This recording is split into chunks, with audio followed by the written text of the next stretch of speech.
Hello, ladies and gentlemen. Welcome to the Esports Nations Cup Asia qualifiers for Rainbow Six Siege. Guys, it's good to finally get what is a national competition for Rainbow Six. It feels like it's probably been in the works now for, what, 8, 9, 10 years, to be honest, ever since the game's inception. It's good to get it underway. Welcome on in, everybody. For those that are not as initiated, this tournament has been going on for a couple of days now, or at least the past week or so. And so a lot has kind of unfolded, but certainly a lot more still to unpack. Yeah, absolutely. In terms of games played, that's right. Over the last couple of days, the qualifiers have been taking place kind of behind the scenes, behind closed doors. Some of that has been visible through co-streams, of course, and I'm sure there'll be plenty of them over the course of the next day or so as well.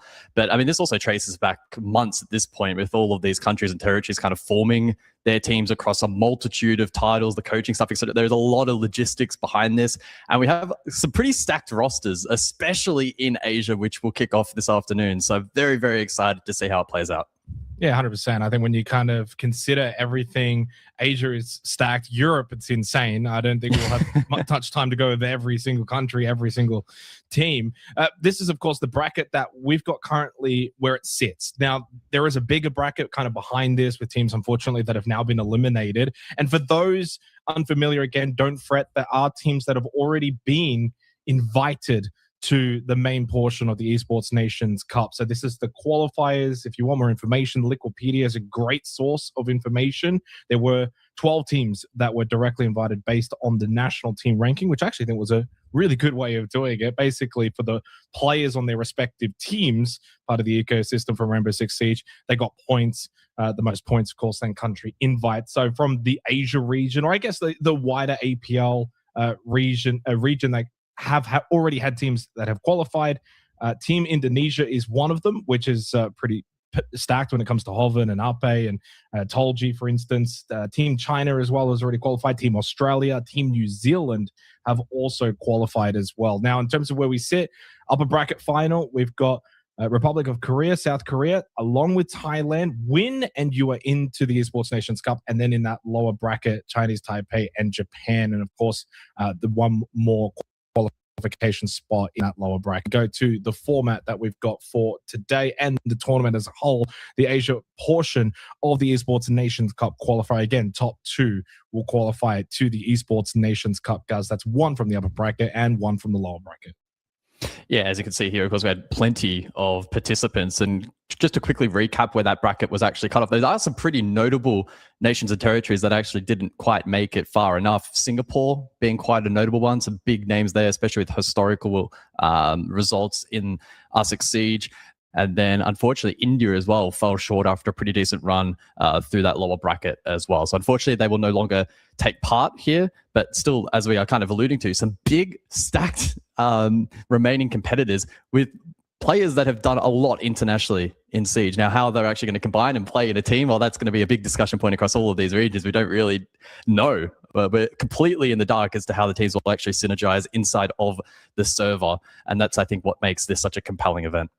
I think that what you're kind of bringing up there is 100% spot on, in the sense that there's always been the unknown when it comes to actual country format specific events, when you're intermingling star players from top rosters and they get to, even if they've potentially played together as a duo or, you know, even a trio on certain teams and then spread out, to kind of see, of course, for those unfamiliar, you only get 3 from your current team. So even though you might end up with situations where it's like, well, these guys are not currently on the same team, but used to play together, you do get some cool new rosters. Of course, South Korea being one of the 2 teams that we've got for this upper bracket final. Stacked, guys, and obviously for this particular region, I guess, country in itself, it hasn't probably been in the best of positions over the last 12 to 24 months. Let's be honest. Unfortunately, it's been a region that has kind of struggled to maybe stay at the highest point in APAC North. But I think when you kind of look, and this is the benefit of a competition such as the Esports Nations Cup, you kind of look at this roster and you think this has got some talented players. Oh, absolutely. They've pretty much all crossed paths at one point or another, whether that's going to be to their benefit or perhaps detriment if there's any bad blood. I don't think there really is amongst this roster, so I'll be intrigued to see how they play inside of the server, of course, coached by Nova as well. Extensive experience inside and outside of the server. And as for their run to this point, They started off quite nicely. They were seeded in the upper bracket quarterfinal, took down India 2-0, and then taking down Singapore 2-1 in what was actually a pretty tight third and final map. So they've had to work decently hard to get into this position so far as we look across at their opposition for this one. And honestly, for me, this might be the most exciting roster that we have in this bracket. Of course, Thailand, look across at those names, massive. Again, similar vein to Republic of Korea. They've crossed paths on so many occasions, and I can't wait to see the kind of aggressive brand of Siege that we're likely to see inside of the server. And again, what I was referring to, I9 has had history with the likes of Crit J, BG Man like Colas, etc. Scatman, of course, previously Sapper many years ago. There's so much history here and so much talent. Crit J, I think, has certainly been the kind of player outside of Weibo in the Asia sub-region of APL where you can look to him and say, is he the best player in Asia that's not on Weibo? And you could probably answer that with a yes, and resoundingly so.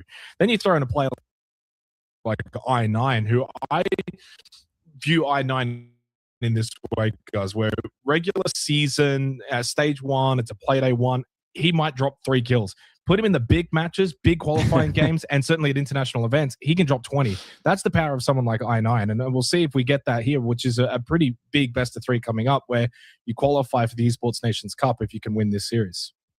Yeah, it's an interesting storyline, right? I'm actually looking across at the numbers that we had in terms of that Asia interregional competition over the course of kickoff, which for those who are unaware took place from March through to April. I9 was 3rd rated in the region. All the players around him, as expected, were Weibo. As you alluded to, Crit J has had some big stages in the past. He unfortunately did drop down to around 13th, like still a respectable standing. And his role, I think, did shift a little bit over the course of kickoff. And that's the other discussion, right? How much a role is really going to translate across from typical officials into this style of event? I'm expecting teams that are particularly aggressive are going to lean heavily into that. I'm not going to say it's necessarily going to be ranked strats, but I assume that we're going to see teams lean more towards into a more like sort of flow kind of style where you're not going to be sitting there making complex structures like you would in regular games. This is going to be a little bit more fun in how the approach is taken by these players. And who is that going to favor? At least for this initial matchup, I really do think Thailand are going to have the edge in that kind of circumstance. And if their shots are firing, I think they'll do a really, really good job at kind of containing South Korea in this match. Yeah, I think that for me, the way that I look at this series, it's difficult to predict, but if I had to go with a favorite right now, it would be most likely Thailand. I think that Crit J, I9 as a duo, so much firepower there, but I wouldn't put it past South Korea from being able to get the job done as well. Now, I did notice, guys, originally Gotti was actually, I think, listed as a sub, now actually in for Yoon Sang.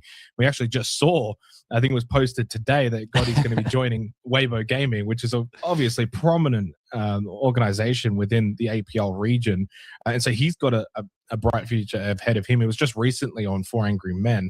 So I think that when you kind of look at the South Korea roster, again, you almost have to detach it a little bit from the region as a whole, which is hard to do when we're talking about a that's representing in this tournament. But while the region has maybe struggled a little bit, it's always had 5, 6, kind of good players, high quality players, and certainly at times even had at least one solid team that has the capabilities of, making majors and NSIs. So I think when you kind of condense it down to the essentially 5 best players within South Korea, they're not going to be easy to beat. Yeah, I think that's exactly the kind of takeaway for this style of event is it isn't really indicative of how strong the region may be when you disperse that talent.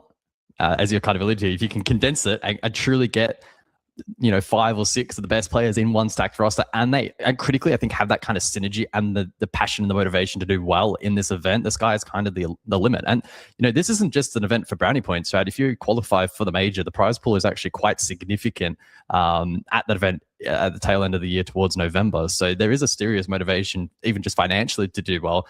Then compound that with, wanting to fly your flag for your particular nation as well. Like, there's quite a bit on the line, and especially maybe for regions like Republic of Korea, for instance, who at least at an APL level in the ecosystem have been struggling. Maybe this is now an opportunity for them to kind of make a little bit of a statement and say, like, we're not completely dead. We can still compete, we can still do well, and a good opportunity here to prove that.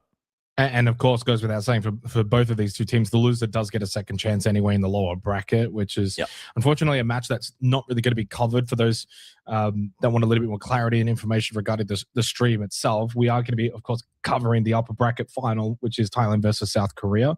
It does mean that, from my understanding, actually, though, there are a bunch of co-streamers that will potentially be covering the other matches, say in the lower bracket, etc. And then after that, we actually will move on regionally, guys, and even go visit Middle East Asia, which will be Turkey versus Algeria. Big talking points there later on. It does seem like, though, we have our first matchup of the day ready to go. South Korea versus Thailand, upper bracket final win, and you're in situation already. Again, reminded, has been progressing slowly behind the scenes, and so the paths to get here, guys, for these two teams: South Korea 2-0 over India, 2-1 over Singapore, now into this matchup, and for Thailand 2-1 over Chinese Taipei and 2-0 over Japan, which, I mean, that in itself is a pretty big result. We're going to go to Clubhouse for the opening map of this series. Let them follow, and if required, Nighthaven Labs will be the decider.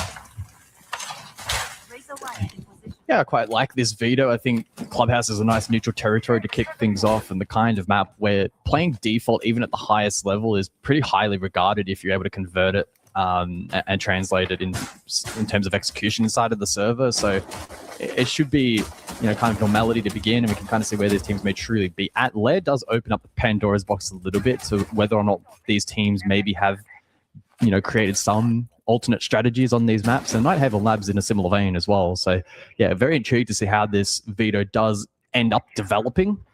But as we jump into club, South Korea kicking off on attack, it can be quite difficult to grind out this first half, especially basement, regarded as one of the most difficult sites essentially across the entire comp pool at the moment to attack into. The other sites do open up a little bit more, so if you can snatch basement, that would be a big win for the attack. And couple that as well, guys, I think coming from a region that historically hasn't been all that great at attacking at the best of times. So, and into a map like Clubhouse, which, I don't think is as prominent in the APAC North region as you would necessarily see within Asia and Oceania, for example, over in the APL circuit. So this will be a big test, I think, for South Korea in this first half on the attack, well and surely. But the ones to look to, I mean, I'm personally wanting to keep an eye on Gotti. He's going to be joining Weibo very soon, has spent time on 4 a.m. This is where the beauty of a tournament such as the Esports Nations Cup is certain players get certain opportunities to present and show themselves on the global level. We did see Crit J, a player, of course, with many accolades, of course, in his career. He will go down first. Great start for South Korea. 90 seconds left, 5v4. You couldn't ask for a better start. Well, they do still have the Blackbeard available too. Yeah, Crit J's util, of course, would have already been pre-placed with those mute jammers, but a gunless just opened up a bit more tradability, may force a little more aggression out from the defense with the clash, for instance, and probably also puts a little more emphasis and pressure on I9 on the scope post to have value with his shells. It looks like he's already transitioned back down to basement. Unsure if the second shell is perhaps available to retreat back to, but it's probably unlikely at this stage. And so for Thailand, the biggest win con now at this point really is the clock, but South Korea is still with just over a minute to go. Vert being established, hatches as well being worked by Wookie Man. They find themselves in a really, really good position. And again, this is the kind of map and the kind of situation that these players have found themselves in a million times, regardless of who else is on the team, what kind of circumstances they're playing under. They should be feeling pretty comfortable in finding a win con here and trying to convert the round. Now, the one thing that Thailand have done, though, like Colas has pushed all the way deep dirt, so he's been able to get intel that it's not going to be a dirt-centric push and that there's not going to be pressure coming there from South Korea with 40 seconds left. That means for Thailand, they're pretty much aware this is going to be drop, it's going to be blue, it's going to be bot main. So they have a pretty good idea as to where this push is going to come from, but it's easier said than done, apparently, because South Korea have just infiltrated the site. Double kill goes their way, compounding their advantage while the kit's going down inside a church from Soldier. Misa loses his life. Post-plant will begin, but it's like Colas on the clash along with Scatman as he falls to Woogie Man. It is indeed only the clash left as Soldier gets the last kill. It's South Korea that get the opening round on Clubhouse attack. Basement as well.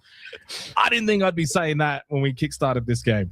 No, absolutely. And I think taking into consideration all factors, it's really not for me just the objective and the site, which we expected to be a challenge, but it's that historical data that we have on South Korea, at least as a region as a whole, not particularly strong on attack. But again, like I mentioned before, the caveat at this style of event, ENC, of course, is that you are concentrating that strength into one super team. Like this is the super team event. And so maybe we could actually see that trend be reverted here. It's a great start from them. I think for me, it's more so the case of their ability to convert that so cleanly, so confidently. Again, it's the kind of situation you play so many times, you can simulate it in scrims. And so good to see them convert that. It's a nice little confidence boost to kick things off. And it prompts a rotation here from Thailand. They'll elect not to reattempt basement for now and instead head over to Boyd's bedroom.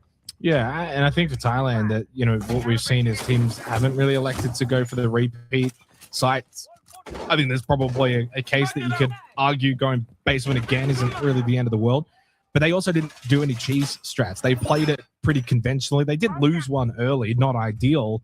But even in a 4v5, you could still defend Church Arsenal pretty comfortably. And I think that for them, because they didn't try and do anything too special, yeah, they probably think, let's just go gym bedroom, mix it up, and move on to the second round as we get underway. South Korea, perfect start. And to be honest, it was also a good spread performance as well. 4 of the 5 players picking up at least 1 kill, that it's not going to end up just being, a one-man solo army, which I'm somewhat referencing a little bit there in that statement. Solotov and what he's doing on Team Turkey at the moment, guys, I don't know if you've been seeing, but he's basically just dropping 20 kills every game and single-handedly getting his country into the Esports Nation Cup finals. We'll, hopefully be able to see a little bit more of that later, actually, in the next series.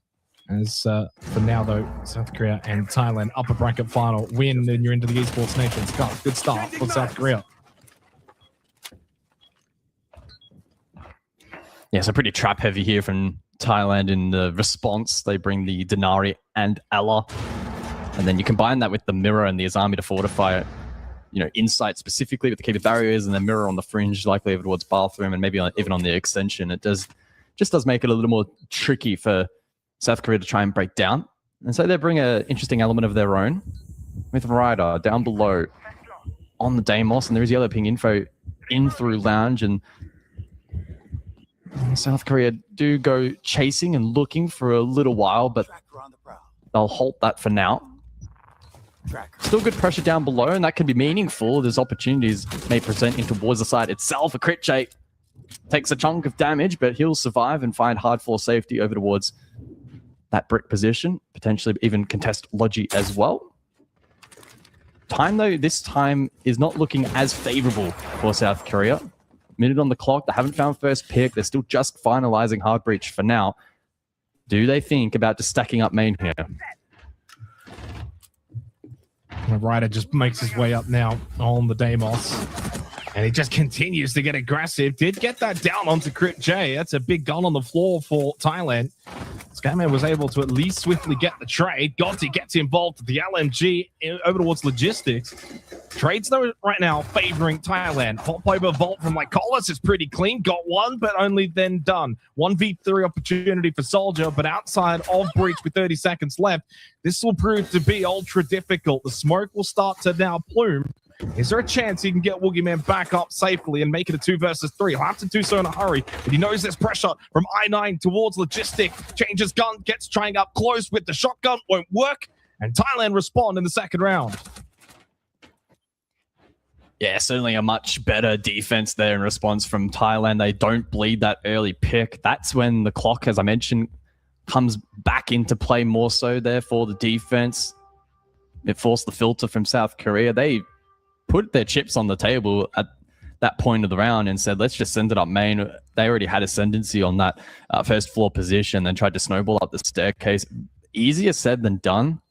Probably relying on a little more convincing pressure over the likes of Jacuzzi, and then maybe you can combine that with the util dump Logi, for instance, and really try to squeeze pressure over towards top stairs. Didn't quite play out that way for them. And so, yeah, better signs there from Thailand. Scatman quietly up to 5 kills as well, and we talk about potential X-factor players in this kind of match. I know Crit J is an easy one to look at, and I9, as you mentioned in the pre-show as well, but every once in a while, it doesn't happen super often, but every once in a while, Scatman has massive, massive performances, so maybe that's something that Thailand can look to rely on as well.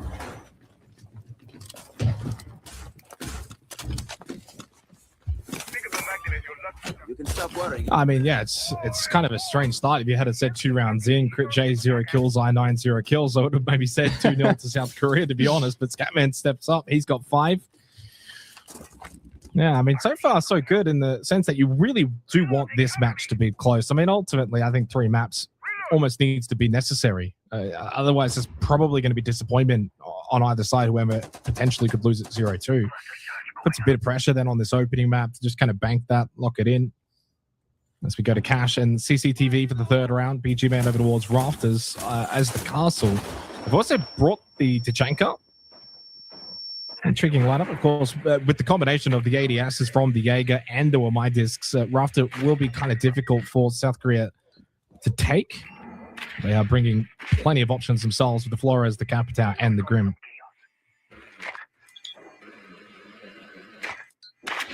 Yeah, I like the introduction of the Flores here, especially good counter against the castle barricades down below. And you can see the direct foothold from Thailand. Anan especially in the most aggressive position.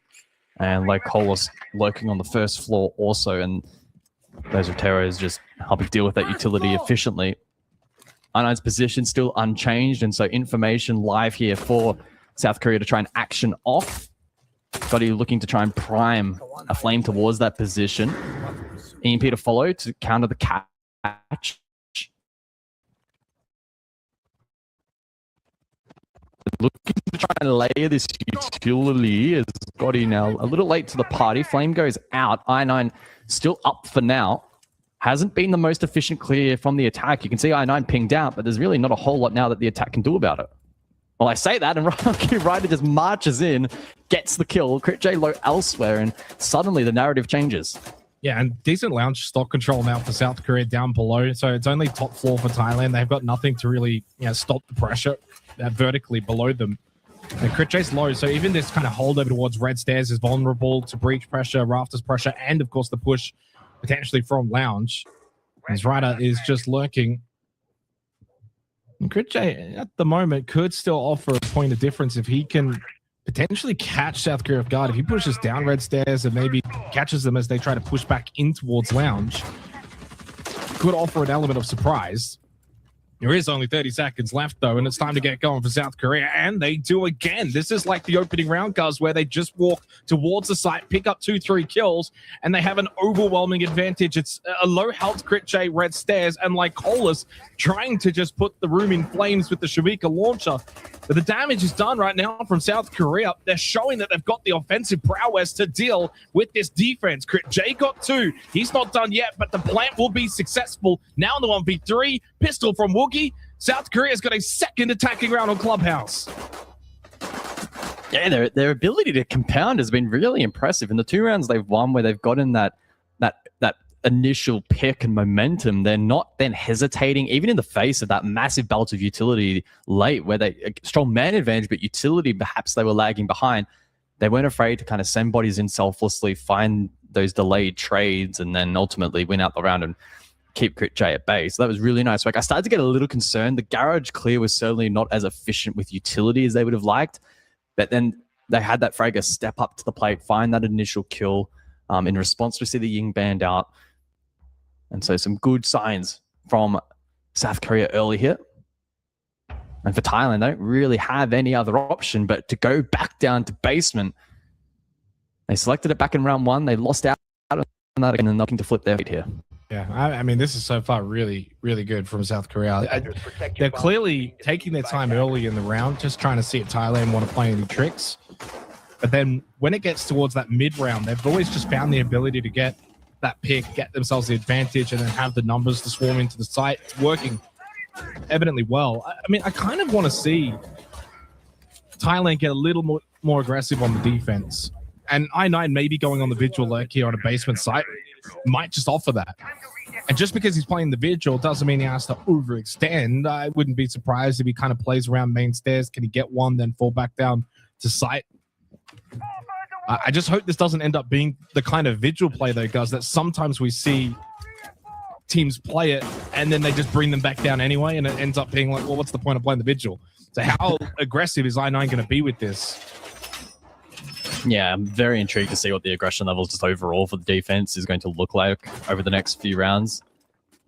Thailand are the number one team for me in the bracket that sometimes gets that itch to play super, super aggressive.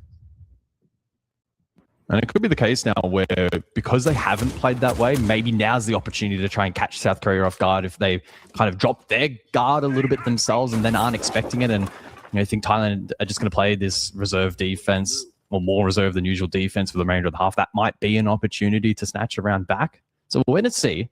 At the moment, it is a 3-2 split. So it's BG Man, Crit J, I9 top floor. And Lycolis will anchor alongside Scatman, who's searching for Jones main stairs. Minute down.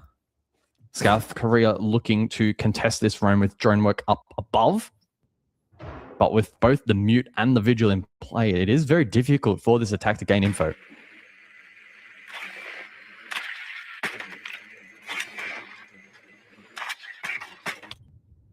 And I wonder if I9 will be given the license to just kind of linger around. The other two then look to fall off, or if they play together. Now, it does leave somewhat the site a little bit vulnerable, but like Lycolis is playing dirt, so stops any kind of dirt lurk early from the attacking team. Well, Misa's just going straight down main in the meantime, and Woogie was also in kitchen. So South Korea evidently just kind of ignored this entirely and hoping that they can catch Thailand on the redress back to the objective. Yeah, but the problem is if there's like 3 above, there's still retake potential anyway for Thailand. So in some ways you have to go and deal with it, or you have to be very clean as you go towards the site. You've got to deal with those defenders, then the pushback from the roamers. Lycolis gets kind of forced back deep dirt. He got taken very low by Soldier, who's 5-1 so far, playing really well. There's I9 on the vigil. And he gets the swing over towards Jacuzzi. Got the kill onto Gotti. Misa does also find the kill inside the church. We're playing all areas of the map of Clubhouse right now as I9 gets another one. Most importantly, the kit as well. Misa, another on site. 3v3, 40 seconds. But without that kit, South Korea is in the worst position. Yeah, the kit makes this now so awkward. Woogie caught. Ryder needs to link up with Misa with 30 seconds on the clock. Is there a world in which he can just grab this and then fall back down? That's going to be the hope. He is going to walk up, grab it. They've got site control. No one in sight at the moment for the defense with 20 seconds remaining on the clock. Into church does go Misa. Back down bottom main stairs is I9 on the vigil. Misa got off it, then back on it. 14 seconds, now off it again. Wanting to take the contact, and rightfully so. Got the headshot onto Crit J. As I9 and Lycolis both very low. Misa has to stick this now the whole way. Cannot get off, or the round will be over. Nitrocell thrown. He does get the plant down, and he doesn't get anything more than that, though. Instantly knocked down. I9 and Lycolis converge, and Thailand will get their second round. Well, that is certainly the most chaotic round we've had so far. Thailand, they flip the script. They go super aggro off site. But then South Korea kind of go, all right, well, we'll let you do that. Let's just go straight in towards site. Full controlled church, trying to then cut off the rotate and the retake from the defense. But a fatal flaw in that plan was leaving the diffuser stranded. And whilst ultimately it was collected, it did just stall out the snowball in that round.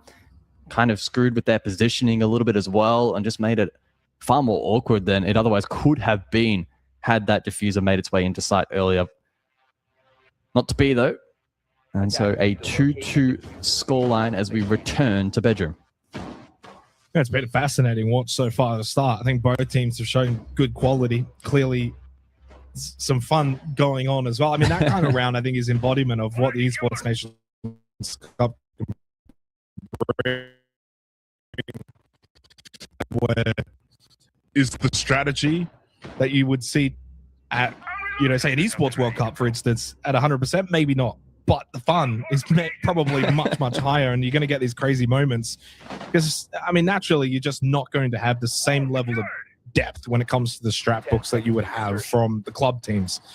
But you're still going to see elements of that regardless. These guys are absolute utmost professionals. They know the game inside and out. They know what the general default strats are going to be anyway. Especially those little moments like that with I9 swinging out of Jacuzzi breach and then Misa going deep sight. You don't see that often. No. Yeah, certainly makes it an entertaining watch so far, and let's hope that that continues. And we see a close bout here on map number 1. This was the map selection confirmed by South Korea.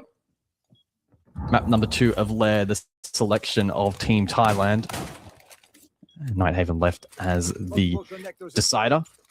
For those maybe watching Siege for the first time as well, we have a 9-map pool in Siege, so plenty of options available. None of these maps, though, standing out as being particularly unusual. Some of the more, I guess, default-ish maps, especially probably, I'd say, Club and Lab. But Lair does probably leave a little more creativity on the board, and you may see Team Thailand lean into that on that second map. For now, though, attention over towards Bedroom on Club, and pretty early successful breach from the attack, facilitated by that Kaid and Bandaban. And it's Woogie that gets the opening kill. Crit J with the responsive onto the Blackbeard, though, which I think that might be a little bit better. They do lose like Colas, though, to Misa, who's now up to 6 kills, holding over towards that gym window. 2 down for Thailand. Tried to get aggressive in the mid-round. Did not work out. South Korea with the advantage. I get the feeling this might end up being a genuine 50-50 clubhouse, guys, where I don't think it's going to be either ultra attack or defense. Misa and Ryder combined for 2s. BG Man went for the vault out, did get the kill onto Gotti. Once again, leaves Thailand in a perilous position. Scatman has to win the 1v3, and he's given up site control. Ryder going for the plant. Scatman needs to make his way back, stuck over towards CCTV. Now close with the bailiff. It's Woogie, the boogeyman. The bailiff converts. It's a 3-2 lead for South Korea. Yeah, nice little proactive play there towards the end. Clearly aware of the last defender's position, and they were able to beeline it straight towards the side and ensure that they had that cut off held. So a 3-2 scoreline, and at minimum now, South Korea will at least even the half, which attacking into Clubhouse is impressive. And an opportunity now, especially with CC Cash up next, to perhaps even extend that lead and put them in a favorable position at halftime. And so for Thailand, probably now looking to try and activate those big players. J, I9, I'll throw Scatman onto the clash, and BG Man, who's currently only on 1-4, the doc to me indicating that he's probably going to play Garage Rafters, which is a big responsibility on this site. You want to try and absorb as much utility and time as possible in this position, and if you can take at least one with you, that's job done for him. So far, this almost feels job done for South Korea in this first half. Posed some questions coming into this map, rightfully so. Sometimes the region shows the inability to have really good attacking results, but I mean, they've come up in spades here so far in this first half. I think even if this ends up 3-3, it's a small win for South Korea. Then switching to the defense themselves. And Thailand need to knuckle down. Again, a reminder that while this upper bracket final does qualify the winner straight to the Esports Nations Cup, the loser does get a second opportunity in the lower bracket. And as Crit J taken low already, forced over towards Lounge and Garage. He will get held up, though, by the top. Stim Pistol comes in handy. Yeah, it's a little less aggressive down below this time from Team Thailand. We saw the Castle last time out to facilitate the hold. Bottom Garage, but this time it'll be a little more safe, a little more default from the defense. They still have, again, though, that Garage Rafters pressure. And so, again, BG Man has a pretty massive responsibility to hold that position and prevent a free take here from South Korea, who have brought the utility to deal with that, namely the Grim. Capitao available, but not selected in this round. So maybe there's potential, especially with that diffuser juggle, that they try and shape up for something a little more direct towards the objective, even straight through main breach. Quite intrigued to see what they're shaped for here.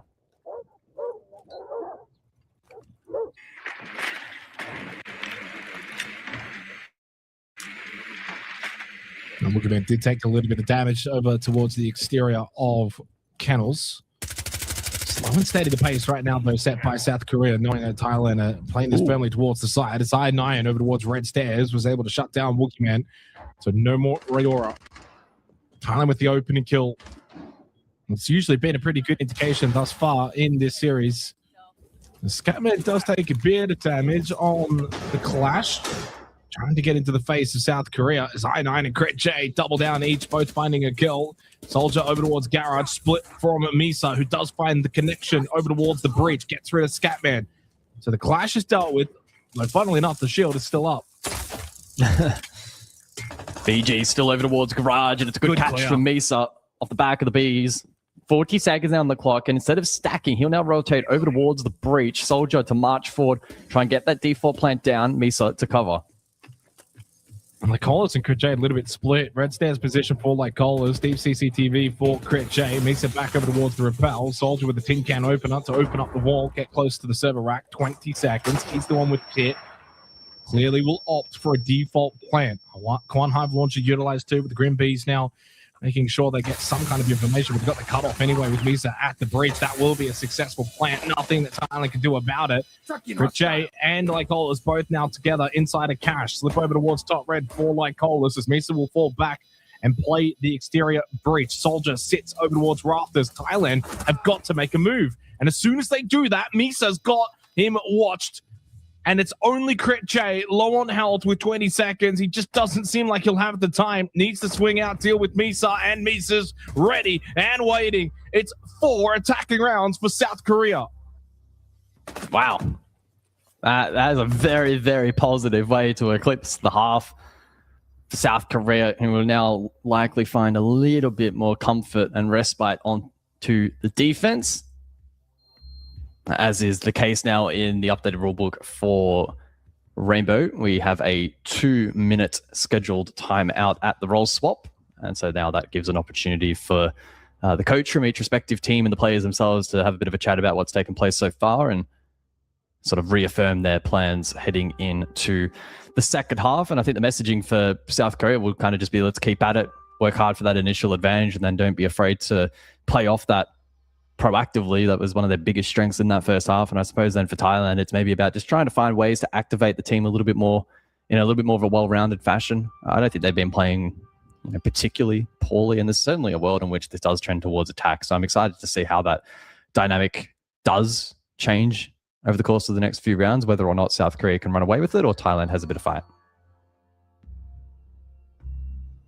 And of course, in the halftime break now that has recently been introduced for Rainbow Six Siege, it does offer a small respite and an opportunity to sort of figure out, okay, what's working, what's not working. And I think right now for Thailand, clearly what's not working is just the team gunfights. There just is a lack of coordination that evidently has been there for South Korea. Like, South Korea have just always been well set up in their pre-positioning, that when they actually go and execute, it's pretty normal that we've been seeing across the opening 6 rounds 2 or 3 kills in quick succession from 1 to 3 different players of South Korea. It's not just one player walking in getting 3 kills. It's almost this firing squad that's set up in different areas all ready to engage, whereas Thailand looked, at least on the defense, and I will get a little bit more information in the second half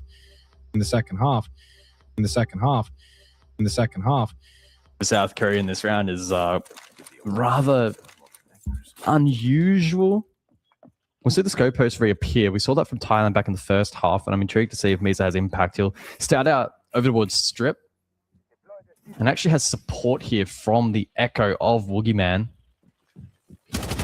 Oh, but immediately pressured, the blitz in his face, forced to try and peel back, but he can't revert back to side on the second shell. He gets swiftly caught by I9, and that's a good clear from Thailand.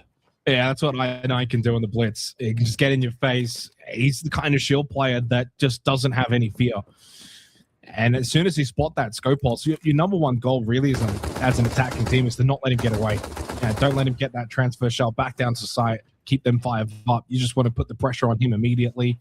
And it's exactly what Thailand were able to do. Identify and then execute. Much better from them. Good start. And it's a very trap utility setup for South Korea, though. I think in an ideal world, they wanted clearly for Misa to make early contact, then transfer back down. And then, despite hatches and certain pathways being a little bit susceptible to the push, they had the tripwire connectors, the razor blooms, the yokai to help aid eventually later in the round. The Soldier has found the kill, though. He's actually all the way top floor, and it's second as well. Soldier with a surprise for South Korea. Thailand maybe thought that they had dealt with the looming roam of Misa, but there was still one more up above, and don't forget about Ryder towards Stock. Yeah, Team South Korea not shying away from a bit of aggression, but Ryder gets caught.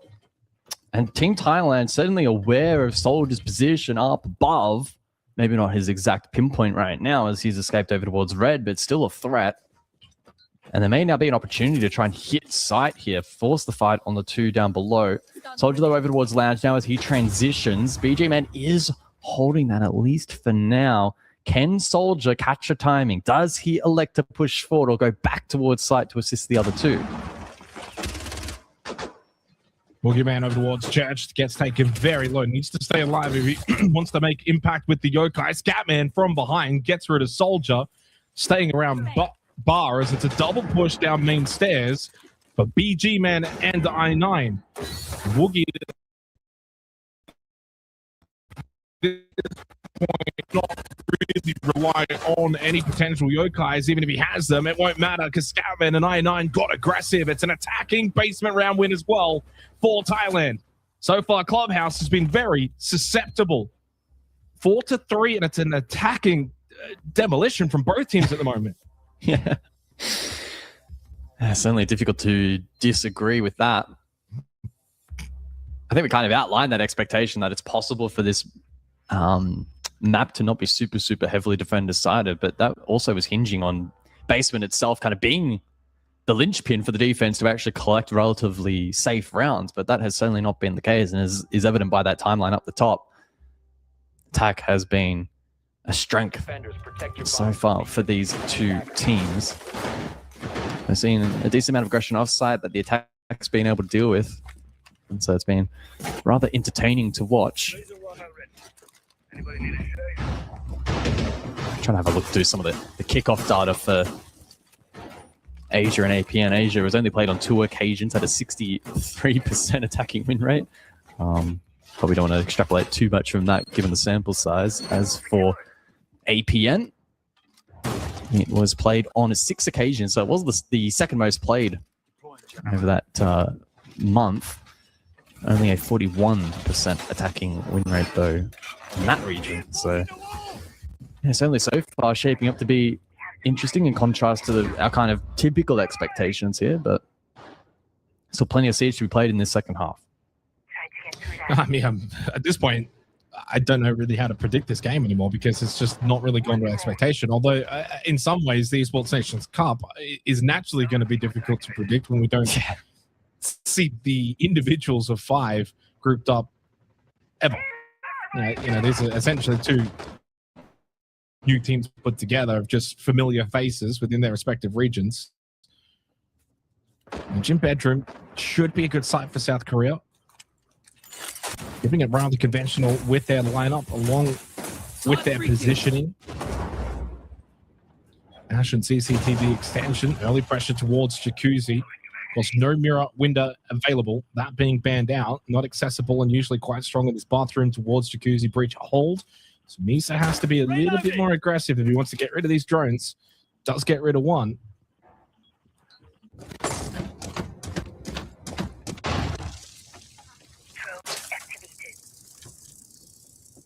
Yeah, so standoff at the moment, minute 45, 10 players still up in the server. Some good cuts can be, and crosses can be held here. Oh, I thought from Thailand, the Boogeyman has been able to at least push forward and counter pressure a little bit here over towards Jim, but the balcony now starting to overwhelm his position, and so he's kind of set in stone for now. Very difficult to recontest. As flashes get dumped, Crit J takes damage elsewhere. Misa finds the first onto like Coles, and it's advantage to defense. Mujemba down as well.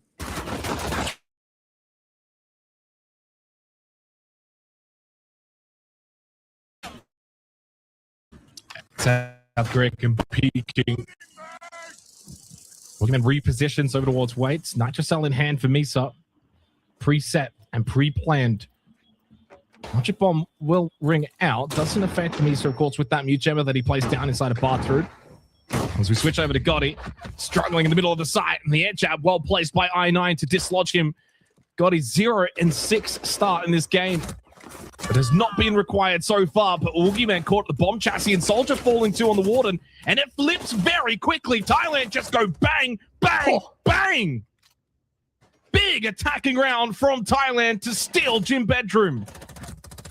Well, that round is a bit of a boil over that, seemingly coming out of nowhere. Explosive in the final portion there from Thailand, and just the kind of attack that has seen success time and time again here on Clubhouse. The wind-up was slow, the anchor play and the mid portion of that round was super strong from South Korea, who initially absorbed quite a bit of that pressure, but some individual brilliance there towards the end, enough for Team Thailand to snatch the round, and with that, we're back to an even scoreline, 4-4, as this map really begins to heat up. It's been a crazy old game. It's been a fun one. Okay, it's going to end up being a shootout like this. So now suddenly 4-4, and a little bit of struggle as well for South Korea on the defense. I don't want to be too negative, but Goddy's got to start getting some kills, because clearly to me this is not going to be a game won on pure strategy. Most of the national games probably won't be. Raw fragging power and individual skills going to be slightly more important in formats such as this. You can't be 0-6 where you're seeing just the way that these rounds are kind of shaping out, where it's just coming down to these gunfights. South Korea, for instance, guys, they got that opening kill 5-4. They're pretty well bunkered in sight. Usually that's the kind of round, you don't need everyone fragging out. But just the way that Thailand have done so far on the attack, and what we saw from South Korea on the attack in the first half, we're just seeing like these rapid 3-4 kill deaths instantly. You need to be better with gun in hand in a matchup like this.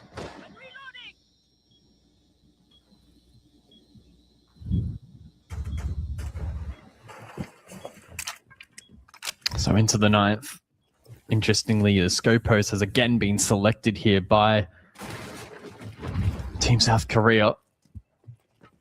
And maybe Soldier looking to play his second life over towards Rafters, and then in response to the expected utility dump can then transfer back towards a safe haven in towards the objective, with the most likely outcome for him. In fact, if I saw that correctly, when you flick through cam, and the second shot may actually even be... So we'll see how that eventuates as the round continues here. It's Bedroom across initially from Team Thailand. Early shots as well from Crit J, who ends up worse off. Takes a chunk of damage, and critically, he wants to stay alive for the late round. That Candela utility can be critical in flushing outside, especially when considering the defense doesn't have a ward. And in the meantime, though, Misa's taken a big risk and has found his 14th kill here in round 9. Yeah, but he's trying to... Well, he's not trying to do too much, but he's almost reliant on being the one to get the kills. He needs some teammates to step up. He's got the 14 kills and he's playing a great game, but it's a 4-4 scoreline now with a bit of a comeback coming from Thailand. He needs some help. He gets it from right up, but it's Misa that still wants to double down. Good swing on the Crit. Jay hit the headshot onto I9 as well. Woogie then too to close it out. And finally, we see the first successful defensive round win for South Korea as they retake the lead after a little comeback from Thailand. And Misa on his march towards a potential 20 kills in this first map. That would be quite the effort. In conjunction with the role swap timeout, each team has one minute timeout that they can use over the course of the match as they desire. And Thailand may be sensing now that South Korea are gaining ascendancy potentially in this matchup.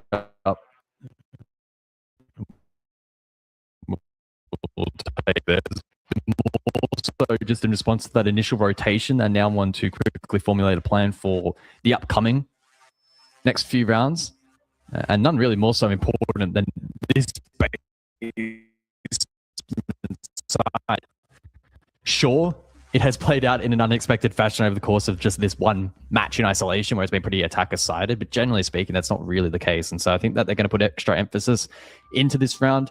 and clearly a strategy now to be called to try and bring them back to an even scoreline.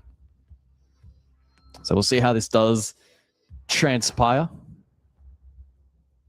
Vaughn, I believe, or Mad Duck Ranger, whichever he prefers, the coach for Thailand with pretty extensive experience. So I'd be intrigued to see what the strat will be here for this round.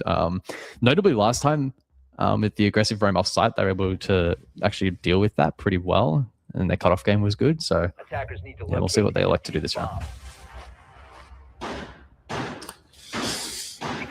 Out of the timeout for Thailand. It's not their map pick, so yeah, not as important.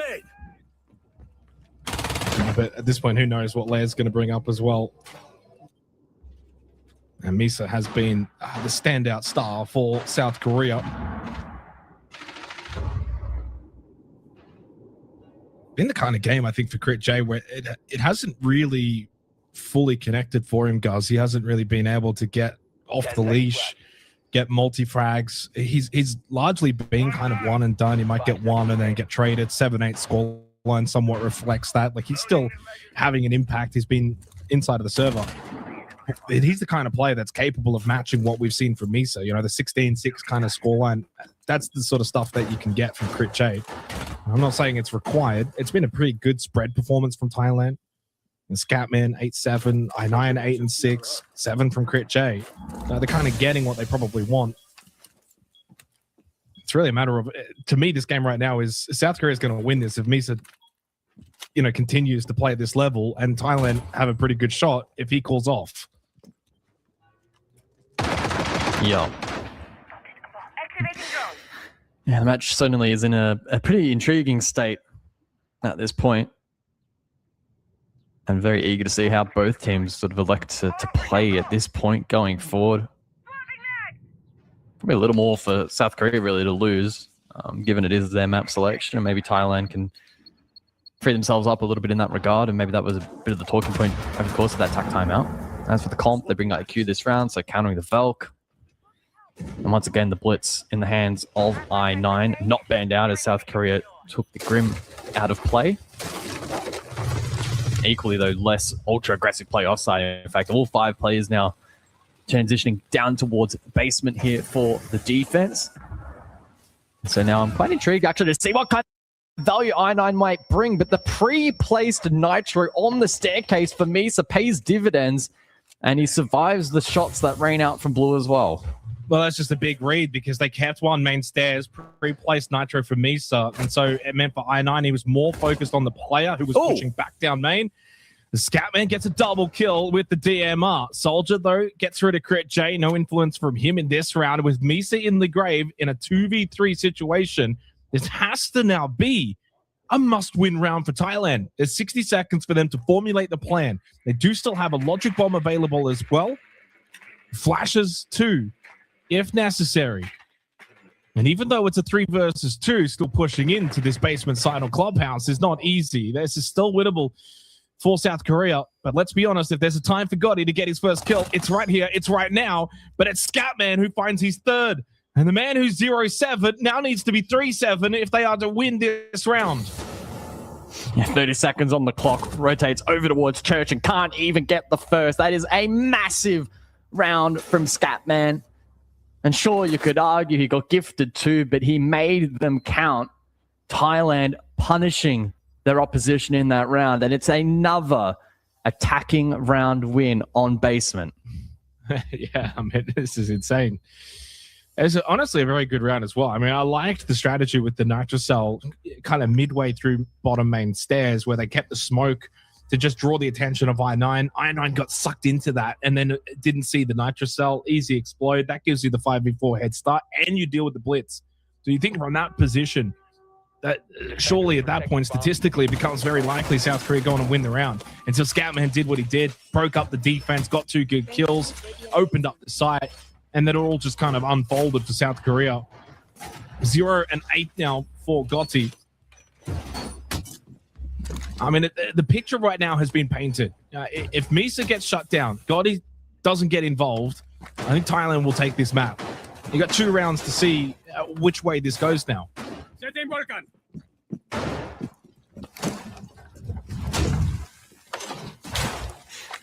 Yeah, it could potentially be a little bit of a nail biter here in the first map of potentially 3 between these two. It's been pretty compelling siege so far. When I saw this sort of, I guess, potential matchup as the bracket eventuated, I was very excited at the prospect, and even in the lead up to today, had pretty high expectations, to be frank, on this match and the quality of the players inside of the server. And so far, it really has been delivering. Sure, the siege hasn't been the cleanest at all points, but that's going to happen for essentially every kind of team in this style of event. But just the competitiveness and the entertainment factor has been really, really good between the two. A lot of good, positive siege, which has been so fun to watch.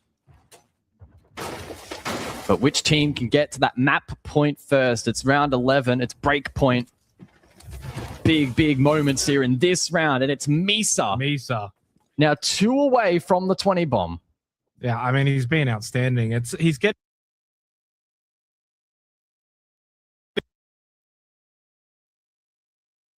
early frags too. You know, it's back-to-back opening kills for Misa. The opening kills are great, but because he's not getting as much help, he also probably needs to stay alive late game and get the end of round kills too. A lot is being asked of him right now. To sell from Ryder. That one's going to go well over the top of Crit J, who pushed into CCTV on the Blackbeard. That's wasted utility. But the Clash as well brought up through construction to help out. Thailand, without Lycolis, down a player, having to push through construction with the nuisance of the Clash, means they really need to open up this side. Jacuzzi side, get balcony pressure and Logi pressure. They can't just formulate a one-dimensional hit through Con. South Korea successfully retreat and peel back. Play that second defensive line. Soldier, though, could hold the cross. Shield in hand. Down through Con. This is very difficult. And if Crit J is to lead the line straight into the Clash, that's one of the biggest counters. So this is such a tricky position now for Thailand to find themselves in. We need to see them step up and find a multi. Somebody somewhere needs to be the one to make the heads up play to unlock this round. Otherwise, based on just pure utility and man disadvantage, this round is very, very tough. Well, I mean, how many times we've seen it so far in this map? Just the ability to go and get 2-3 quick kills. Thailand have shown they've got the ability to do just that. Crit J into bedroom, somewhat eluding that Clash. In fact, so much so that PG Man even got the kill. Misa's down, so is Woogie Man. Well, again, it falls down to the likes of Ryder and Gotti for South Korea. They don't have their star man available to clutch up.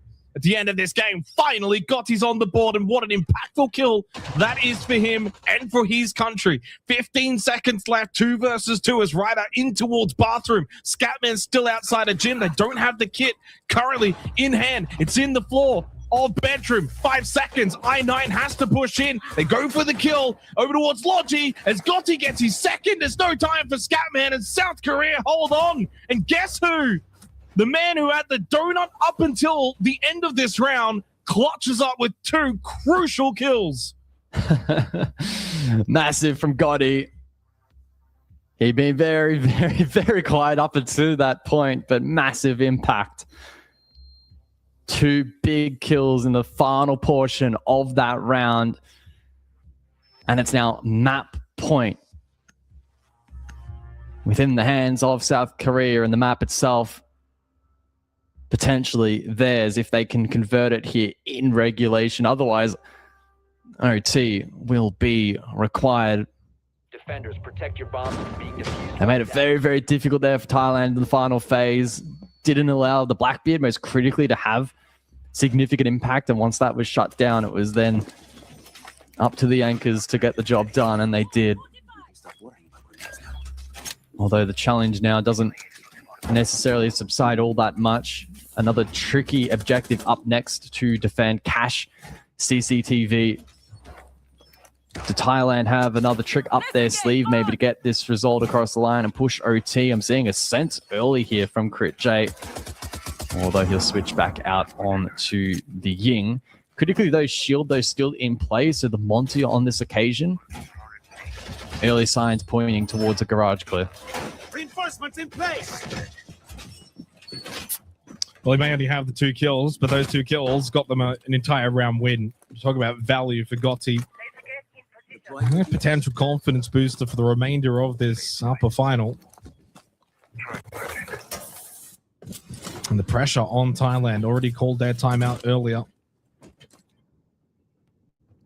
Being like Colas on the Monty's Cash and CCTV will be the final site of regulation. Changing mags.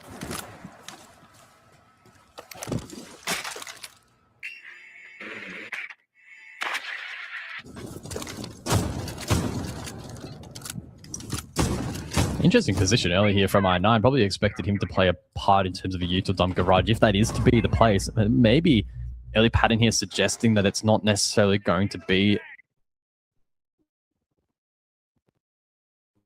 a garage here for Team Thailand, and instead they could use the Monty over towards Con, maybe even facilitate a turtle plant. I mean, that's not within... I mean, that's not completely unexpected. We certainly do see that at times, but we'll see if it does play out. It's quite high risk. Ooh. Like Cola's getting peppered with a ton of utility early here.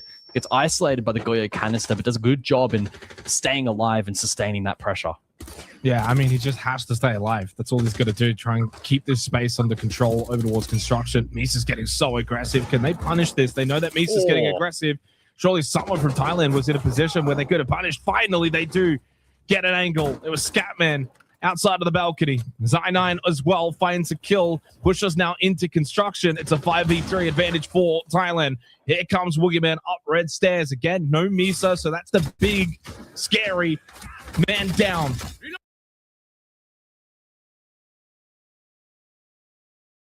And maybe a chance again for others. And it's a double nitro from Soldier.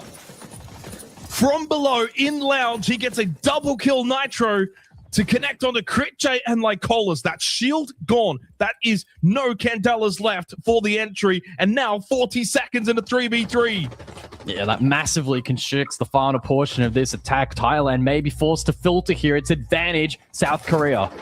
Down to Scoutman and BG Man. 30 seconds remaining. The 2 men.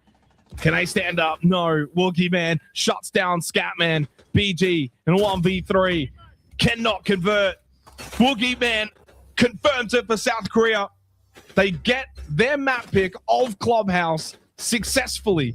7-5.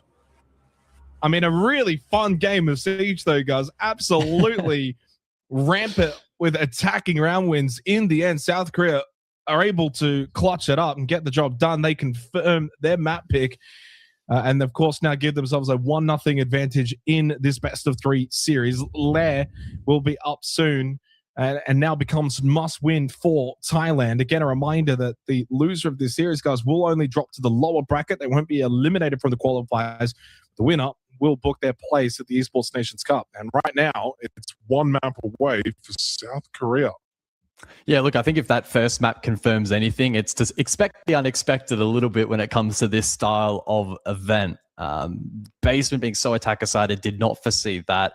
The strategies overall, maybe not as refined as you would typically see in kind of league play or at international events, etc., but highly entertaining and I think highly reliant on X factor and big individual moments. And that's where Siege can be at some of its most entertaining, right? How many moments were there over the course of that match where it was, 1 or maybe 2 players stepping up and being hugely influential? So yeah, really, really good fun to watch. And I'm excited to see if that was a one-off for South Korea and if we are going to see the decider or if potentially they could qualify in a two-way fashion. How much do you kind of put it down, though? Misa drops 18 in that game. Big influence, a lot of opening kills, very dominant. He didn't get all of the clutch moments, but he kind of set up a lot of rounds for his team. If he doesn't perform to that level again, it does give a potential pathway for Thailand going into Lair, who they themselves, I mean, Scatman dropped 14. He had a great game, but you can get more out of the likes of Crit J and I9. Yeah, absolutely. They probably didn't quite have as much depth as they would have liked over the course of that match. As we have a quick recap on how that map veto did eventuate. So to clarify, Club did just take place, and Republic of Korea taking that win. It's Lair up next. And so excited to see if the fortune of Thailand may change. And then if required, the decider, Night Haven Labs, a map which, again, I think is very, very difficult to read, especially in this kind of circumstance where it's, you know, these hybrid teams. The strategy is going to look a little bit different and a little less refined. And yeah, either way, I think it's going to be good fun. Well, we're going to have a short break. When we do come back, though, the second map of this upper bracket final will continue. It's 1-0 to South Korea.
Doesn't mean it's just going to be a guarantee win for Thailand, but it is a little bit of information to note as we, unsurprisingly, will begin top floor. So there's some good insight. I'm just going in with a complete blank slate for this. I think that's probably the most respectable way to go about every matchup, especially over the course of the qualifiers here for ENC, but even come main event. Siege at the best of times can be very difficult to predict, and this style of event really just does ramp that up to a whole nother level where consistently predicting results, I think, is going to be a real challenge. And speaking of challenge, it's top floor as mentioned. And South Korea getting the rough end of the stick here on attack. Intriguing composition from them. They bring the Kali into play. And so some long-range potential here from Gotti, who can also then clear util off the walls, such as those electro claws.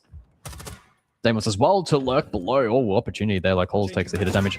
A rider down below to help facilitate this clear, but it hasn't been the most fierce response here initially from Thailand, at least over towards that ops position. But Ryder can come into play late round and start pressuring site when South Korea starts shaping up for a potential plan. Yeah, naturally top floor is going to play rather slow as well in terms of pacing as Gotti tries to find an angle here for the Kali. It is Ryder that finds the opening kill, and that's a big start for South Korea on this top floor. If they could kick it off with an attacking round win, that would be a huge way to set the tone on this map. Ryder did get taken down low, can still help out with the death marks though.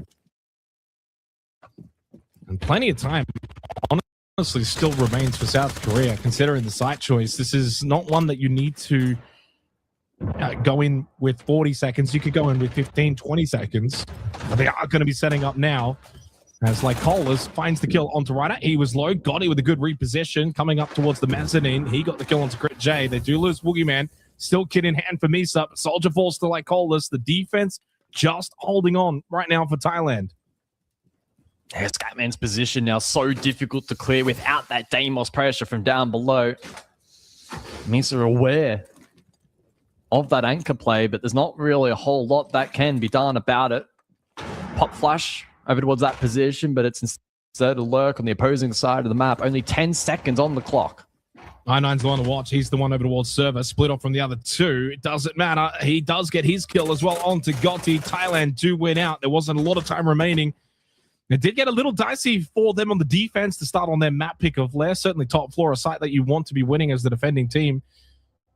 Credit to South Korea for the start to the round, but it did come undone. A little bit more proactiveness from Thailand on the defense. After they lost the initial death, it just felt like to me that they got a little bit more active. Ultimately, then able to go and win the round. We head to basement for the second.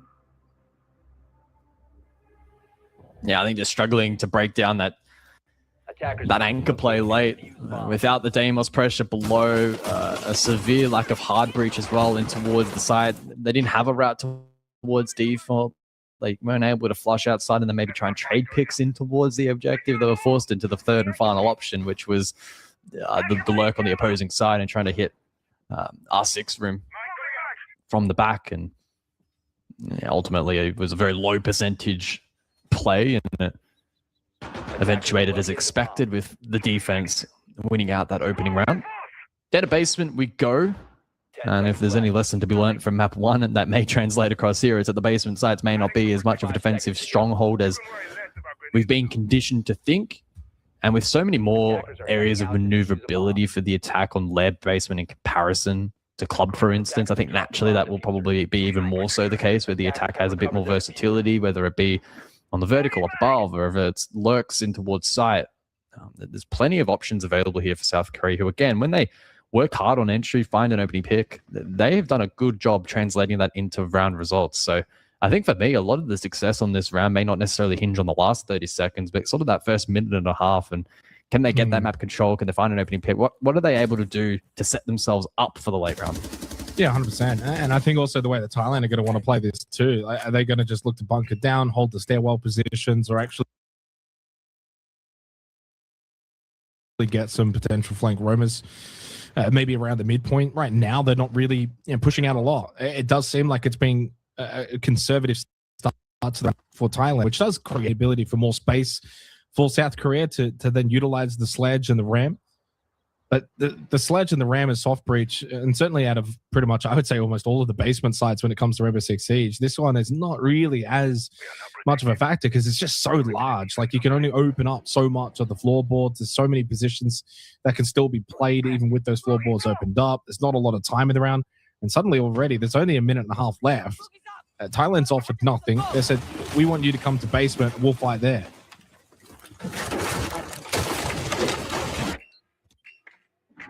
Yeah, that style of defense may well actually work in their favor. Only time will tell. Clips in that midpoint of the round, and nothing large to note outside of the vertical now established by South Korea, and hatches confirmed as well. As you said, forcing fights on site, so no vent extension, for instance, here from Thailand on the staircase. So all of this ground is essentially free real estate for the attack. Outside of maybe this little lurk position, but Woogieman on cam has spotted out Crit J, and if he pushes forward, it will be relayed across to the rest of the attack, who in the meantime, thanks to Misa, have gotten that opening kill. And aware of Crit J's position as well. Misa wants to go hunting. Misa versus Crit J. Couldn't write the script. Swing the doorway. That is an incredible shot from Crit J. Clued in and a big kill onto the star of South Korea. 35 seconds. Soldier pushing through filtration on the Blackbeard with the shield up. Needs to get in towards the site with that kit and do so quickly. Find an avenue of a successful plant spot. Turns around, shield on the back, and in towards lab. He can start to get that plant down. The yokai burst successful from Lycolis. Temporarily was able to deny, and then the second as well denies as well. Soldier falls. Thailand so far converting on the defense. The bailiff so strong on Clubhouse for Woogieman, but it doesn't work here on Lair. Thailand making a 2-0 start on Lair. That looked so dicey for Thailand there, especially after losing the first pick, and then Crit J essentially forced them to try and make a play elsewhere to even man count and find some kind of momentum back. He was on drone. No world in which he really should have won that fight, but a phenomenal mechanical display from him, but a backdoor 4-4. And then the yokai play late as well, a definitive factor for the defense in preventing that plant from going down. Had it have been secured, South Korea more than likely then go on to win the round in the post, but they were never put in a position to get that diffuser down cleanly. And so a credit there to the ankle work from Thailand, who have now given themselves an early boost as we now prepare for bunks. As I kind of said briefly in the pre-show, at least for me, one of the more entertaining sites that we have in Siege at the moment.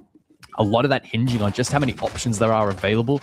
More so to the attack. Defense will typically play out in a similar fashion up above. There might be some slight changes, whether or not you want to bring a Warden, for instance, or the Solace, which we see on this occasion.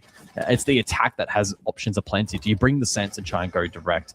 Do you play Shields, of course, now take it away and just the Blackbeard up and go direct? Do you try and clear above and then play Vert? There's a lot of options available here, and intrigued to see which South Korea elects for. Electrosensor on! There's a fair chance Lair may end up just being defender-sided in nature anyway. And clearly so far for the Esports National Cup Asia qualifiers, attacking on Clubhouse is actually going at a 60% rate. But maybe what we ended up actually seeing on that club was actually as to pretty much expected. Things are a bit different here on this second map of Lair, a little bit less data to look at. Again, a reminder, South Korea did lose this map yesterday and Thailand did win it. And so far, it's following that same script. Woogie wanting to get this gun up and get aggressive on the Blackbeard, but so much pressure coming back his way. South Korea clearly trying to brute force their way through some of these situations, but it's just not working. And a lovely swing as well from Scatman to the doorway with a shotgun in a timely fashion as Misa falls to the grave. It's only Soldier and he can't last any longer. 3 straight for Thailand. Quick work on the tertiary side of bunks and briefing. This is a dominant start on their map pick. Yeah, so far it's not seesawing near as much as it was back on Club. If you are just joining us, that one wrapped in regulation, 7-5 in favor of South Korea. He looked a little more well-rounded across the board. And it was particularly their attacks, I think, that set themselves up to go on and win that map. Unfortunately, here on Lair, the same cannot be said. Thailand outmatching them at the moment. And that's not to really frame South Korea in much of a negative light. I don't think they've done a ton wrong, really, on the attacks. Nothing, no fundamental big errors, really. It's been Thailand, the ones that have been the initiators. They've been peeling really nicely back towards side. The ankle works, and just leave very little room for error, I think is probably the best way to describe it at the moment for the attack. So South Korea now need to try and find a gear really to step up. I see the Azami and the Grim banned out for the remainder of this first half. Protect your bombs from being defused by attackers. And at the moment, there's little inkling to suggest that we're going to see a comeback here from South Korea unless there's some dramatic change. Well, things can change quickly in this game. Certainly, even just at the half, that may be the difference. I wouldn't be surprised if this is kind of like 5-1, 5-1 sort of territory. It's been a really solid effort, though, from Thailand as a spread performance. No one with more than 4 kills. And we haven't seen Misa have that same high level of impact that we saw from him on Clubhouse, where it dropped 18 kills and was dominant from the beginning.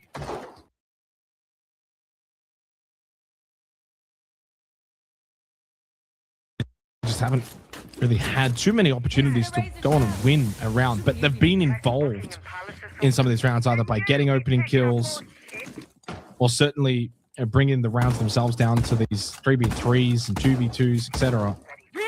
But the last round was just so dominant, especially on the tertiary side, that you just can't have that. You can certainly have a struggling loss on top floor, which is what they had back in the opening round. So far, so good, though, for Thailand, and they do get to return to the top floor now. Master and R6 for round 4, looking for 4 straight rounds. It's been very dominant, and Scatman aggressive towards Ops on the clash says to South Korea that Versity control is not going to be easy to take. I like the inclusion of the Glaz this round from the attack. We'll see if Gotti is able to get value. Last time out, the Kali was pretty limited in impact. And so Gotti with that Glaz in combination with Smokes can be pretty self-sufficient in trying to gain a bit of space. I'll be intrigued to see actually where he elects to push. Is that an ops angle? Does he maybe even push bot lobby? It's pretty versatile in where you can push. It doesn't necessarily have to be long range, as the kind of gadget and weaponry would suggest. More often than not, Glaz is actually particularly effective up close and personal against the defense who don't have Warden in play. The best counter against those smokes. Midpoint of the round, Scatman still active over towards Mez. The counterplay here from the attack feels pretty limited. I don't think South Korea are going to feel particularly comfortable. In fact, probably feeling quite vulnerable if they elect to play into this clash. And so the play might be for another back hit, but this time going a little earlier, putting those pieces in place. But Gotti falls really low. Soldier, though, responds. Cool. 3 quick straight for Thailand. That's more of what we saw back on Clubhouse. We'll be able to at least stem the bleeding ever so slightly with the elimination of Light Colas. Low on health on the Blackbeard. Senses that doom. The Soldier over towards display to group up. Shot in the back from BG Man. Thailand have just got every angle covered. Soldier Man able to escape back outside. But this sort of play isn't going to win you the round. Very much on the verge of 4 straight now for Thailand. There's just no real way back into the building for Soldier. Crit J puts an end to it. Well, this might be speedrun territory on Lair. Maybe Nighthaven Labs is indeed calling to decide this upper final. Because right now, Thailand have just not looked like giving up a round. No. This has been some of the more convincing siege that we've seen from either team over the course of the series so far. 4 straight. And say what you may about Lair and the way in which it can position itself defensively. It's not even just the scoreboard reflective, I think, of how good they are on the map. It's more so their ability to close out the round in such confident fashion, often in significant advantages, not having to play a massive risk. Like, a lot of the plays that they're trying to execute are pretty high percentage plays towards the win conditions that you would kind of expect in a regular game. They're not having to do anything absolutely absurd. They're forcing South Korea, though, on the flip side, to play low percentage, to try and make plays of desperation when they really don't want to. I really like that last round in particular. They're able to leverage the clash really nicely. The counterplay from South Korea was so incredibly limited in that round, and I think Thailand clued into that pretty quickly and made good use of that utility. And so to basement we go. And an opportunity, if anything, for Thailand to further compound this lead. Is there a world in which they can go 6-0? Attacker's objective is to defuse a Well, I mean, there certainly is. It seems at this point more probable, to be honest, and that makes it far more difficult for South Korea, but they may just back themselves in anyway on Nighthaven Labs. There's nothing has really worked for them. They've tried to get set up around the sites and then go for executes. They've also just struggled to, at times, get into the building. A lot of it is just down to what Thailand is doing. They've just been far more proactive on the defense, really stretching the map and its width and length, and compared to Clubhouse, which again naturally plays a little bit more enclosed, a bit more structured. I think less room to maneuver and do what you want. And that's kind of what we were talking about pre-match, and right now that's kind of playing out in that way. And as the game goes on and you get this 4-0 lead, I think that just gives more incentive for Thailand to just keep playing this way. And it's really up to South Korea to kind of put a stop to it. And what that will be is, well, hard to say. I mean, they got Woogie Man on the Docker B. They bring Soldier on the Blackbeard. So they've tried this, though, before, and it hasn't worked. Like last time out on this site, they just took so long with this first floor control. They brought the RAM. They brought the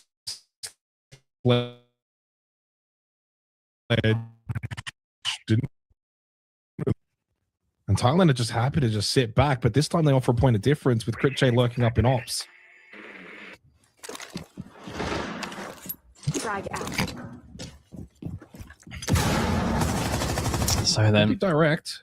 Yeah, they're just going to chip away at control here and maybe try and catch Thailand off guard and try and punish or miss position.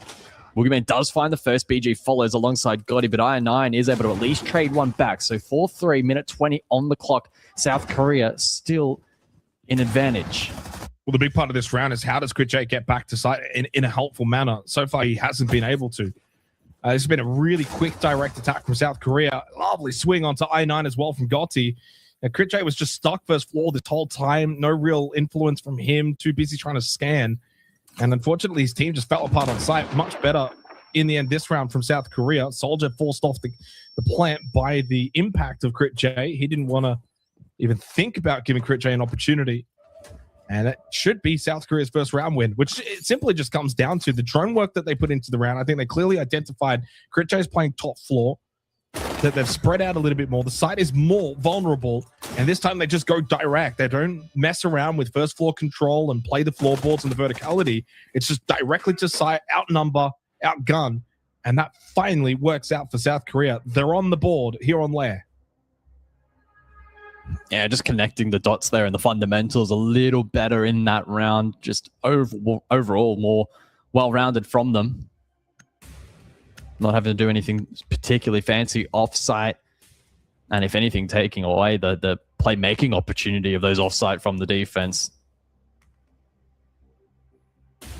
And often in Siege, the minimum benchmark set for an attacking team is a 2-4 scoreline. And by getting that result across the line, South Korea now can set their sights on that eventuality. And it all comes down to good old Dorms as that final sight of the half. Very excited to see how South Korea in particular look to approach this site. Is there a world in which they try and go direct? Based on the tools and the comp they're selecting, probably suggesting that that will not be the case. I love the addition of the solid snake. Should be a really vital tool in helping clear this top floor with a little more certainty. And there's a couple of really key positions that are quite safe that Ryder can sit and gain a lot of good info up above. The range on the sense is pretty large, so let's see how they try and utilize that.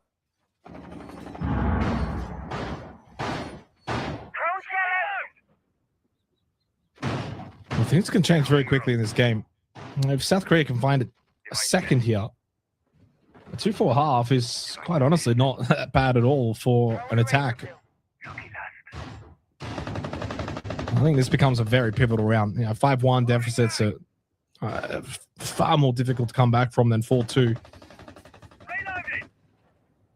The key indicator clearly, as you said, it was just the identification for South Korea and the follow through. So for Thailand, it's just a matter of not being as easy to read and then therefore not being as susceptible.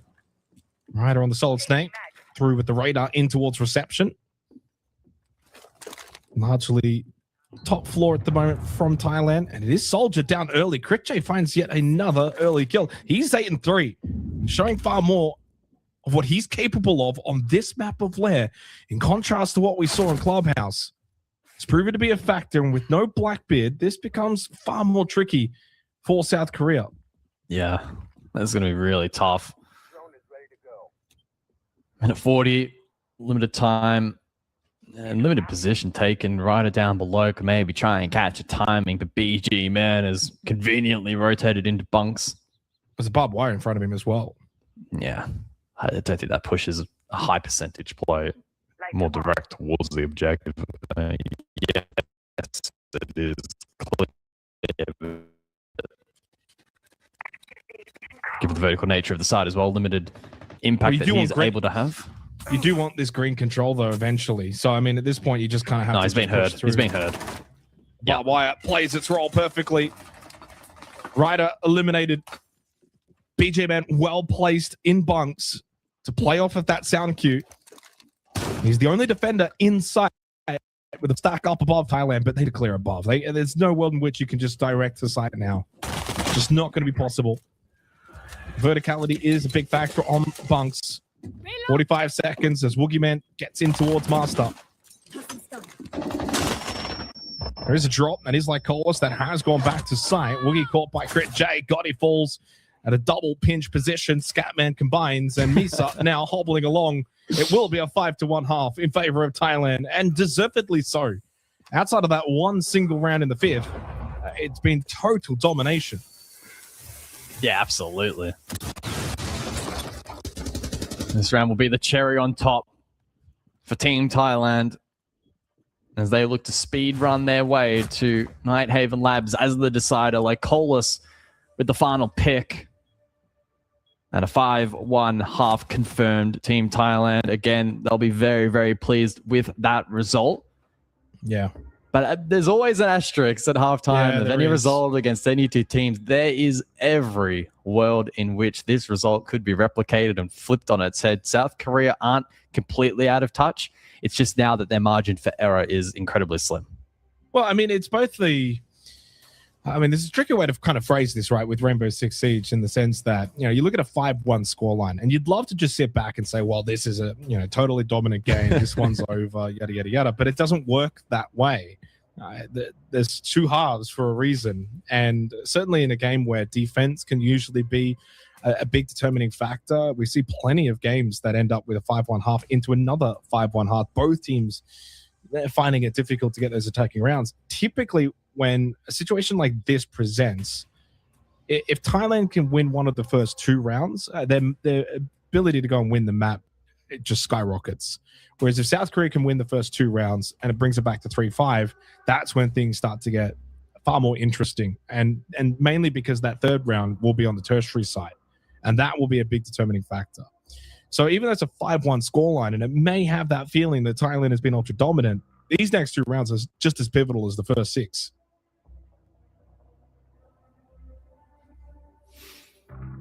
Absolutely. I wonder what maybe the overall approach will look like here for South Korea over the next couple of rounds. How aggressive do they want to try and play? Do they look to lean into Misa, for instance, as another win con? Do they try and spread the load a little bit more than maybe they would have preferred in this kind of matchup? I think aggression factors as well is going to be really, really key. Thailand haven't played probably near as aggressively as I kind of expected, and so I think for South Korea it's maybe about trying to continually manage that over the course of not just this map but the decider as well, if ultimately required. As a scheduled timeout will come to an end, and the bands will play out the first four for the second half. These two will be rather crucial in kind of setting the guidelines for how the second half will transpire. What kind of utility each team kind of wants to deal with, and whether or not it may be double shields. Evidently, that will not be the case. The first wave being the Ying and the Kaiyid, so maybe indicative that we see a Bandit follow-up here from Thailand to alleviate pressure on hard breach, and then from the likes of South Korea, maybe a little more open in the sense that it could be the likes of maybe a Grim or some kind of other utility that can typically generate space around the map. We'll wait and see. And yeah, Solid Snake, another info gatherer dealt with. Interestingly, the Bandit does make it through. Instead, it's the Mirror off the board. I was having a look at yesterday's matches for the 2 layer games that these teams played respectively. Unfortunately, they don't actually have the breakdown for South Korea, but for actually all for Thailand as well. The only thing we can see is that Thailand beat Japan 7-5 and South Korea lost 2-7 to Singapore. So it's hard to really understand if it was a similar situation for South Korea in the sense that they gave up, kind of like a 5-1 half on their attack, went defense, couldn't really get much to work either side. It's difficult to ascertain. For all we know, it could have been a shocking defensive half. So I'm not quite sure where the damage was kind of done for them in that game against Singapore. What we do know, it was done on their attack. They couldn't get much. They only got the 1 round. So what's their defense going to look like now? And as you said, is it going to be aggressive? I think top floor, you want to play it pretty much stock standard. This particular site plays similar to club in the sense that everyone knows really how to play this now and what lineups and compositions and positioning that you want to kind of bring. So I don't think we're going to see too much tricky shenanigans out of South Korea for top floor on lair. And when you kind of bring the lineup with the Bandit for the reinforced wall in sight, along with the Tachanka, the smoke, the Azami is so critical as well in just being able to play inside of office. This is a pretty default lineup for South Korea. Attackers dropped the diffuser. Yeah, it is. And maybe just looking to lean into fundamentals and try to break these attacks in that fashion. It could certainly work. I think good fundamentals on the default strat will probably outride or override most attacks in this kind of format. Unless you really get caught off guard by some kind of pocket play from the attack, which I suppose can happen as well.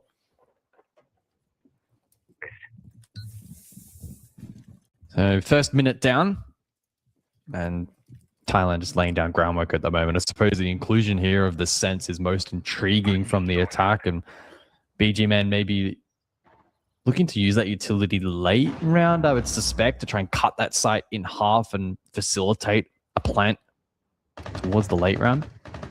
I mean, the power of the ROUs is they're so flexible in how you want to use them. You get 4, and kind of plays the role of the yin in the amount of that utility that you have. You predominantly will use Candelas for side execute, but you might also use 1 or 2 to get into a position for that execute. And I think the same goes with the ROUs. You also use them both over towards mask, through the doorway.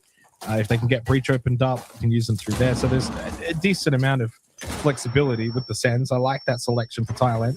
A little bit of pressure over towards Mezzanine. Caught the hallway as I9 slips in through the bathroom. He gets the opening kill for Thailand. They go for a decent little pinch attempt. It works. They get the opening kill.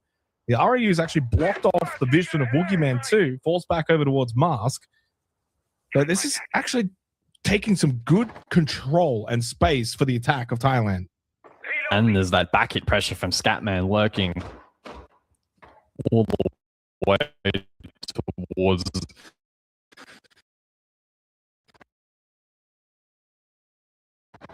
side of the map as well. So I like this from Thailand at the moment, looking to formulate this map point round. 35 seconds though on the clock. It needs to be clean from here. One apiece. Keeps the advantage with Thailand. Lycolis holding the angle. They knew that Gotti was stuck at that wall position, and Critche was able to swing comfortably, knowing Lycolis had his back. Critche tried to fake out the drone, but it forced out the swing from Soldier, and Soldier can win this. 15 seconds, that's not a lot of time for Thailand. At some point, Lycolis will need to go for the plant, which means it becomes an inadvertent 1v1 then with BG Man. Soldier holds his composure, hits the headshot, instant flick, and Lycolis is not sticking the plant.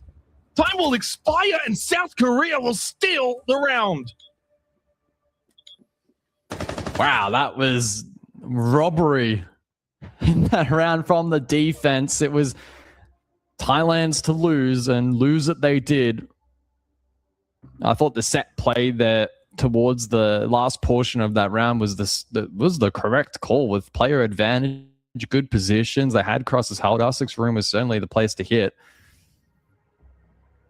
But it just stumbled there at the end. And I think they probably could have better executed the 2-1 and maybe just tried to trade out R6 room, maybe looking to overcomplicate a little bit. Diffuser as a win condition there was always going to be pretty dicey. And there's that much time on the clock. All it takes is one slight misstep and one opportunity to present for the 1v1, which it ultimately did. And whoever then has the kit is in a do or die position where essentially you can't stick. There's not enough time. And the defender is wise and is repositioned. Well, you're not going to find the kill either way anyway. So it was awkward there for Lycolis. Can't fault him. But more so maybe than the call prior to that, the way in which they approached that 2 versus 1 was a little out of sync. Either way, though, South Korea cling on for one more round. 2-5, the scoreline down to basement for the 8th. Do have an update as well, guys, from that lower bracket semi-final match between Chinese Taipei and Japan. Chinese Taipei were leading 5-3. They lose the opening map to Japan 7-5. It was 4 straight from Japan. Come back and take that opening map. The result, of course, of that game means if you lose, you're out. All of the qualifiers you win, you will play the loser of this series, South Korea, Thailand. And that game, the lower bracket final, will determine the second and final slot to the Esports Nations Cup. Opening kill for Thailand. It's Misa in the grave. Dropped to 18 in the first map, guys. Just the 4 so far here on Lair. Yeah, he's been better contained from Thailand on this occasion, who certainly on the flip side here on Lair haven't had a massive standout effort. Yeah, sure, Crit J is up 10-4, but it hasn't been a big runaway style of performance from him. It's been well-rounded by the team. I think naturally this team has actually got its roles pretty well covered in comparison to maybe some of the other teams, even just globally in this competition, where some sacrifices have maybe had to be made in terms of roles. It feels like the natural roles kind of have been solid quite nicely here for Thailand, and I think they're benefiting from that, particularly here on Lair, more expansive map, and one with a little more maneuverability strategically as well in comparison to map 1 of Club. Midpoint of the round, though. Can they convert? It feels eerily similar to the last round where they had advantage, they had plenty of time, they set themselves up for the play, and it just fell short. They kind of stumbled at the final hurdle. And so they'll be looking to right their wrongs here in the 8th round, and by finding Gotti, they're in a great position. Woogie Man, though, in the meantime, does respond swiftly. It's the Dokkaebi in the grave for Thailand. He's the only one that's actually basement as well. Right, a bit of contact with BG Man, getting him low, forcing him back towards the site. Woogie also taking another lick of damage, but he hits the headshot onto Crit J.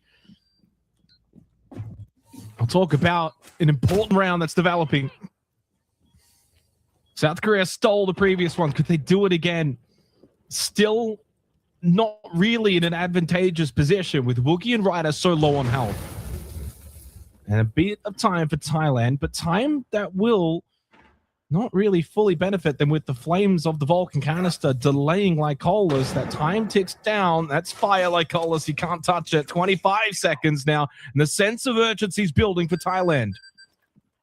20 seconds on the clock. This is a massive moment in this match. Can Thailand convert?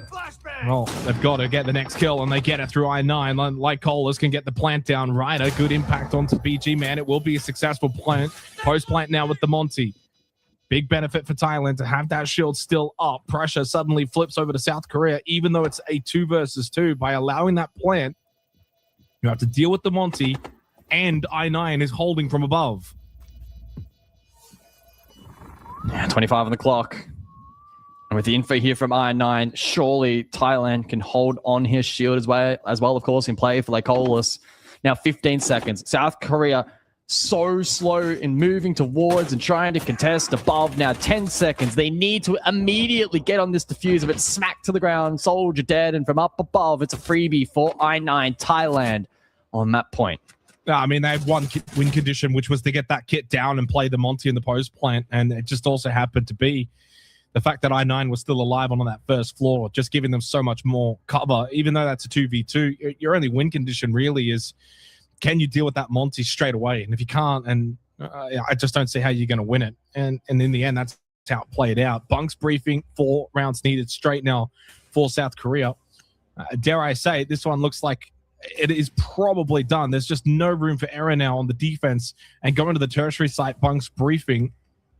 I mean, you win this, you go back top floor, you can get back to 4-6. Then you get a reattempt basement. There is still a pathway forward. There always is, but right now it's looking very likely that Thailand should get us to Nighthaven Labs to decide this series, decide which of these two nations will qualify for the Esports Nations Cup.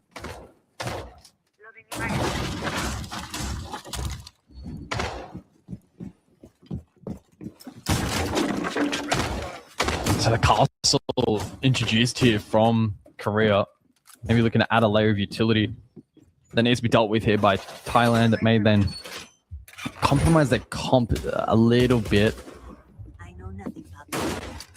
Potentially looking to introduce more explosives, although even that now seems to be a little limited from Thailand. So that's going to be quite intriguing to watch over the course of the round if the castle does pose problems in it.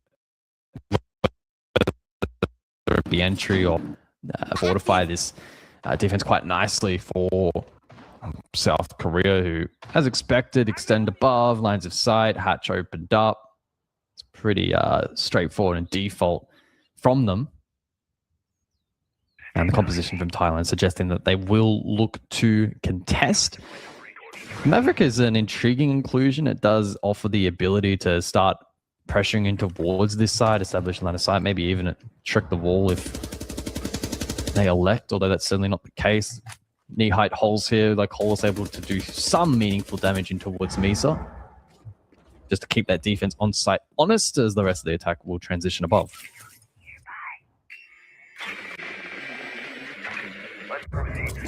Well, early kill from Crit J. He's been able to get off the leash here on Lair. After his 11th kill. Doesn't bode well for the defense of South Korea on Bunk's briefing.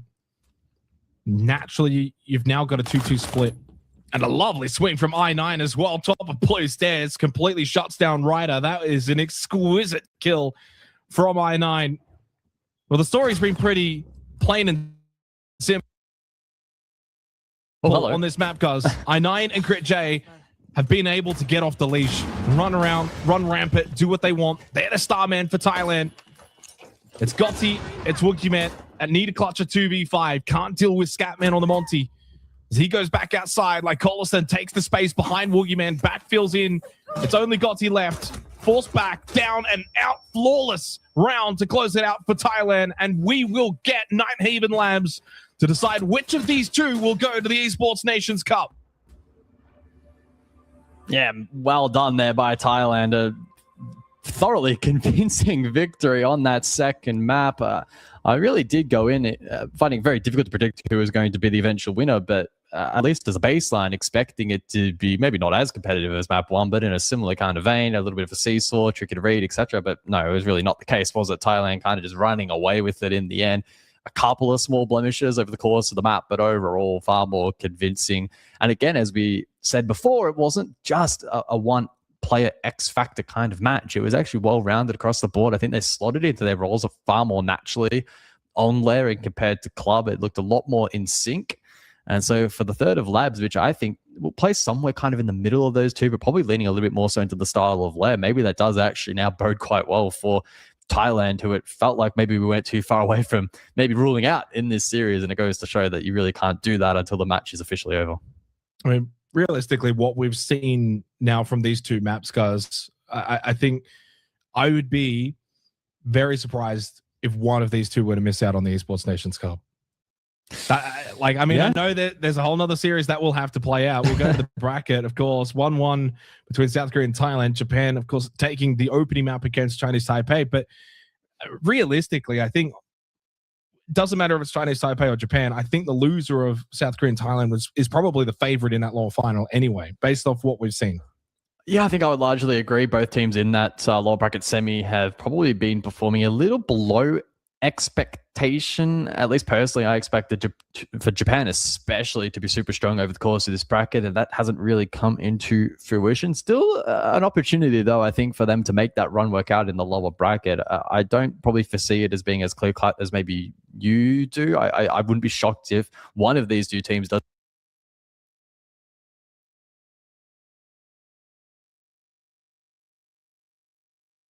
eventually going to miss out.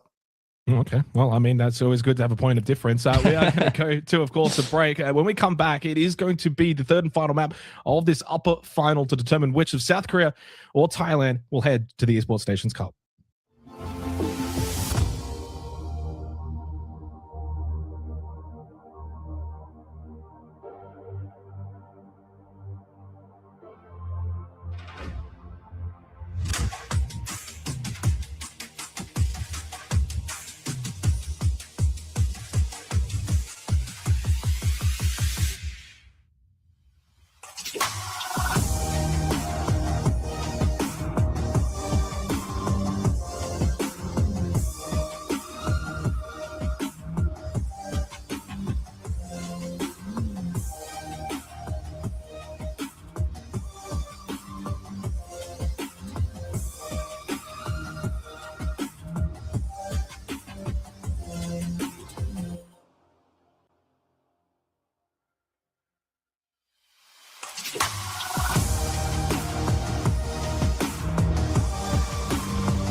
Yeah, I've seen a couple of clips actually as well. Yeah, certainly coming from that region, it's been really exciting to watch. I think I'm looking towards probably Saudi Arabia to potentially make that run through the lower bracket. They are such a talented part of the world. We've seen it time and time again at even a tier 1 level, just how deep the talent pool is there. And I think it'd be disappointing for them to ultimately not make the LAN as well. And so, yeah, we'll see how they go. It's going to be stiff competition, right?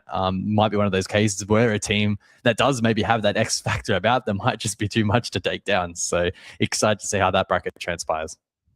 Yeah, and of course, we eventually throughout the, I don't even know at this point, 12, 14 hours or something, we're going to see Europe, we're going to see North America, we're going to see South America. It's going to be action-packed over, really, I guess, this whole day ahead of us. For me and you guys, our days are ending, but for the broadcast, it's just beginning. Of course, for Thailand and South Korea coming up very shortly, Nighthaven Labs, how much of this is just going to simply come down to individuality versus team strategy on a map where, again, I think it's at the point now probably in its lifespan where we know how Labs is going to play. We know how the sites naturally play, the operators, etc., as is most maps in Siege. What we have seen, though, I guess, across the series, you think back to the first map, big individual play from me.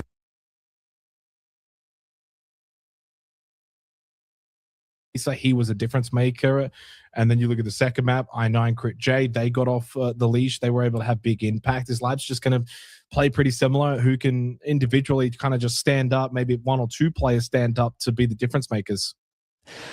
Yeah, it's really tough to say. I think individuality is going to have a bit of an impact regardless of, even just who's playing and what map they're actually facing on. We've seen it throughout not just this sub-region, but across other sub-regions in the qualifiers thus far, that it has been largely influential. And so that's, I think, partly why it makes it so challenging to predict, because the volatile nature of these individual results means we don't really know how the third map is going to shape up. There's been glimpses from several players inside of the server so far, and is it going to be one of those to step back up, like a Mesa, for instance, to step up on this next map, or do we see someone else that's maybe been a little shadowed maybe over the course of this series so far step up?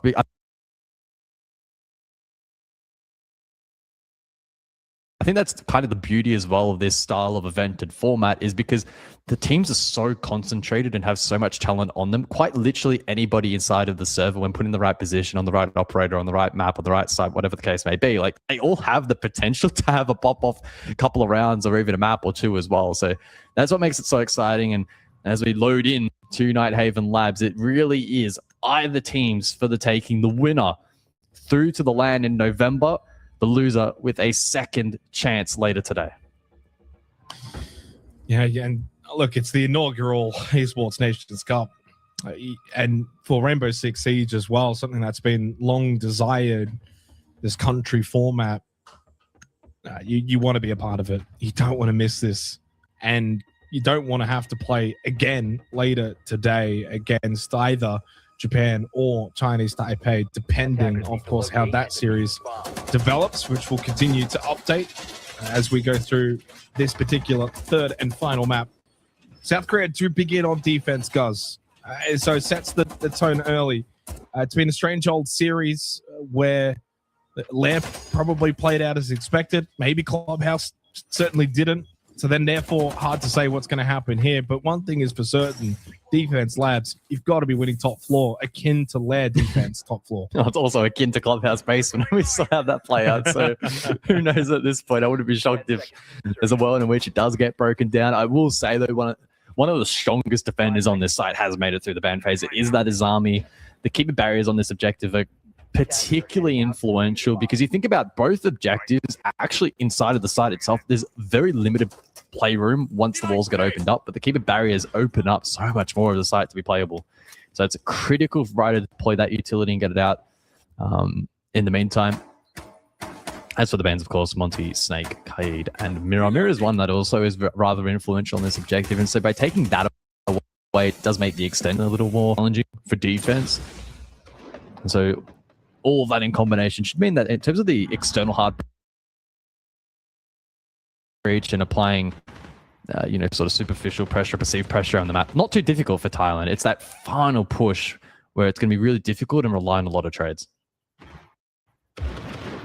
Early pressure on the cold meeting side from Thailand, not wanting to focus too early on IT, but it will be definitely a focus of theirs later in the round. Comes they can deal with the bandit batteries. I think you still got to deal with the soda canisters of Gotti as well, who is inside of IT at the moment. I9 has slipped into electrical, and I wonder if he can get to that doorway and potentially catch someone off guard. No, Crit J is going to be the one to take early position. Typically the doorway of electrical held by someone with a shotgun, but it's actually Ryder who holds it at the moment. The Azami at times will play Rafters. Gotti dies to Lycolis. The only kill from Con for Thailand. And that's the focus right now. It's this Con-side electrical hit. And it has thrown a spanner in the works for South Korea, who were far more set up for IT Garage side. Yeah, I'll see how they now look to respond. The 4v5 now putting South Korea in a position where they want to try and make a play back. They sit back and wait. It's unlikely that they'll be able to win the round. So trying to catch a member of this attack off guard.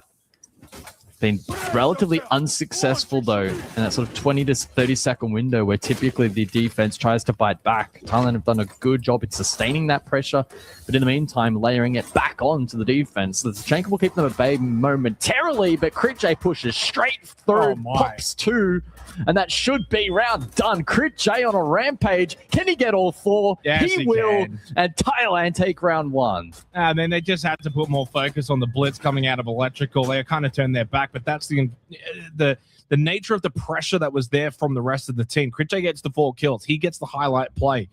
But it's the fact that Thailand themselves as a collective team were all in sync. It wasn't just the solo push. There's a reason why South Korea were not able to deal with Crit J's, because they had so much pressure from other avenues. That is a really well set attacking round. Of course, it's still a huge individual play as well from Crit J to connect with the pistol shots. Those aren't easy. Really solid from Thailand, and it's a real early wake-up call for South Korea. If they can't defend top floor, this could be a very difficult half for them. That's exactly what you can expect from Crit J.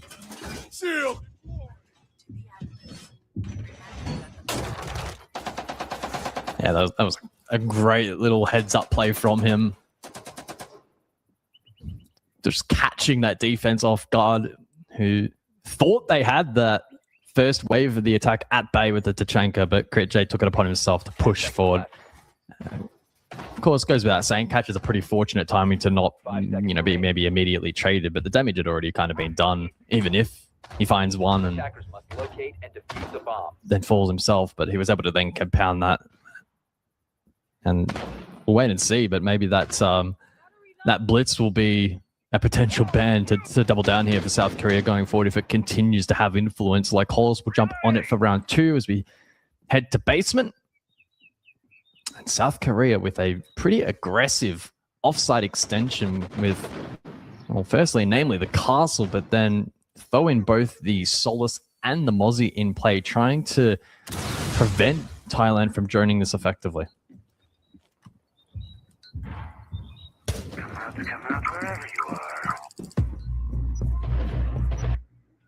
The benefit of this Thailand roster as well, you got 3 players that can play shields in I9, Crit J, and Lycolis. Misa, though, gets rid of I9. That's what they need, the nice early kills. Just kind of relieve the pressure. They got smacked around on Lair. Crit J with an emphatic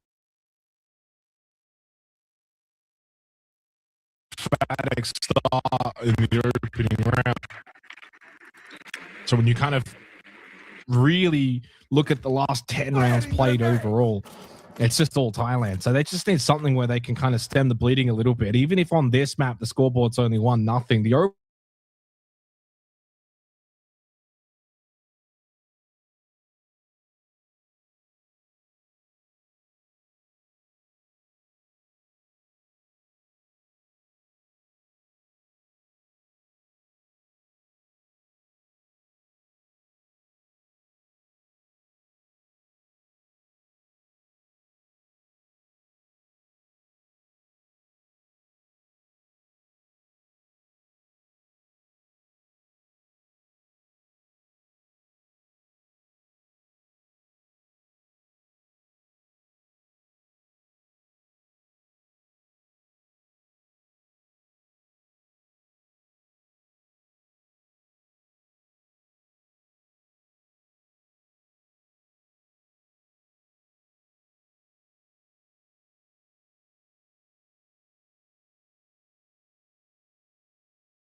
bracket final.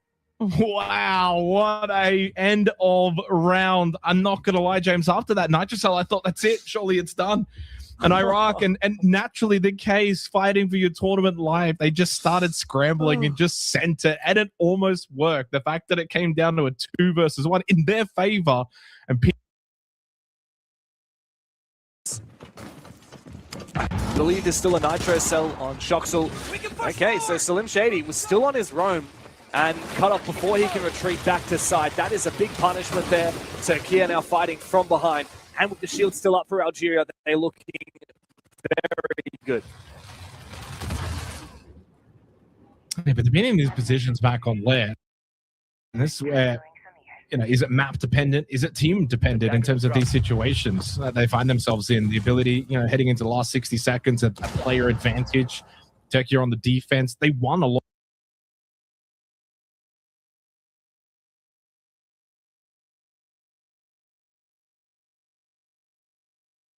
Of these rounds back on lane. And Basement Clubhouse is a pretty strong, formidable defensive side. With Solotov still alive, got Bodov on the smoke, there are still really good, ample opportunities for Turkey in this round, despite the advantage for Algeria. And where they really need to nail this home is probably through Atox on the Monty to be able to push forward, out from bot main. This is a great position, though, from Shoxel. He's not vulnerable to the hatch. He has the ability to go for a lot of good peaks if anyone does move into Arsenal. However, the push for now is coming instead from Church. Addix is forced back into Mem. And a rotate back upstairs. The diffuser is indeed going to go into Arsenal, which means Shoxel's position comes even more into play. Great kill, though, from Atox on that Monty. Needs to get into a plant position now. Does Brogson. Nitro Cell comes out from Shoxel. It finds the Monty. There's no chance now. 1v1, but not enough time to get the job done. And Turkey will win the round on time. Yeah, Solotov just got scrappy over towards Arsenal, kept himself alive, just didn't want to over peak, didn't want to rush. It's going to be a factor. Really smart heads-up play from him. Even though it did technically come down to a 1v1, there was only half a second on the clock when that actually transpired. Really solid round for Turkey. And again, it's the hallmarks of what happened on Lair, James, where there's a 4v3 player advantage for Algeria heading into the execute towards site, and they fumble it again. Like they had the Monty up, but it was some really solid defense from Turkey. They still had Vulcan canisters to delay impacts. They had good positioning over towards Arsenal. They knew there was no pressure from Dirt or Kitchen Hatch. It was pretty one-dimensional from Algeria, and they just backed themselves in and they closed it out. That is an opportunity that goes begging for Algeria. Explosive ordnance out and primed. Jammer ready. A lot of work to be done to right wrongs like that. Still incredible that it got so close. We have been really treated, haven't we, tonight? I just cannot believe the point in this qualifier so far. 5 seconds. We saw plenty in the matches on the other streams, so on the other games, the other regions, even the lower bracket of this Middle East Africa region with the Saudi Arabia-Iraq matchup. This game is also for Algeria. Step one is always going to be hard for each here. We've got both the Hibana, great util to open up these walls as early as possible, but it's later in the round when it comes to dealing with the mirror windows, with the Vulcan canisters, and with the dread mines. Even the Azami's keeper barriers, I don't see a lot of utility that's going to be perfect for dealing with that. Do we even have DMRs? We don't have a single DMR on this lineup from Algeria, which means it's going to be very tough to try and clear out those keeper barriers. Enemies inbound.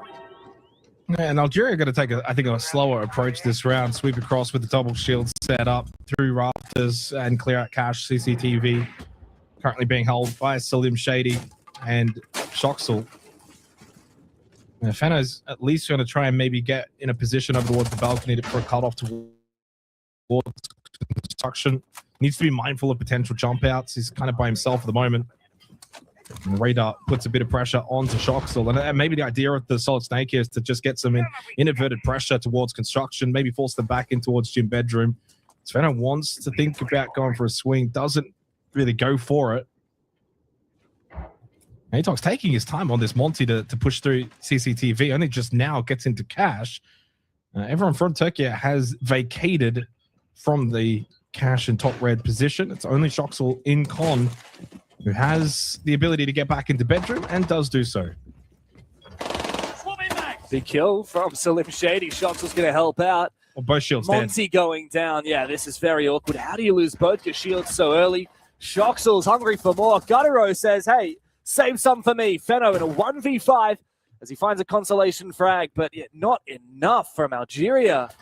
Very uninspired attack, and Turkey took advantage of the round with both hands. Monty, are you okay? Says Shoxel in the old chat. Salim Shady started the affair for Turkey and finished it as well. Big round for him. I think he just did he just side the logistics? Did he just get so focused on pushing through con in towards bedroom that he's just turned his back and given up a freebie? Because he just went down so easily. Like, it shouldn't really be happening. The Blackbeard is one thing. Didn't quite see where he went down, but Atox was pretty slow maneuvering through CCTV, then into cash, taking his time, being cautious. And then he goes into con and just dies instantly. How does that happen? So it's got to be a little concerning for Algeria. The shield play clearly not working, and I don't think it plays to their strength either. Slow approach round. I'm going to be wrong, Jim Bedroom. There's not a lot of room to really get aggressive, but even still, you could get main stairs pressure. You can certainly put a lot more pressure towards Jacuzzi breach, logistics hatch, go for a bit more of a split push along with balcony towards the gym window. There's a lot more you can do outside of just a shields push through construction. Clearly didn't work. I don't think the Monty is one that probably should come back based on that gameplay, and they do bring the Blackbeard, but certainly not bring the Monty for cash and CCTV.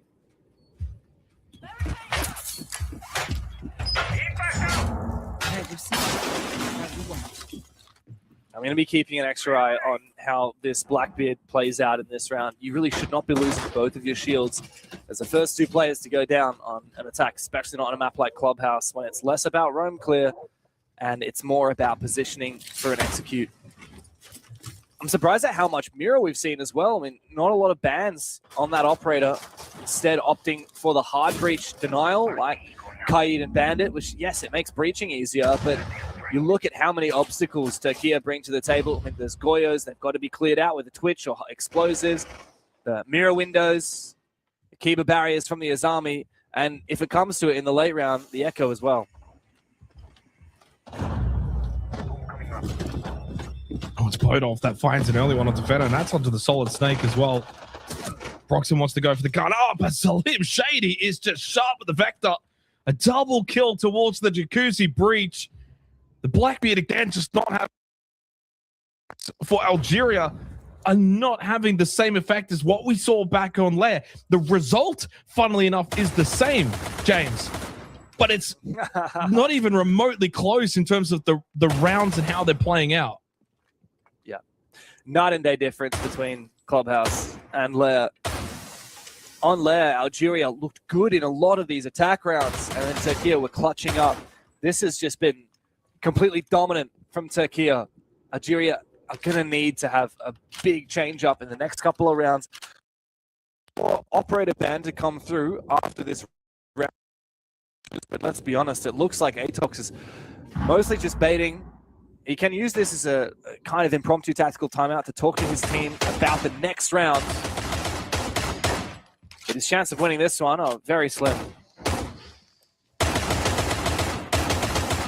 think I saw the tactical timeout as well has been called. So an extended for Algeria coming up. Oh, Atox somewhat slow to react to Gutero, just standing quite literally at the window, and vice versa. Gutero a little slow to and the kill. In the end, he does. Hits the headshot, and Turkey with a 3-0 advantage.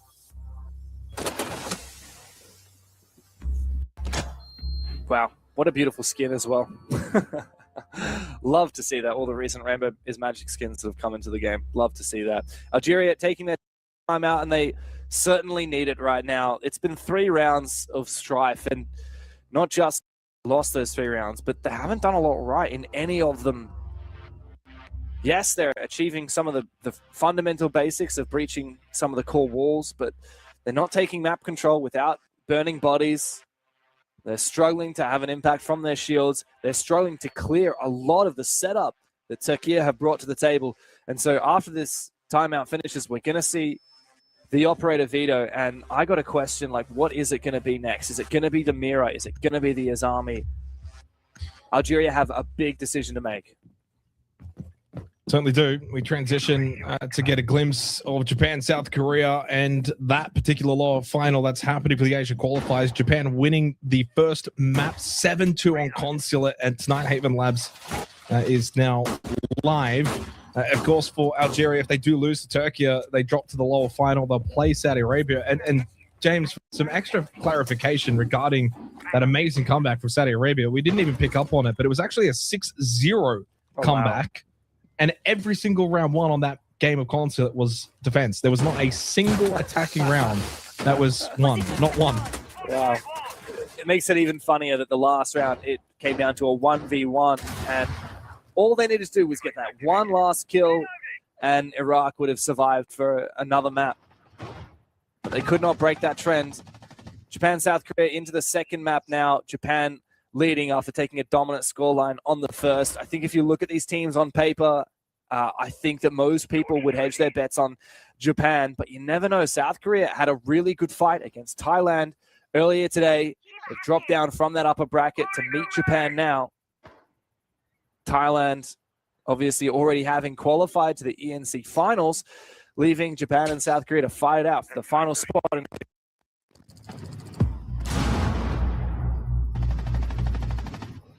It would be devastating for either South Korea or Japan, but only one can go through. That's just the reality. Being completely honest, I think Japan probably a little bit more deserving based on what we've seen in the APAC North region over the last year or two. And I wouldn't be surprised if that one gets ugly, considering Defense Labs, Japan should be pretty confident in that first time. Of course, for Turkey and Algeria, that's the main focus. 3-0 back underway over there as well. We're finally out of what was a tactical timeout from Algeria at the same time as the bans that we saw halfway through. It was the Azami and the Thermite that were banned away.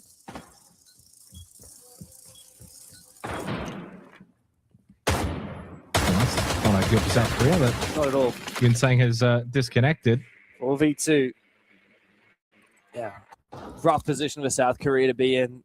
Also, it's hard to bounce back after you lose your first game earlier today to Thailand. They're also playing without Misa, who was their top player in that opening map.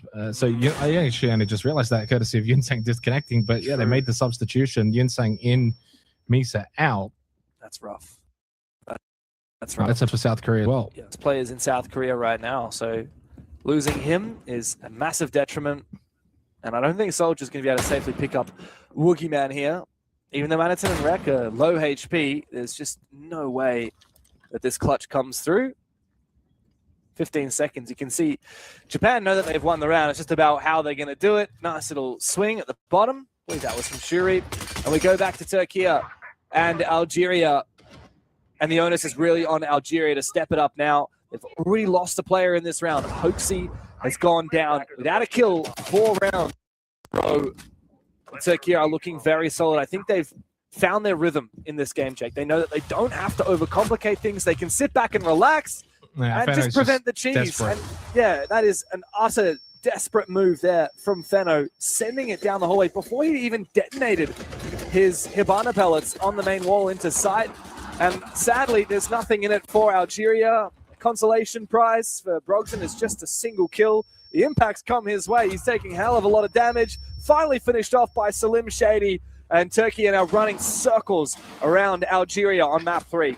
Yeah, I think Algeria are going to be requesting a second timeout, but it's just not allowed. It's 4-0. Out of the tack, they just get completely decimated. There's nothing more demoralizing, James, when you call a tactical timeout, 3-0, go around the world, don't find success, and then immediately out of that tactical timeout, you don't just lose the round, you get absolutely destroyed Gym Bedroom to follow, another tough site. They just haven't really been able to get anything to work. They're not getting the early game going, so they're not getting early opening kills and advantages. They're certainly still not winning any of the late round executions.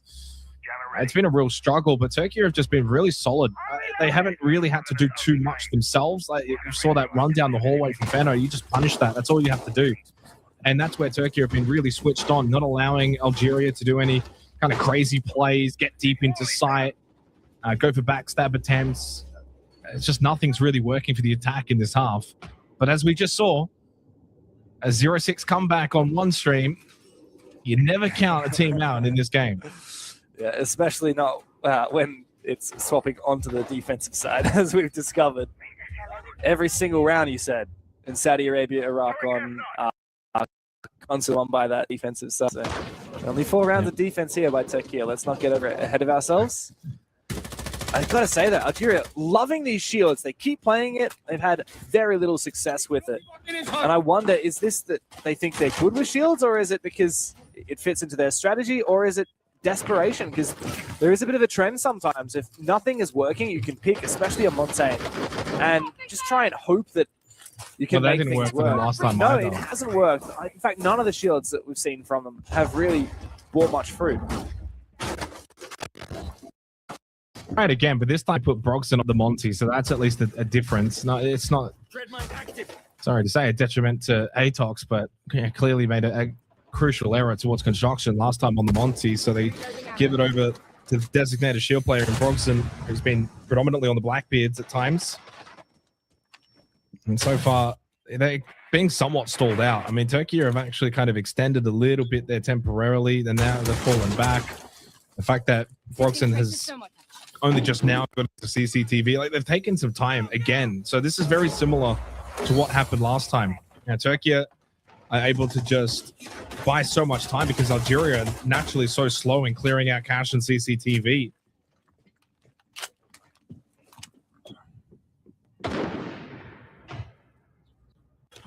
A lot of map control still to take.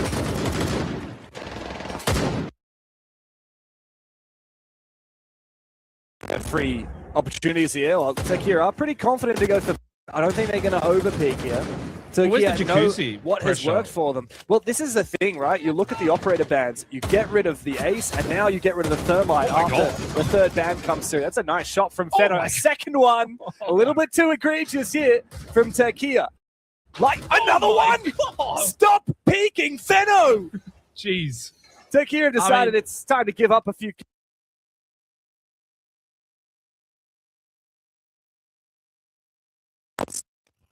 Well, I mean, I think you can give the credit to Fenno on a couple of those at least. Yeah, there's a couple of peaks from Turkey, but he's hit some incredible shots. He's kind of just put the cape on and got to work.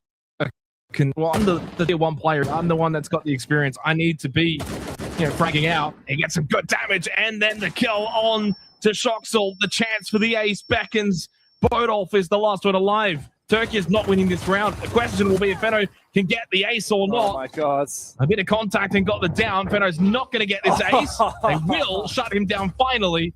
Algeria have got their first attacking round win. Another moment too soon. A much needed opportunity now for Algeria. All it took was a little bit of an overpeak from 3 players from Turkey, and Fenno lapped them up. A bit of confidence now on Algeria's side. 1 more round and a half. If they can go a 2-4 split here, we're very much on. Yeah, I agree with that sentiment. I think if they can get this second attacking round, it's a funny old game. You can lose 4 straight, look completely hopeless, tactical timeout, no effect, and then you just go and win 2 straight attacking rounds. It can completely change the complexion of this series, let alone the map. But, I mean, I will say that took a pretty special effort from an individual. That's not a team win, if that makes sense. Fenno just went absolutely nuts, was able to get some good shots, and that was the difference in the round.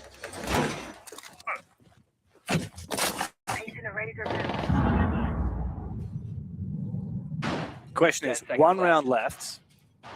What are you going to change up for this time? Because you can't just have Fenno sit on that window. Going back to the exact same bomb site, you can't expect that to happen exactly the same as it did last time. And thanks to the fact that the ace and the thermite have both been banned out, we only have this Hibana and some tin can openers. It's not a ton of util, but it will make quick work of that Jacuzzi breach, especially dealing with that mirror window, unless the impacts come out to try and deny it. That's an idea I hadn't thought of. Perhaps that's what Solotov's intention is. He can pop open that mirror window, throw his impacts through the mirror window so that they explode and destroy any hard breach placed on that wall.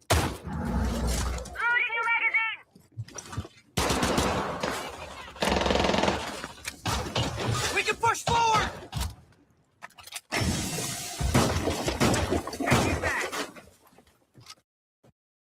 So the round is looking a little bit dicey for Shoxel, but he's still got a little bit of setup to do. I don't know how he took so much damage so early. Lee J trying to drone, but the mute jammers slowing that down, as is the player at the top of the red stairs. I like these feed holes here. Makes things very awkward for Broggs, and he wants to jump on through. Thankfully, he's got some assistance from Lee J. The Nomad stops that re-aggression from the defense. There's a lot of work to be done here. For Algeria, there's a solid reinforced wall supported with mute jammers that Shoxel is hiding behind, and also the ability to throw this C4 over the top of that reinforced wall is extra deadly. Essentially, it's like a crossfire with Salim Shady coming in to help. Big double C4 kill from Shoxel, and Algeria are falling to pieces. They sorely needed this round to find a second before saying goodbye to the half, but no, it's going to be another 1vx for Brogson, and it's not going to happen. Turkey looking phenomenal. Massive C4 and a great extended hold into Cash and CCTV. Nets them a very dominant half here, just 2 rounds away from knocking Algeria out of it and qualifying for the ENC finals. A tough moment again for Algeria, James, just not really able to find success in these close rounds. It's leading them to a position now where 5-1 half is, I don't know if that's going to be enough. There's not a lot of wiggle room, no room for error. Yes, it could end up being defender-sided. The first couple of rounds will be telling of that, but the strength of this Turkey roster is, interesting to me, because what we had kind of seen in some of the pictures that were posted of their earlier qualified matches, of course, naturally Solotov was just popping off, but it's been a really good team effort. Back on Lair, it was the Gutero show. Well, here on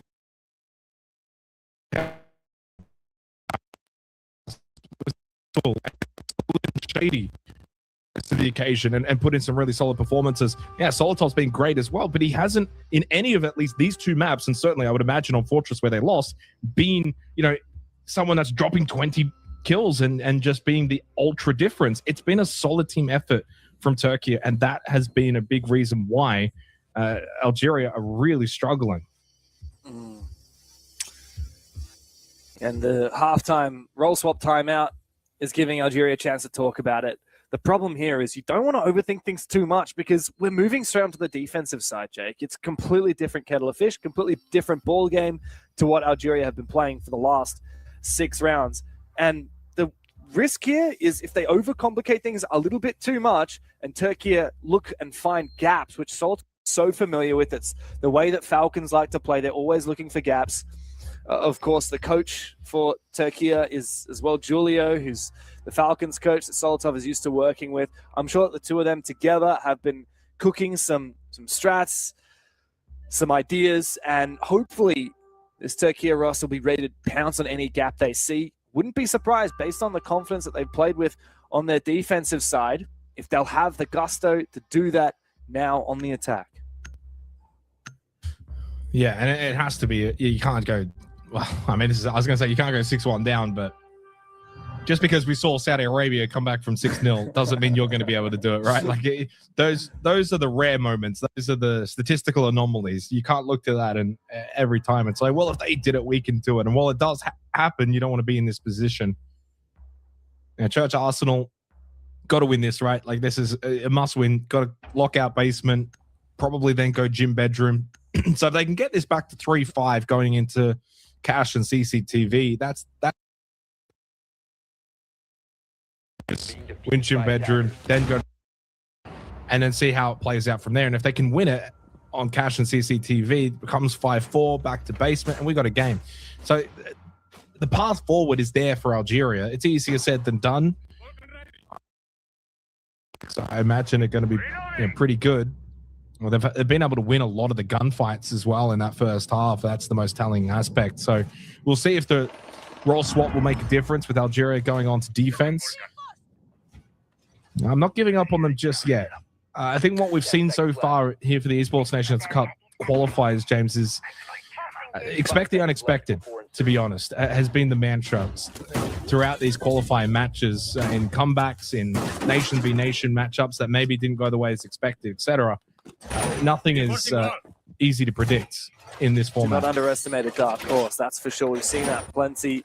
Algeria were a dark horse for me coming into the tournament. They've already taken some big scalps, namely Saudi Arabia. Don't underestimate them here against Turkey either. Going live. Interesting to see. Ooh, okay, sorry, Solotov, but what was that? Aggressive spawn peek here from Hoxie as he finds Solotov outside the building. That is one of the best players in the server. Definitely the most experienced player in the server, going down, and a lot of util with it as well. Snake, such a big operator. You can see Atox is worried about a player rushing onto site, so Algeria at least aware that they have gaps. Big double kill though. Salim Shady actually supports and finds Fenno. Guttero almost finds Hoxie, trying to retreat back to site. Now things look grim for Algeria. Yeah, I mean, you can fall back now. Yeah, Hoxie's low, but so is Guttero. 3 on site, but that's a lot of time now given up over towards first floor. Lee J wants to stick around, maybe catch one, and he does. Really big power play from Lee J. He may be low, though, but it does bring it back to a 3 versus 3. Looking for more. The concern for me, though, for Algeria is the Blackbeard. Well, it's got a row then who catches Atox. Not ideal. And with this Blackbeard now against the 2 low-health defenders, you've got time to drone, get information. Look at the pings. They know exactly where these last 2 players are. And Turkey are just kind of toying them with the pressure of the drones. They're not just rushing the site because there's still over a minute remaining. Yeah, the stage is set for Turkey to pounce onto the bomb site now. Like you said, low HP on 2 players. A drop down to the objective, but Guttero will fall.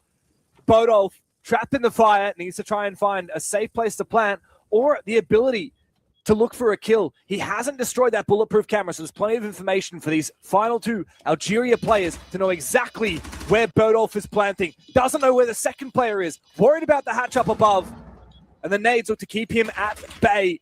Now it's much harder. Now the plant is down, and Hoxie goes down. Bodolf knows exactly where Lee J remains. The nade comes out, but a big kill. Enough damage to get the down. Finished off. Pistol out. But it's up against the Bearing 9 from Shoxel. Well, he's not he knows that Shoxel's here in Arsenal in this position, but not exactly the precise location. Does he just look to stick it? Hope for the best. Ping information. Shoxel creeps up, gets the kill. Lee J went for the counter defuse. It's Turkey that are 6-1 up and have got match and series point to book their place in the Esports Nations Cup. And that was despite losing the opening kill, losing their best player, Solotov, straight off the rip.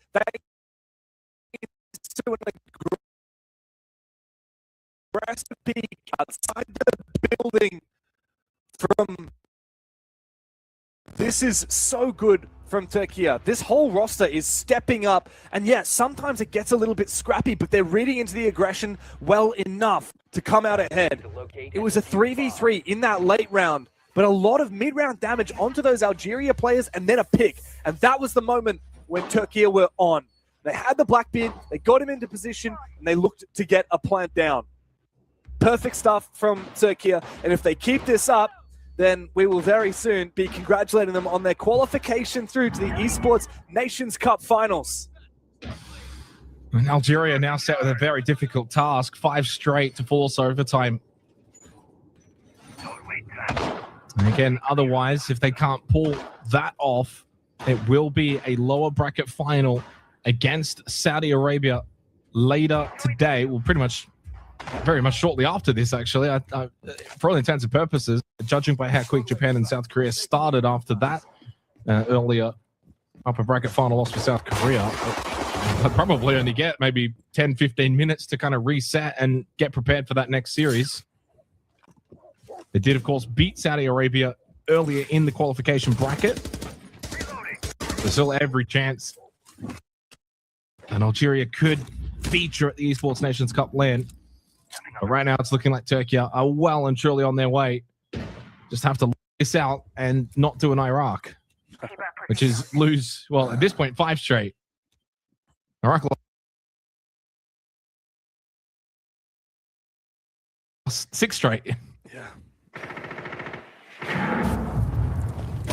Turkey have to show us what their attacks look like now. That's what it all comes down to. But for Algeria, when you've just been rocked like that, and you're on your defenses and you lose your first defense, it's not an easy place to be fighting back from. Backs up against the wall. There's only one way forward, but they're looking to play very passively. Algeria, they're not trying to fight for a lot of map space, and it's given a massive gift to Turkey. As I say that, Lee J's just found a big pick. I believe he was just on the main stairs, and he baited Salim Shady in just long enough to get that first pick. Solotov's also taken a hell of a lot of damage. Turkey have to be careful.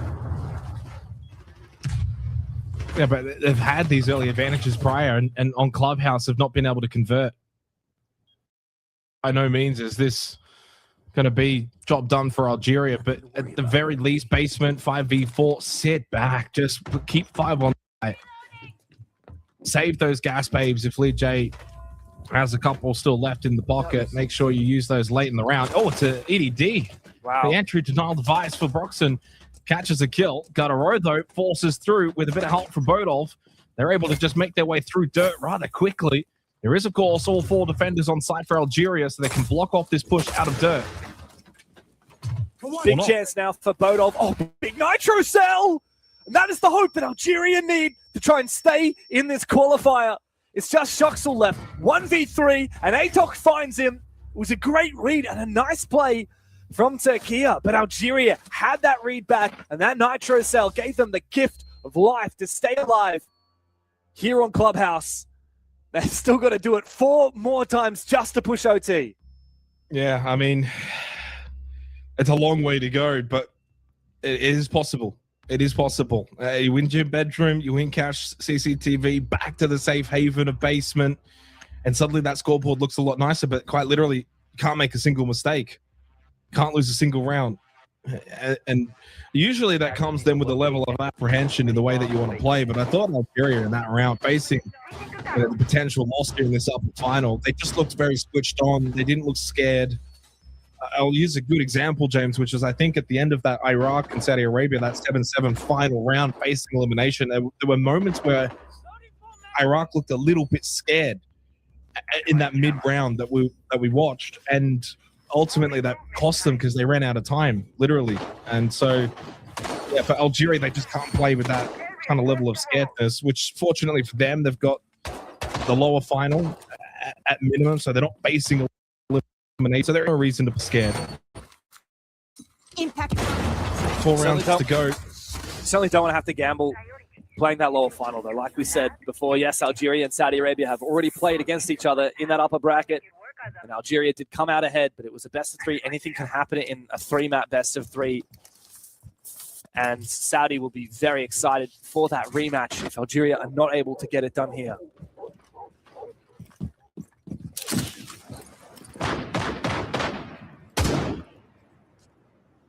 And Turkey, to me, I mean, I haven't really seen a lot from them outside of 2 maps, but the 2 maps that I've watched of them don't, to me, seem like the sort of team that's just going to go for a quick Hail Mary finish. You know, we see teams when they're 6-1, 6-2 up, just think, oh, let's just try and finish this quickly. Yeah, we bring the blitz, we play fast, we go for a rush, we try and catch Algeria off guard. Judging by the lineup, it seems like it's going to be very much still straight to the drawing board. Get your hard breaches, open up, Jacuzzi, get some pressure from con side. Do need to deal with this mirror window. But you can see already they've got CCTV opened up. They got Jacuzzi opened up. Getting through that checklist pretty nicely. So they're not changing strategies just because they've got 4 rounds in the bank. I love the Skopos pick as well. Very rare we get to see the Greek operator in play. The ability to swap, essentially teleport between the 2 shells. Currently on a roam in CCTV, Fenno is able to find a kill with that Skopos on the Shoxel, and the Lion goes down. No more of that crowd control utility that Turkey were hoping to use. despite having a lot of breaches open, it doesn't feel like they have a lot of tools to deal with these positions and the utility that Algeria have brought to the table. Thankfully, though, Bodo finally puts Feno down. Well, he should have probably just transferred back, to be honest. There was just over a minute left. He'd clearly been cut off. And I think one of the strengths of the Scopos there, James, is, yeah, he's CCTV. He's a little bit stuck. There's a player out in the balcony who can watch the cross back through con. If you play Scopos, you can teleport, literally. Yeah. So I'm a bit perplexed why he didn't just play the more defensive-minded approach, get back to site 5v4. And this opens up against Turkey. There's not a lot of time left, but it's equal numbers, and they've got good pressure from multiple avenues. It's Hoxie, though. That shuts down Gutaro. Soldov wants to get in the building, but look at that mirror window. It's going to very easily disrupt any kind of a push going in from that position. Smoke grenade goes out, but it's not going to do much. Bodov is still getting tased up by that clash. Great shot from Lee J. And Turkey's Reign of Terror is going to be slowed down somewhat. They could not deal with that mirror window. They couldn't deal with the clash. Great work from Algeria to get themselves back into it. A third round on the board. I mean, do you ban the clash or do you ban the mirror? Ban the mirror. I think you just take that away. It's very, very easy for them to be able to play behind that shield. Sorry, but play behind that mirror. You can play behind the shield as well, but I think you can deal with the clash far better than the mirror window. It's clearly caused issues in that round. Unless you want to bring different operators in dealing with it, it will get banned out along with the Grim. Interesting. Look, Mirror is a fantastic, powerful operator, but my take is often I prefer not to ban it. I prefer to leave it in because it has so many counters. And the thing about Mirror is when it's brought to the table, often it gives you information. The fact that they have a mirror tells you where they're going to be playing. If you see a mirror window, a defense is probably set up around it. There's probably a player playing around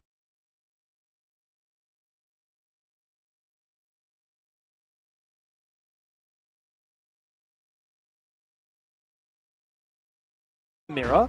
There's probably other util set up for that mirror window as well. Maybe other people, for example, the Clash was defending Logi so that that mirror window stayed alive. I'm a big fan of leaving it in and then bringing its counters because it has a lot of counters. You know, Ash, Kali, Zero, to name a few. There's plenty others. Smokes always help out as well. The Clash, on the other hand, that is, if you're going up against a good Clash player, it's tough. But, of course, Clash is much less commonly picked anyway. Regardless, it's the mirror banned out. The Grim also banned by Algeria. Interesting to me that we didn't see another hard breacher taken out. I thought perhaps the Thermite could have been worth it. Without Thermite or Ace, you're really just using tin can openers and Hibana and maybe Maverick, but you're probably not going to bring Maverick if Kaid and Bandit are banned. Otherwise, it's kind of a waste of those bans. Anyway, but we'll see. Big brought to the table here by Algeria in this round is the Castle. For a CCTV and Kasher in defense, Castle and Azami together can create quite a fortress. And the ADS is from Jaeger as well. We'll keep that Rafters position that Feno on the Azami is playing held very nicely for as long as possible. I like this though. The Thermite being on the board means that Shox is very quickly able to breach up every wall he might possibly want and start to peel away at this defense. Deimos track comes out on Hoxie. Ooh, Slim Shady's just actually found him with the gas pipe, no less. Oh. And another one. Double kill for Salim.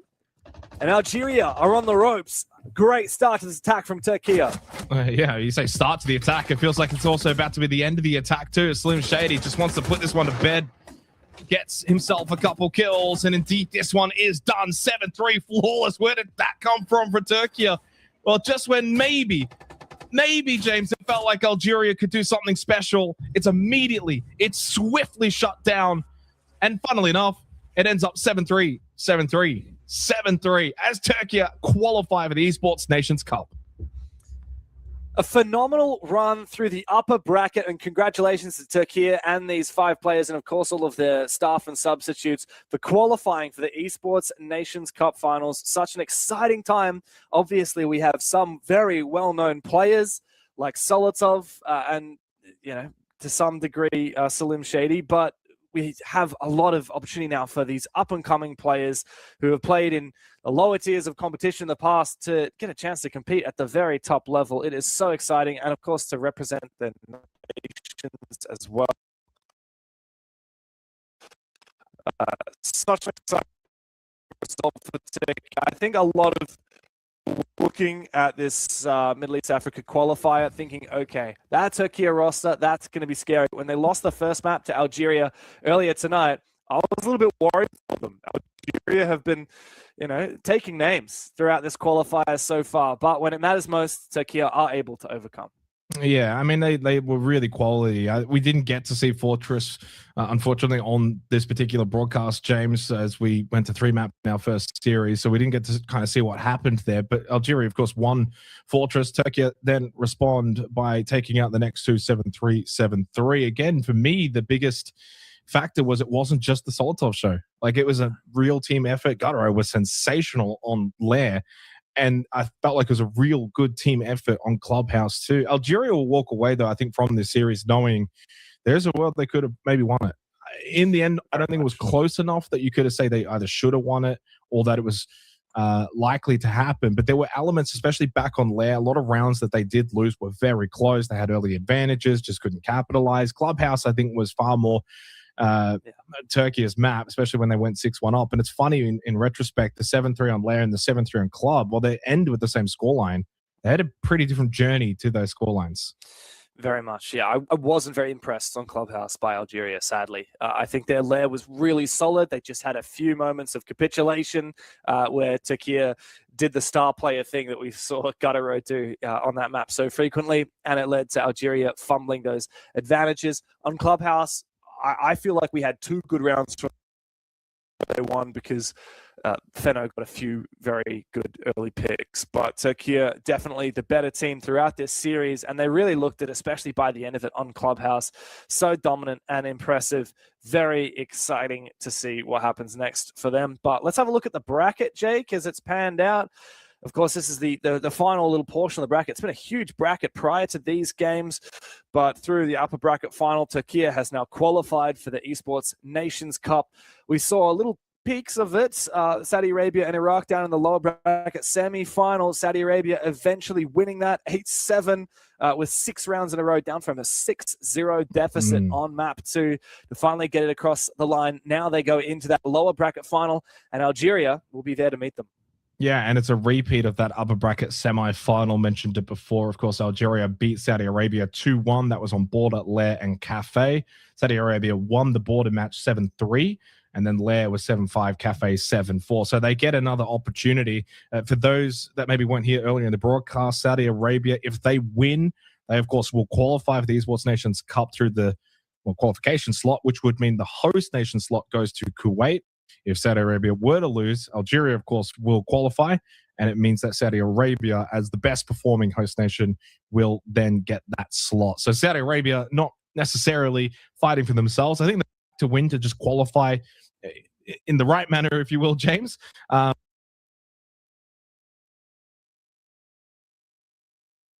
If they don't win, then they will still get to progress to the land portion anyway. So it really is Algeria or Kuwait that will qualify for the remaining slot. So a fun little note there. And of course, that will be playing rather soon as well. Yeah, very exciting to see what happens in that Algeria versus Saudi Arabia lower bracket final.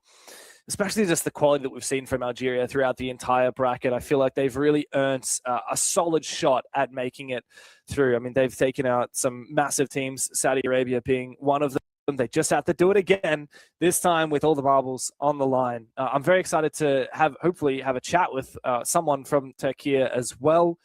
We might get a chance to speak to them in a few moments. But just to reflect more across the night as a whole, obviously this is the Middle East and Africa bracket that we've seen so far. We got to see a little bit of Asia before as well.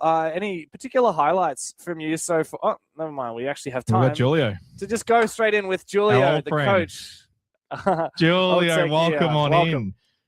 It's been a whole minute. I don't know. I don't think I can hear you though. There we go. Now I can hear you. Yes, now I can hear you. It's been a hot minute since the old Asia days, Julia. It's good to chat with you once again. Congratulations on the win. How have you kind of found the Esports Nations Cup so far throughout all of the qualifiers? We've only kind of just been able to follow today really on the main broadcast, but how have you kind of felt the tournament's gone so far? And of course, congratulations on the win.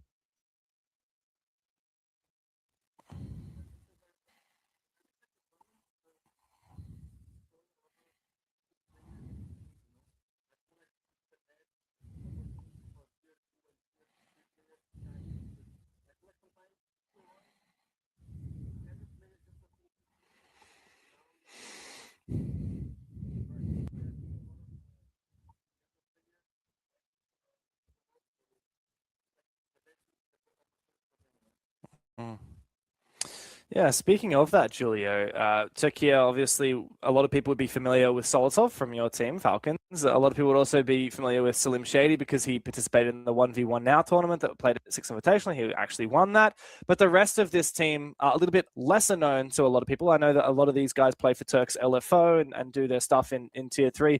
We were impressed by a lot of the players. What was it like for you setting up this team, picking the players and putting this together?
Yeah, I want to ask you about one specific player.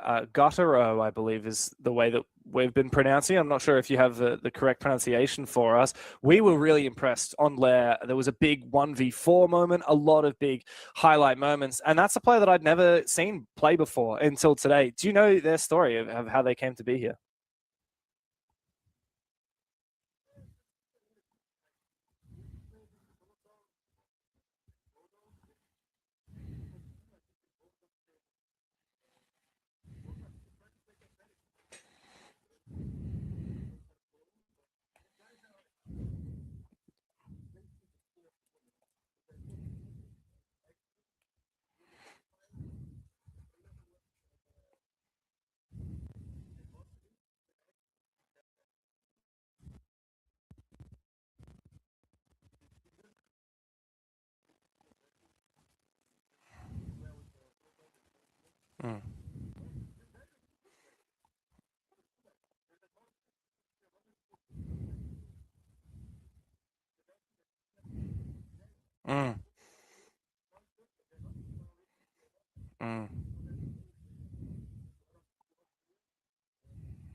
I love it. It's great to see you supporting them and coaching these guys. And yeah, I hope to see you at the Esports Nations Cup. Congratulations again on your qualification, Julio. And I'm sure that we'll talk to you soon. And that pretty much... Thank you, Julio. And that pretty much wraps up the upper bracket final now. Turkey taking the place over Algeria, who now go into the lower bracket to face against Saudi Arabia for the last spot through this qualifier for Middle East and Africa. However, we have more games to come, so stick around for more action here at the ENC channel.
Welcome back to the ENC. We are moving to another region as we have just qualified teams left, right, and center for the ENC finals. And I'm joined finally by Guz. Guz, how you doing today? Yeah, I'm doing good, man. I feel like it's been a little while since we've shared the mic, so it's nice to be here. And look, we've had some really, really exciting matches here on the mainstream so far.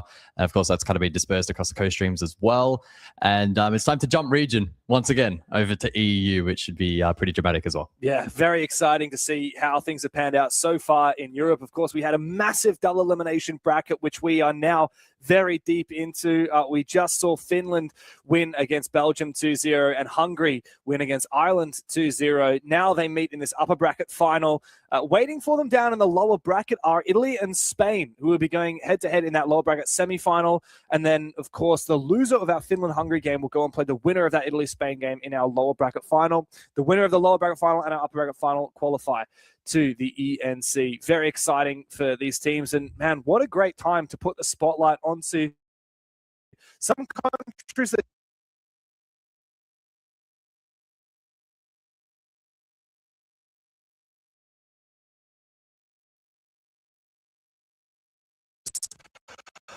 Hungary. Guys, we don't often see a lot of players from Hungary in Rainbow Six. We have Rexon these days who does play in the EML, but outside of that, we don't have a lot of players typically playing on through at the very top level. So I'm very excited to see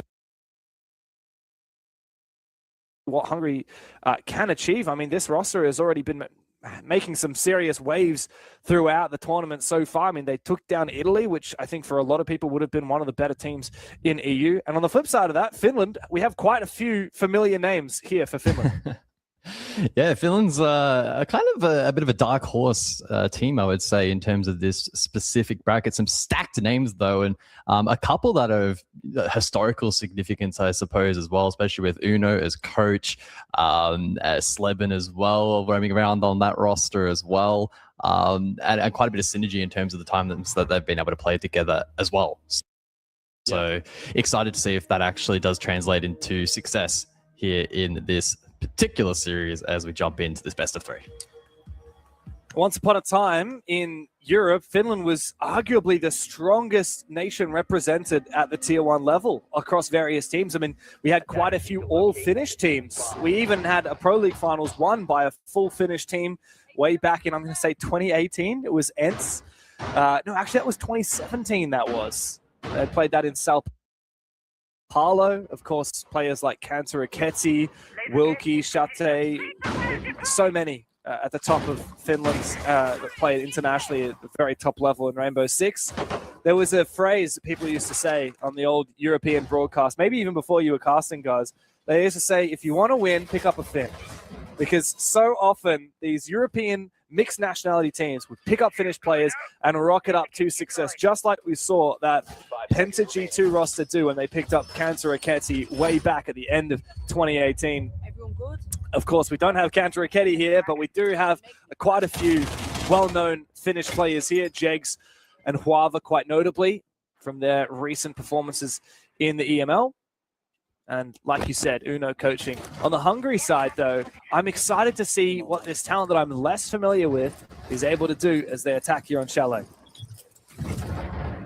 Yeah, Chalet is going to be a fun map. I feel like it probably leans more heavily into the kind of meta that I'm expecting to sort of see permeate this style of event, where it's a little more individual in some circumstances. Players are given a little bit more autonomy and freedom. It's a little more about that individual heads-up style as opposed to being a more classical structured styled map like we've seen Clubhouse, a good example earlier today. So yeah, excited to see how this map may favor one or the other. Again, given that I guess several of these names on both rosters are a little unknown as to how they may perform at this particular level, I'm just kind of excited to take a bit of a back seat and watch as it develops.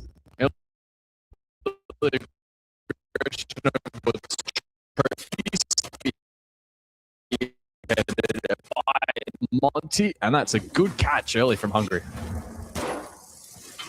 Big early kill, and the Monty in position to look to take control of Solarium. Good control early on. I like their Nomad play as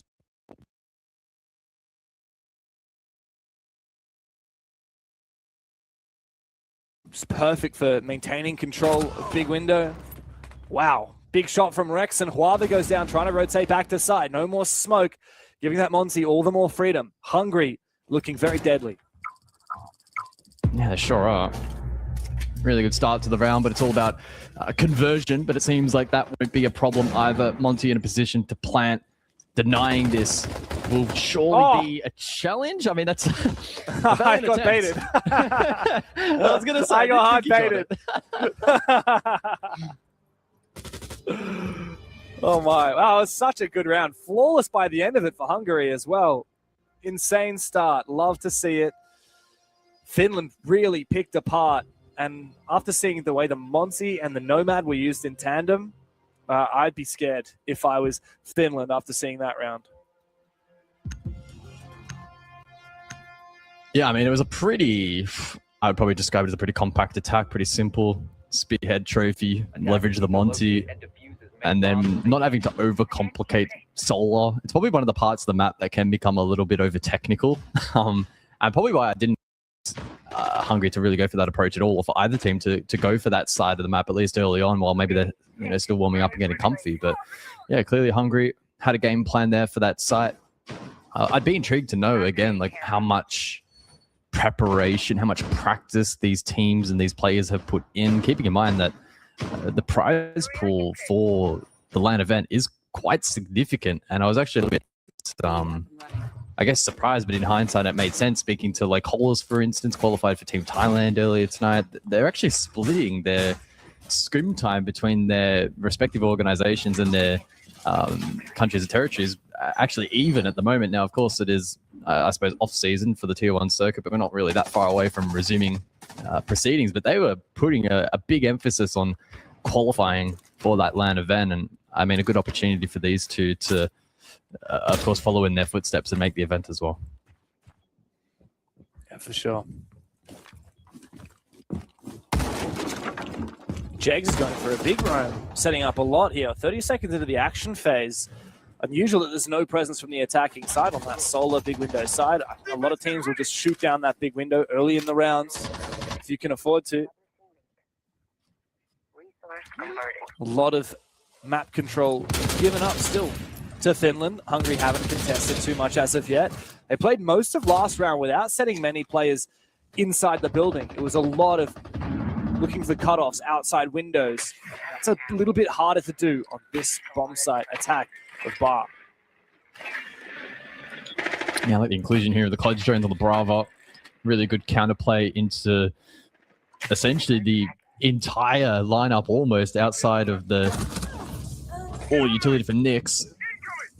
First pick, though, goes the way of Hungary. So again, looking to lurk into the map. At least this time, though, Finland on their toes, able to bring it back to a 4-4. Okay, Rexon's looking very good. Found another kill.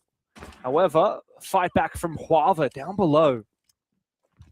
Joker's in an awkward spot as well. Wants to reactivate that gate. Interesting. I don't know if that'll make a huge difference, but sure. Nice to have a hacked gate. Why not keep it active? Time to drone up the site, figure out where these remaining defenders are. There's just Nyx on site in Barstock. Quite vulnerable because the wall next to him has been breached. However, with the player down below in Lambert on the fireplace stairs, he doesn't have as much to worry about. I love this anchor position available here with the slug shotgun and a nitrocell in pocket. Hungry looking to try and invest util into getting that diffuser in towards the site, but it's been largely unimpactful. Still got lots of time. An opportunity presents to gain information on drones, and that could prove critical in the final portions of the push. Start loaded.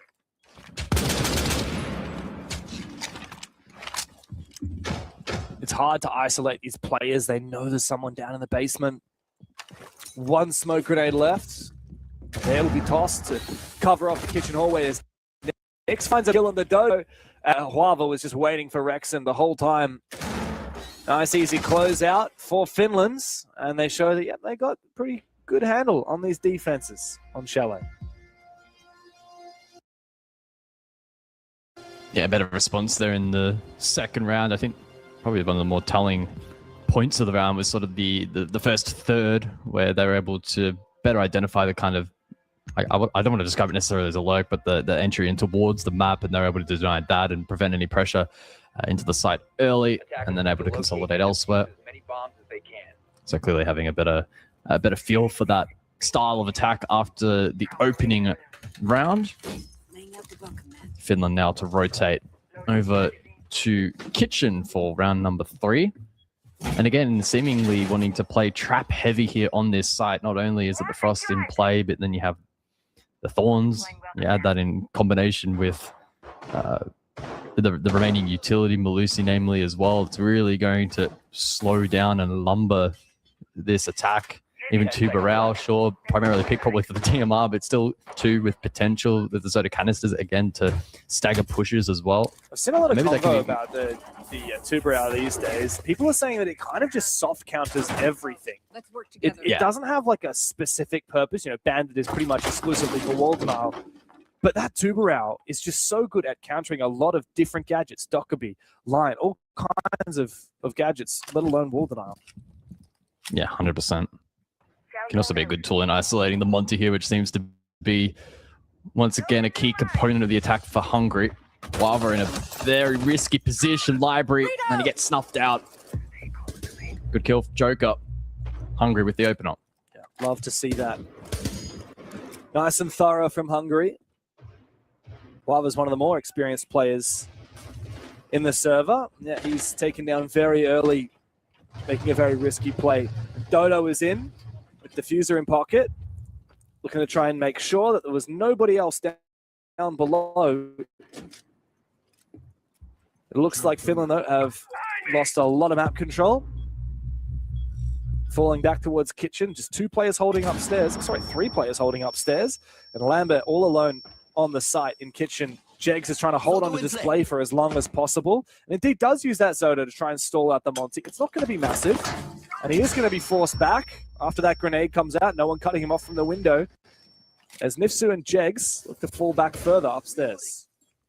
Have you covered? Yeah, decent trade from both teams. Bit of utility exchange for a little bit of map control. And I think both teams would be pretty content with the kind of checkpoints that they've hit at this point of the round.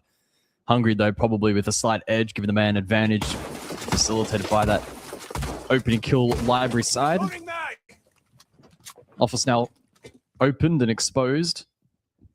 And the potential, of course, for the rotation down below from the Thermite to then open in towards dining directly as well. Hungry with a pretty good gain of map control.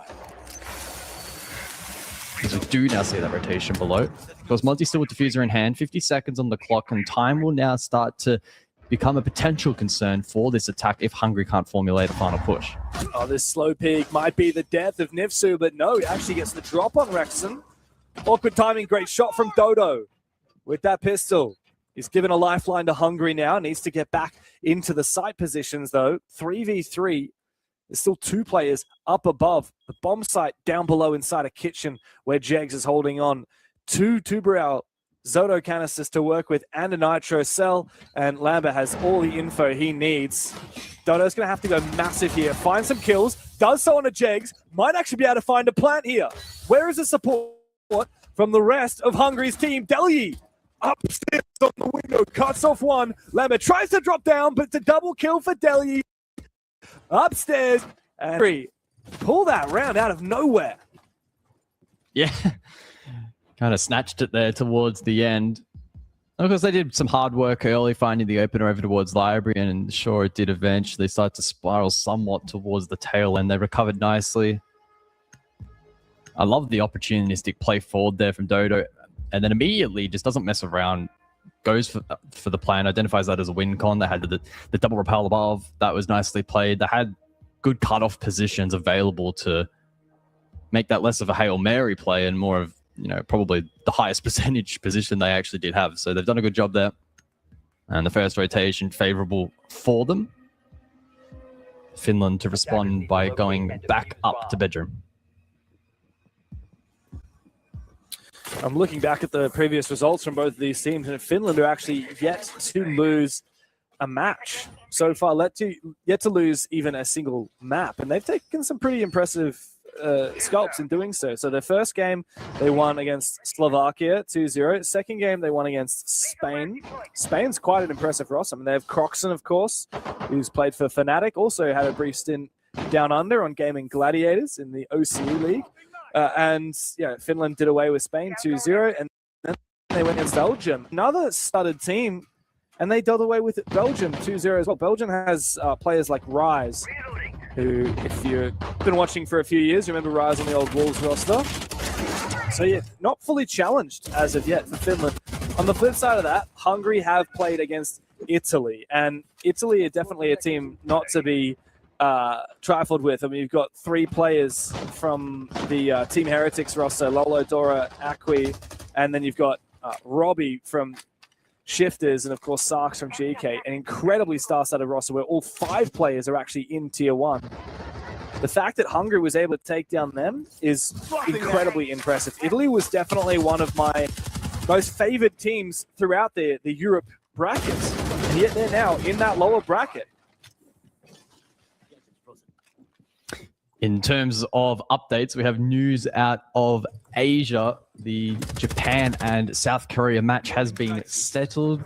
Japan walking away victorious with their spot through to the Esports Nations Cup in November, taking down South Korea 2-0. So an emphatic victory for them. And we congratulate them on a run through that lower bracket, having to win 3 straight, and they actually didn't drop a map in any of those games. Yeah. Very strong from the entire Asian region. I think one thing that's quite unique to Asia compared to, for example, Europe, where we have so much talent spread across so many different teams, but typically they play in English, is in Asia, it's not so much the case. We have a lot of Thai teams that play in Thai only with other Thai players. Same for Japan, same with South Korea. And so the fact that we had a team from Thailand, or we had the Thailand team qualify, we had the Japanese team qualify, so many other strong teams were also in that bracket that could not make it. Yeah, massive concentration of talent, and I don't think any of the teams either auto-invited or qualified from Asia should be underestimated come November, as our attention turns back to the game at hand. Finland to find the first kill in the 4th round. 50 seconds on the clock for Hungary to respond. I like that Denari tripwire as well. A little bit unusual. It's going to slow down the attack, make them think twice about wide swinging that display hall, as Finland are really trying to hold on to display for as long as possible. I like this. It's a good idea. However, Huava, completely caught off guard, doesn't realize that Atif is waiting for him. However, well traded by Jegs, who actually has a plan to hide amongst the smoke and go prone. But Nyx is going to find Delhi, putting Hungary in all kinds of strife. A bit of an awkward position now, walking straight into the crossfire, but Jegs has gone down. Maybe there's a win here at hand if Dodo and Rexon can make this happen, but he needed to win that fight. Nifsu and Nyx together bring Finland a round win. Yeah, the Anchors, they're just putting themselves in really strong positions to have very natural crossfires and positions that were very, very tricky for the attack to flush out there towards the end of the round. And we'll see maybe if that's a trend that does establish itself, especially with the Monty banned out. Do Hungary start to find challenge in gaining this map control and not having the safety of a shield to peek behind, for instance, like the Montaigne? Does that start to pose problems as well for info gathering and I suppose subsequently pressuring that defense as well? Time will only tell. Of course, the Malusi was banned out in response as well from Hungary. We've seen Finland on a couple of rounds now stack a lot of trap utility, a lot of stall out utility, even going as far as to introduce the Tuba Rao, whose purpose, again, wasn't actually just the DMR. We saw the Zotos used to stagger the push. Won't necessarily be the case, though, here for the 5th round. They'll exchange some of those operators out for alternatives. Catch is probably the most interesting introduction here from Nifsu, and that may be deployed here, especially on the top floor, to help protect some of these power positions.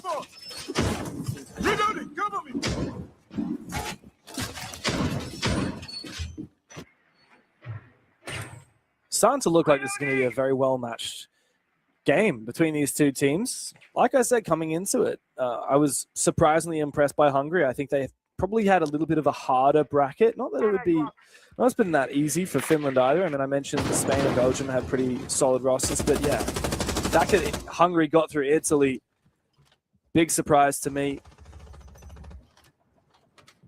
Finland on paper, a very strong team, a nation bursting with talent in Rainbow Six Siege.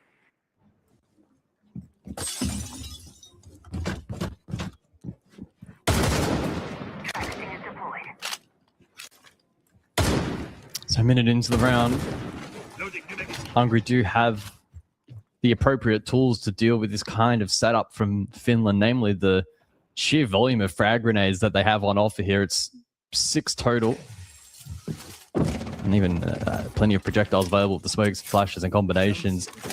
And that's going to be critical against the catch, especially. That means it can be burnt. Frags can then follow, and it's going to make these power positions on the side of Finland pretty tricky to hold if that util is layered correctly.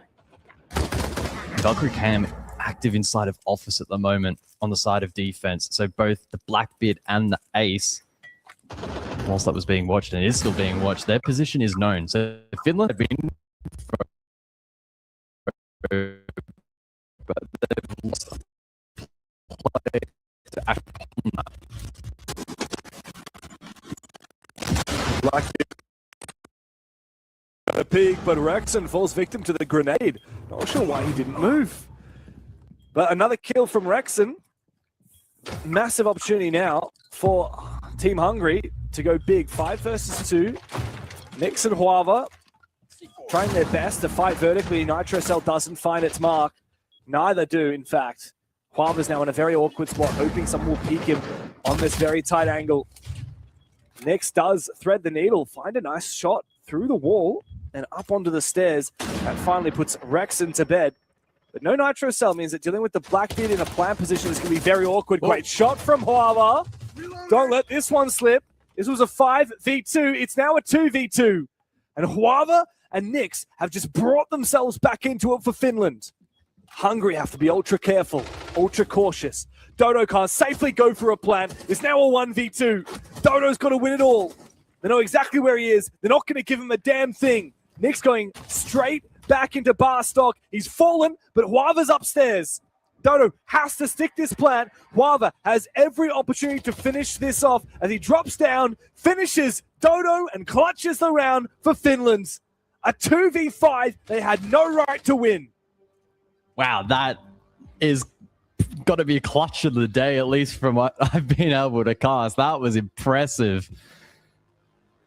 With a player stuck bar stock and Huava then essentially given the license, although he didn't really have an option, it was go run around and find kills. Incredibly low percentage.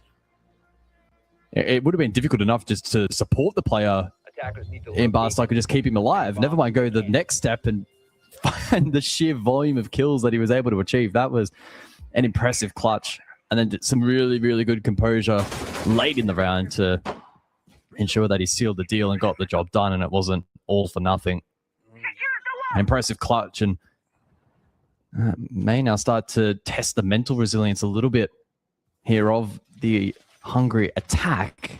I don't think one round is going to be enough to move the needle too much, but if those style of rounds start to compound it, there's nothing more frustrating in Siege than when you're in advantageous positions and you throw rounds, especially when they compound. So for Hungary, it's about trying to consolidate here, just refresh the mind a little bit.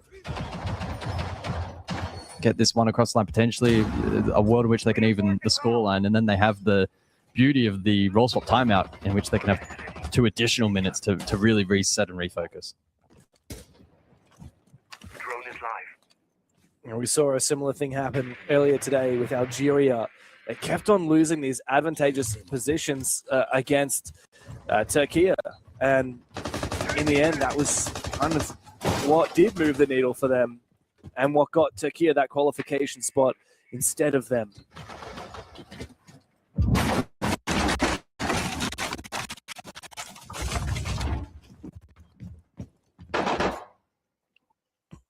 I like the introduction of the Glaz here from Hungary And the current posturing from them suggesting it is going to be another potential trophy side pressure, potentially take.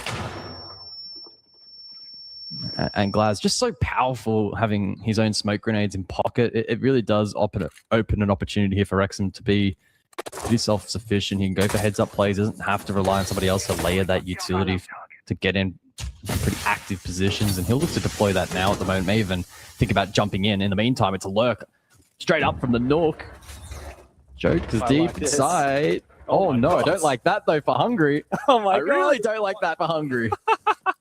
Yeah, I don't know what happened there, Hungary. You snuck a player into the objective, and then Lambert just found everybody. I think he's about to find a fourth as well. Delia has no idea what's going on. Joker might be able to find him. Great. Finally, Lambert put down. The diffuser needs to be recollected here by Hungary, and there's a good quick trade from Jegs. Delia has done nothing in this round and seen his entire team die around him. Time to get that diffuser and try and force out a plan, but with the vertical pressure from up above, there's pretty much nowhere safe to plant. What to do? Ooh. Well, he'll need to find 3 more sharp shots like that. What the hell was the second? God. 50 seconds. He has time. Doesn't have HP, but he does have time. Just maybe there's a chance. Got a good gun for it. No util to speak of. It's just him and that diffuser and this rifle to get the job done. Oh, but Huava's up above, watching the door into the bomb site. Very gnarly vertical angle. Great shot there from Huava on Finland. Let's cross over to the Spain versus Italy match down in the lower bracket. I mentioned these two teams are massive. Italy has 5 players in Tier 1 on this roster, and Spain has incredibly powerful talent as well. They're in the first map. Italy is winning at the moment on Lair. Yeah, Italy with a pretty significant lead, but it is Lair defense from, so take from that what you will. Love that from Roller, by the way. That's a ballsy run out. Italy, I don't know if this is unfair to say, but they're probably the most aggressive team from Europe. I imagine for ENC, I think they'd be right up there. Like historically, we know them to be, even in a Tier 1 professional setting, to be rather aggressive. So, well, you've got the 3 players from Heretics, which are quite an aggressive team, and then notably you've got Robbie, who's at the moment trying to win a 1v1. He loses it though. Certainly didn't see that coming. Big round from Spain. As we cross over to the Middle East and Africa qualifier now, if you've been watching earlier today, guys, I don't know if you managed to tune in. Algeria lost their match, their qualification game against Turkey, and Saudi Arabia miraculously came back from a 6-0 deficit to beat Iraq and ended up winning in overtime. Now they're through to this lower bracket final. The winner of that Algeria-Saudi Arabia game will qualify to the Esports Nations Cup. And it looks like Algeria is giving Saudi Arabia a run for their money. yeah, Saudi Arabia, another team that I think is going to be heavily favored by the community to do well at the LAN. But Algeria certainly proving to be fierce competitors as well. Close game against Turkey, I think, all things considered. And goes without saying that they did take down Saudi Arabia back on 30th of May. 2-1 fashion, lost the first half and then followed it up with a 7-5 and a 7-4. One of those wins, the first, was on Lair. So pretty good form on this map, and leading on attack is a pretty positive sign. Yeah. When you're winning on attack, you have a really good feeling about it, that's for sure. Love to see it. So we'll check in with Algeria and Saudi Arabia a little bit later, as we will with Spain and Italy as well. Finland and Hungary, though, the second half is upon us. When you hear those candelas ring out, you can't help but look at that screen and see what's happening. Good pick from the smoke. Well, that plan almost went down. Good plant denial, though, from Saudi Arabia. I think Saudi Arabia actually might find a second round here, guys. Potentially 4 to advantage, so I think they pretty much will seal the deal from here. There you go. Of course, Finland and Hungary, we will resume proceedings after this round Confirmed by Saudi Arabia. Good work on defense. Looking to halt some of that momentum from Algeria. And back we go at the conclusion of the role swap timeout. Finland now on attack, hungry to defend. Azami, Thorn, Monty, and Grim are the bands to kick off this second half. Thorn ban, huh? Oh, there's my two mains on Chalet gone, by the way. The only two operators I play on the defense of this map. Azami, it's kind of a given on Chalet. You can create so many heavily fortified power positions, whether it's on the mezzanine, in library, in piano, using that Azami. Even though they are susceptible to explosives and to be destroyed by DMRs, they're still just so powerful, those positions. And the Thorn is really good. You can cover so many areas. 2 bits of barbed wire, 4 Thorn traps. You cover so much area. Wow, I love that animation. That reload animation is bananas. Little sound effect as well. The rainbow is magic skin. Gnarly stuff. Finland, though, on this attacking side, with no Monty and no Grim, have to get a little bit creative, but they are going to bring the Nomad to the table, something we saw Hungary use to quite significant effect.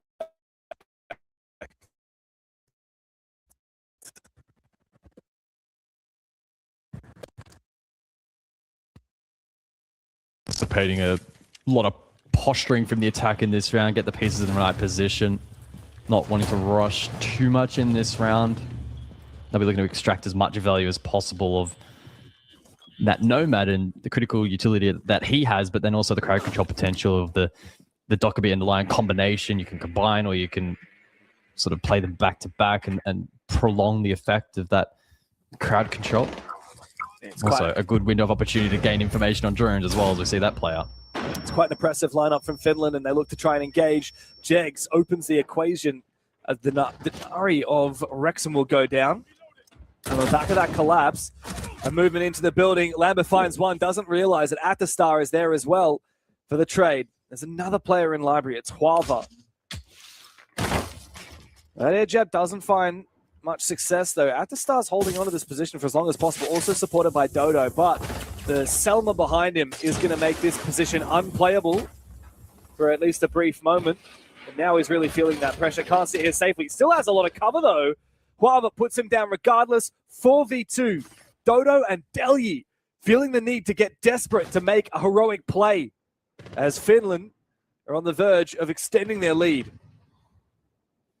Yeah, Finland will look to remain patient here and not rush. Drones available, info being gathered, and into the double SMG lineup. They just have to be cautious here and not feed ones. That's right, SMG 12, 17 bullets to play with. If you stack and you try and refrag, it's not likely that these SES operators with those SMGs will be able to fight multiple opponents at once. They know that this... Only 2 players left now. They know where one of them is. Perfect usage, though. You've got 2 players spraying that position as soon as the info was there. Delyi now in a 1v4 as he makes the 1v3.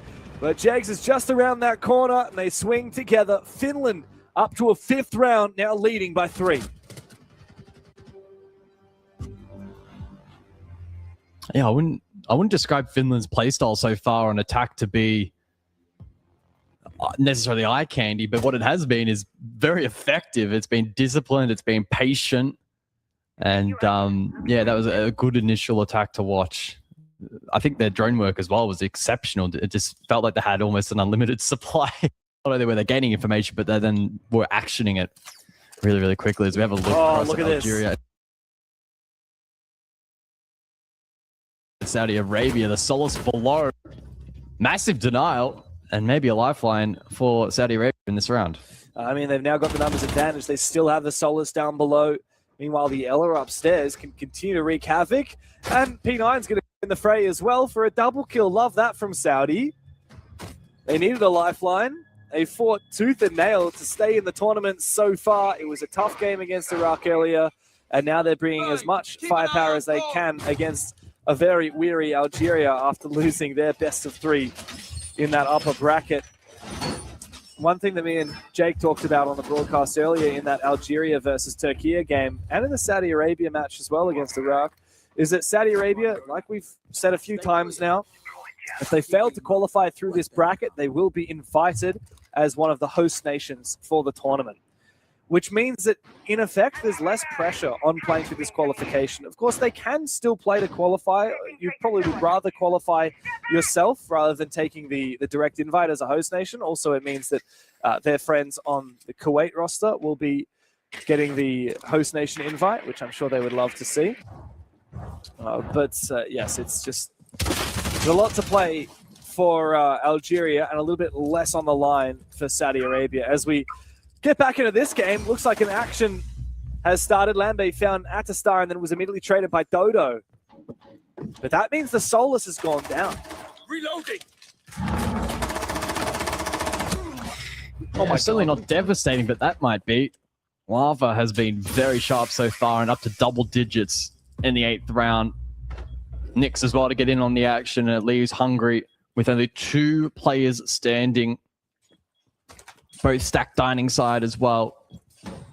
And I expect Finland, again, to take a couple of deep breaths, gain information, be slow and steady and patient. They've got so much time to work with. There's no point in rushing this. A very unusual setup that Hungary has gambled on here. Good kill, though, from Rexon. He hits double digits himself, but he can't find Jegs. The crossfire comes through, and amongst the confusion, Finland find map point here on Chalet. Yeah, the level of coordination we're seeing from Finland so far has been really impressive. Probably right up there with what I've been able to cover so far on this broadcast. It's been good to watch, and the question will be, I mean, does it remain for the upcoming maps in the pool, or is this perhaps some Chalet favoritism? I suppose we'll wait and see as we jump across back to Italy and Spain. Italy retaining the lead, 5-2 scoreline on this first map of Lair. Awkward spot for them now, though. Just over a minute to play, but that Tachanka still has plenty of shots in the Shamika launcher to keep that Blackbeard at bay. Sarks does find his entry onto Croxton. Croxton probably the star fragger for Spain, I would say. Sarks, though, has shown him up. 14 kills so far in the map, found 2 right now, even though he's limping after the effects of the Thorn. And, yeah, wow, unbelievable. Robbie goes in big time. Just up to 1 player left on the Spanish team, and Italy are quickly able to get their own map point.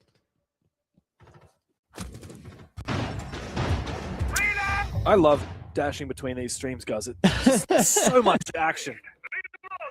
Rainbow Six has a lot of downtime. It's part of the charm of this game, is all the strategy and the preparation that comes into all the droning, all the patience. Such a virtue in this game, but we are treated when we can just swap between 3 different games and have non-stop action. Maybe this is the future of Siege. All 2-1 broadcasts will run simultaneously. Yeah, Never any downtime. We need to run some kind of mobile scrolling game on the bottom That's at the same exactly time. what I was envisioning. R6 brain rot is here. It's been fun to watch. Anything but brain rot, especially with plays like that. A gamble by Jakes and Huava. The jump in the window. It is found, but oh my god, the action's not done yet. Nyx goes big for 2 kills of his own with the solid snake. It is a bloodbath as the snow runs red, and Lambus found one as well. Delhi is the last hope for Hungary here on Chalet. Nyx and Lambert look to finish it off. They have the bomb site. No C4 to work with for Delhi as well. And he's now revealed his position.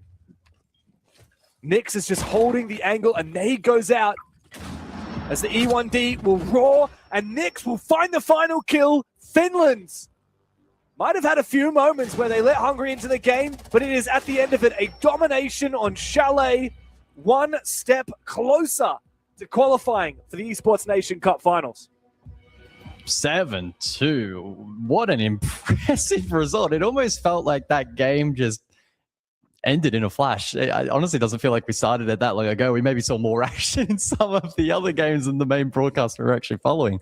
Some big highlight moments from a couple of players across both, particularly, however, though, probably standing out as being the biggest standout player. A couple of huge clutch moments, which I think just kind of gave them the sort of momentum and confidence to carry that forward. And so, again, as I kind of alluded to before, is this going to be an isolated case of the map like Chalet, which is super flowing, allows that kind of play style? Is that a one-off? Or could they somehow convert this dominance across to the second map, which I believe is Lair, if I'm correct? That's going to be far more structured, far larger map. It plays out very, very differently. Yeah, and it would be a big disappointment for Hungary to have performed so well throughout the bracket so far and yet to fall here. It looks like we might be on the verge of seeing Spain say goodbye on their first map as well. That said, they did just find the opening kill against Italy there. But like we've said time and time again, this Italian roster is so unbelievably stacked with talent. And they also have 3/5 of an existing team as well, which makes the onboarding process so much faster. They can take a lot of prep and strategies and roles that they are typically doing on Heretics and bring that in for the national roster. Yeah, absolutely. At a disadvantage, though, here in this particular round, attacking into the tertiary. So still opportunity, but some tuck positions above here from Spain is probably going to mean that this map will take a little longer to resolve. Yeah, Mini Dano's running amok upstairs. Lolo and Robbie trying to find him, but kept at bay by the smoke. As the gas subsides, they look for a way in. Dano, look at this. The shotgun up close range. Eventually, Lolo will take him down, but he's got to worry about a crossfire coming up from behind. Doesn't let the shots on, and Mini Dano takes him down. So Spain survive for another round yet. Yeah, one more round, but still a long way to respond fully and push this game to take a streak of 3 additional bans in play as well. So it'll be intriguing if we actually see a genuine response here from Spain, or whether or not Italy will be able to seal the deal. More than likely, they do get the job done. But you really just never know. It's been pretty tricky to predict so far across a multitude of sub-regions. Additional bans in play to be the Glaz and the Mirror.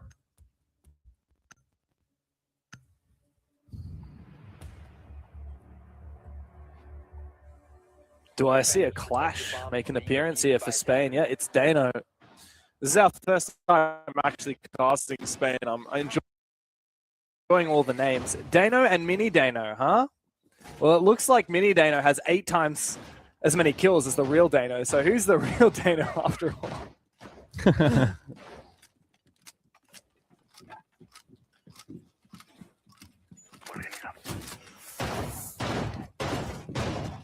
Yeah, of course, I guess jumping midway through the map, it's maybe a little difficult for us to sort of fairly assess where this match is really at, and whether or not maybe the scoreline is even reflective of kind of how the two teams have shaped up so far.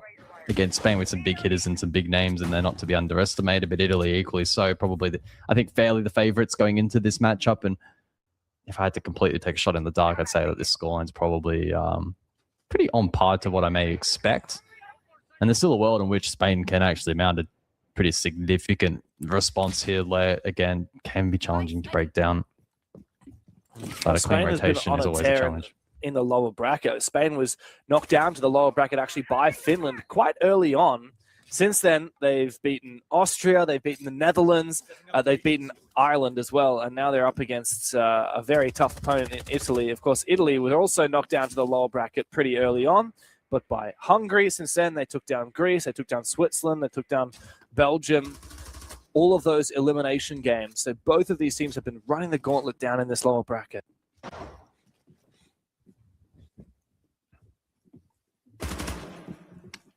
So 2 minutes now remains in this 10th round, as Italy will be eager to seal the deal. And I guess in inverse to Finland-Hungary, they've got Chalet up next as opposed to being the previous map played. And I kind of fear for Spain's chances on a map as open and fluid as that. Surely Italy have a pretty significant edge. I just feel like naturally that style of map is going to be their style of playground. I'd be pretty surprised if I looked at the map Vito and Spain selected Chalet. Of course, I wouldn't be completely shocked, but I just would imagine that Italy would be a little more... Look, Spain did beat Netherlands on Chalet, and Netherlands is a very stacked roster. You've got players like Freck and Deepek and Leonski on that team. A lot of current Tier 1 players, a lot of active Tier 2 players as well. And Spain were able to take them down on that map. So, yeah, never underestimate a team in a national tournament. That's what I've found out. But now, though, it looks like Italy are going big. It's a 4v2. This is where they look to finally put this game to bed. Mini Dano, top fragging for his team, needs to have a big moment, and he does. Akwi goes down. 40 seconds. There's time available. Advantage for Italy. Up close. The smoke of Coles could prove to be a threat, but Italy, perhaps they will prompt the rotate here. 20 seconds, they need to commit. Yeah, they do. Sarks needs to be the one to lead the way. Takes a hell of a lot of damage, impact, and the smoke. Finally a shot from Mini Dano. He is so insistent and so persistent, and he says you will not get through. Trying to hold on to a lifeline now for Spain as Lolo and Robbie look to finish it off. Robbie's got to go deep. Big kill, 3 kills on the round. It's on Lolo to cover while he forces this plant down. But Dano, Mini Dano, has been so massive. A 1v1. And now for the ace. Lolo trying to hold on. Low HP. Mini Dano brings out the Deagle. Little bit of information, but Lolo says not today and clutches up for Team Italy. Spain are now 1 up away from elimination. Yeah, impressive result there from Italy, getting the job done. And as we continue to wait in between maps for Finland and Hungary, we will once again check in with Algeria and Saudi Arabia.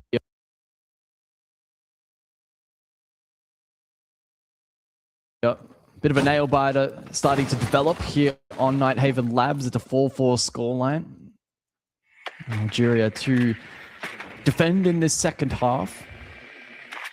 I must say, I definitely did not have Algeria on my radar for performing in these qualifiers, but if they end up going on to beat Saudi Arabia, that would be quite the statement, irrespective, I think, of the implications of a Saudi Arabian loss, given the host nation position. I think it would still be pretty impressive, because I don't think Saudi Arabia have necessarily been putting the foot off the pedal all too much over this qualifier. They, I'm sure, would want to qualify themselves by winning. And they've looked fairly competitive over the course of the bracket so far. As for this round, 3 versus 3, plenty of time remaining for the attack. It's an awkward spot now for the defense as they've given up a lot of ground. They still have Halsey upstairs above, can try and deny the plant vertically in the late game. P9 and Hashom together need to team up. Hashom is down below. He's looking to try and prevent any vertical denial from below, but we can see actually it's Algeria playing on the side and up above, but P9's found Grogs, and that's a big kill. Now Trix is going to have a big impact. I like how patient Saudi Arabia are here. They're not tunnel visioning too much on the objective. I think Hoaxy has now realized that Trix is trying to hunt him upstairs.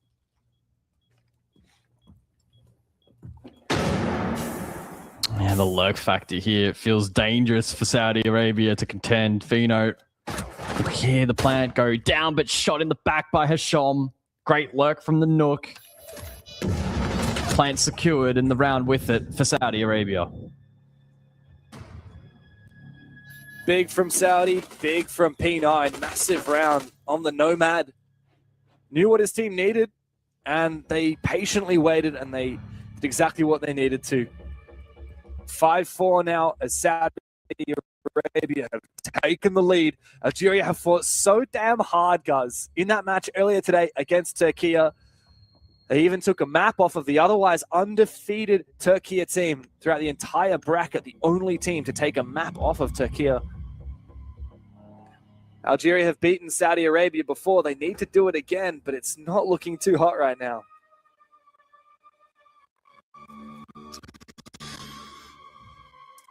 No, certainly not. Backs are against the wall a little bit here.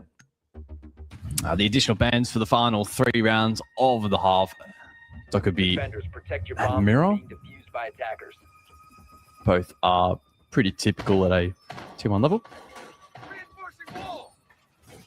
I will say in terms of strategy in comparison to what you would expect at in either our Tier 1 leagues or international events, I'd say it's been pretty similar. And I think that's a testament to the teams taking, well, first and foremost, the qualifiers rather seriously with what's on the line in terms of prize pool and the opportunity to represent their nations, but also just the way in which they've been able to actually translate that into the server, given that, sure, many of these players may have played against or even with at certain points one another over the course of, for some, many, many years, but to actually play as a 5 and play coherent brands of Siege, I think has been, yeah, really impressive and probably exceeded my expectations, which were maybe a little bit lower than they should have been. I was kind of just expecting teams to sort of just go in there and just kind of piece it together and see what would happen. But clearly there's been a lot of thoughtful prep that has gone into this qualifier event so far.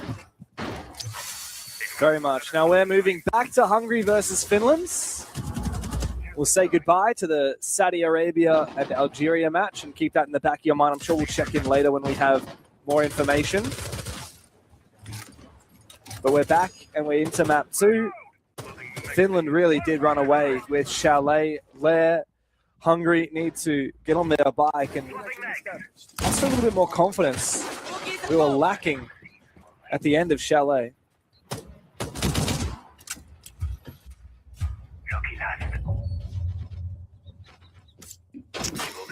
So the bans then for the first half, Monty, Grim alongside Azami and Clash from defense.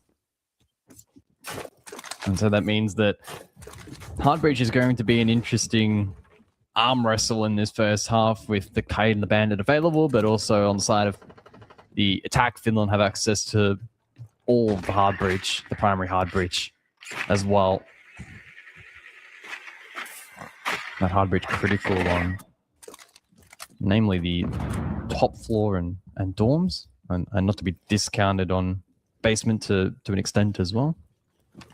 Swapping max. I wonder what the game plan is, though, for Finland in this opening round, and how much of an emphasis they're going to place on the blitz. And will there be a responsibility to try and gain space and apply pressure, or are they going to maybe look to leverage other tools like that hard breach to facilitate that? It seems to be a little bit split in terms of their approach at the moment. Ops opens up and Mez exposed. It does start to constrict this defense slowly. Now, are they going to breach the site wall is my question. If so, how? Thermite will have to be very exposed in order to get into that position. It looks like that's what they're going to do. They're going to use the EMPs. They should be able to find those electricals from the Kaid. I think it's Jegs who's been dealing with some Denari tripwires, but I do believe we did manage to breach that site. Indeed, it looks like it's opened now. Oh, it's been stalled out by the Tuberau Zoto canister. Yeah. That's awkward. It might actually still be able to be juggled by the electrical. And Rexon as well, in the meantime, was able to dash across back behind that primary desk just to make that clear, a little more challenging for Finland. Now, I do hear the breach once again go off. Not sure if it was stalled in follow-up, and as we look across at Wava, who's splitting the attack. Logic Bomb rains out. There's still a lot of time for Finland. It feels like they haven't necessarily been the most efficient with the clock, but they've still got 50 seconds to work with, maybe to try and draw out some of this denial utility. As I say that, both nitros have already been expended here by Hungary. Yeah, this is the danger, though. If Rexon's able to find some big kills, the Blitz is still alive, and that's the best operator to go for this plan. Indeed, Nifsu will try and do that. Jegs and Lambert have to cover, but they're worried about the vertical potential from down below. There might be no C4s, but there's still 4 players up for Hungary to try and deny this plan. The plan is the win condition for Finland. They need to get it down. They don't feel safe doing so, so they have to go deep, and so the Blitz does so. Jegs and Lambert together, supported by the Blitz find 2 massive kills. Atistar falls as well. Lamba has been worth his weight in gold as Nifsu has carved a path into the bomb site. Dodo now makes it a 1v1. After getting that injure onto Lambe, it's the Blitz versus Dodo, and Nifsu finally gets the plant down and the final kill as well. A ripper start for Finland. Yeah, massive play there from Nifsu. To say he was advantageous 1 versus 1 there. When you're the Blitz, your number 1 goal in that particular situation is to close the gap just enough to be within flash range, but not so close that you're vulnerable to the melee. And that range was basically delivered on a platter. It was then a case of hitting the flash, then landing your shots. And he did that. So good composure and a good conversion there from Finland. I think they were well rewarded in that round. They got a lot of the main checkpoints done. Available. I'm sure there was maybe an oversight Master Office, and Hungary capitalized that over the course of the execute. They were able to correct it, and that was some good work overall there from the Finns. And so down to basement now for Hungary. And as Finland, if they are to go on and win this second round, then maybe able to roll that into a third or a fourth, etc., meaningful pressure will start to mount against Hungary as their qualification position will start to come into disrepute. Of course, to reiterate, this is an upper bracket final, so the loser of this matchup will have a second chance, but is it even fair to call it a second chance if you have to take on Spain or Italy? It's not like it's necessarily going to probably be, frankly, a favored matchup for the loser of this matchup. I don't think it's going to be lopsided by any stretch. It's probably going to be quite close, but it would be a really, really tough match in that lower bracket. So both teams here, Hungary and Finland, want to try and make this opportunity count. Yeah, so Finland have already beaten Spain 2-0. Hungary have already beaten Italy 2-1. So Finland definitely in a better position right now, but if Hungary fall down below and they get a rematch against Italy, I would be a little bit scared for them. Do we have a stat? What about the other games today? The teams that have lost the upper bracket final, do they tend to win or lose the lower bracket final? I'm not sure we've had enough lower bracket finals to see that as of yet. Well, we do have Japan? the very small snapshot, of Asia, where South Korea lost to Thailand 1-2 in the upper bracket final, then went on to lose against Japan 0-2. So they unfortunately fell short, going back-to-back losses. You'd hate to be in that position if you're either Finland or Hungary. Whoever loses this game, let's say Hungary, because they are losing the match at the moment. And there's also a possibility that Algeria could suffer the same fate. Similarly, yes. They could lose against Turkey in the upper bracket final, then lose against Saudi Arabia in the lower bracket final. That'd be particularly hurtful for Algeria because they did win a map off of Turkey, the only team to have done so. And what's more as well is Saudi Arabia will get invited even if they don't qualify. So, yeah, that'd be extra cruel. Yeah, it would be. It's been an insane round, though. This execute attempting to come out from Finland, but the Blackbeard spotted and finished off. I love the usage of the Skopos. Such an underutilized operator, very niche, but Joker finds a kill with it regardless. I think Huav was a little surprised, didn't get that kill. Finally finishes off Rexon. 2v3 is not unwinnable for Finland. 50 seconds to play with. The problem is these yokai drones from Dodo are going to be so deadly in the late round. Yeah, they don't have a ton of meaningful control. Also don't have diffuser to try and play that as a win con. This really is Hungary's round to lose. They lose this, then I start really questioning the mental fortitude, which will surely deteriorate. This is a perfect position to equalize the scoreline and find a bit of stability in this best of three. Oh, Yokai in position, spots the info, but Huava's found a kill, and another one for Nyx. Dodo now, 1v2, makes it a 1v1. Oh, so quickly, Nyx gets that diffuser back. His teammates for Dodo can call for him. Nyx needs to find the kill! I can't believe it for Finland! Dodo has fumbled the bag, and Hungary are starved for rounds. Finland clutching up 2 in a row now, and man, if you are Hungary, the tilt has to start setting in. Oh, And it prompts the tactical timeout after just 2 rounds played. I can only guess, and we don't have access to the comms, so it is quite literally that. But this has got to be just a quick mental check-in. Just everyone relax, deep breaths. Let's refocus. Yeah, we've had a couple now that have gone astray that probably should have been ours, but what's done is done at this point. That's the reality. I'm sure they'd love to have that last 30 seconds over, but that's not possible. Credit to Finland. Big clutch. Well played. They're able to sort of maneuver around a lot of that info gathering, oddly enough, and blindsided the defense nicely. The question now will be, does Hungary have it within them to bounce back in this series? Or does that maybe transform into it could be a parabolic performance here from Finland, where from this point on, they just run away with the series. I think that's a real possibility. They seem to just be a well-oiled machine at this point, and Hungary are finding it just fundamentally quite difficult to deal with that. Shield ready.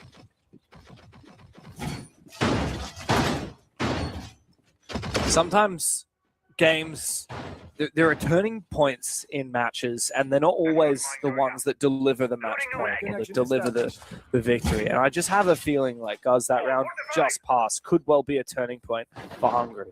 They find themselves at a fork in the road, and they have to make some choices now about what they're going to do about it. Are they going to continue dwelling on the problems the previous rounds?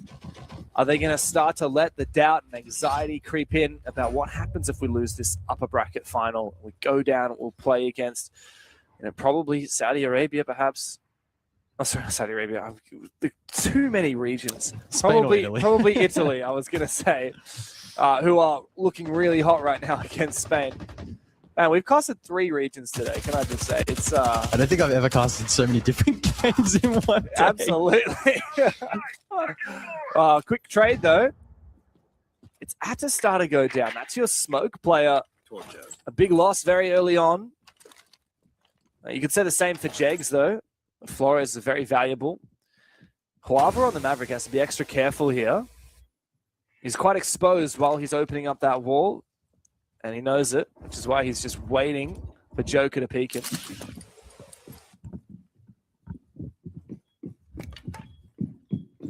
Yeah, losing the smoke, not ideal for Hungary. Late round, that utility can be so impactful in denying a default plant. They still have double nitro, I suppose, to rely upon, but see how impactful that may be. Sharp shot. Maybe falls. Deimos off the board, and that takes away some of the vert pressure potential from Finland. So again, Hungary find themselves in a good position. But much like the last round, can they make it count? Coming out. Frag grenade out. This is just waiting. Waiting for Huava to make his move.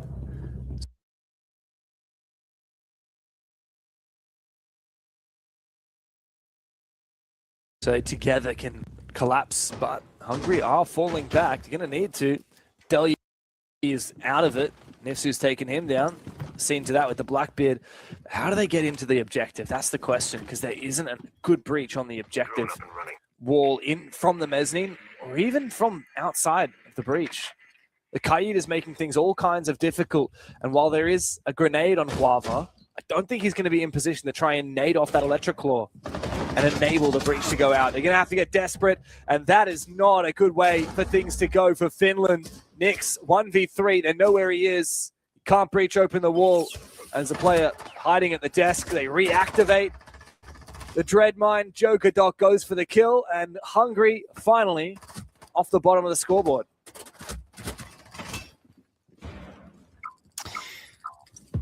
Certainly so. And as we play through the additional ban phase and prepare for round 4, let's have a quick check-in with Spain and Italy. Now on the second map of Chalet, Italy winning map number 1 in a pretty convincing fashion, 7-3. Spain, though, off to a positive start on the second map. They are on attack, but have already claimed 1 round. Unfortunately, though, here for the second, it is, I was going to say, a 4 versus 5. Now pretty swiftly a 3-5 in favor of Italy.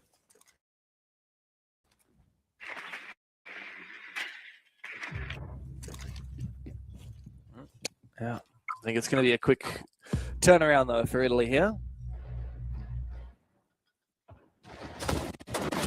Again, I am just so surprised that this Italy roster is having to fight down in that lower bracket.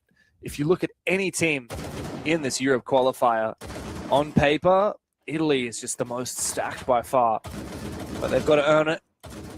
They have to qualify themselves. Robbie steals the kill against Mini Dano. And Spain's lead is dissipated. Italy are just oozing with confidence the way that Robbie is moving around like that. As we go back to the upper bracket final, Hungary and Finland fighting for the first spot through this Europe qualifier to ENC.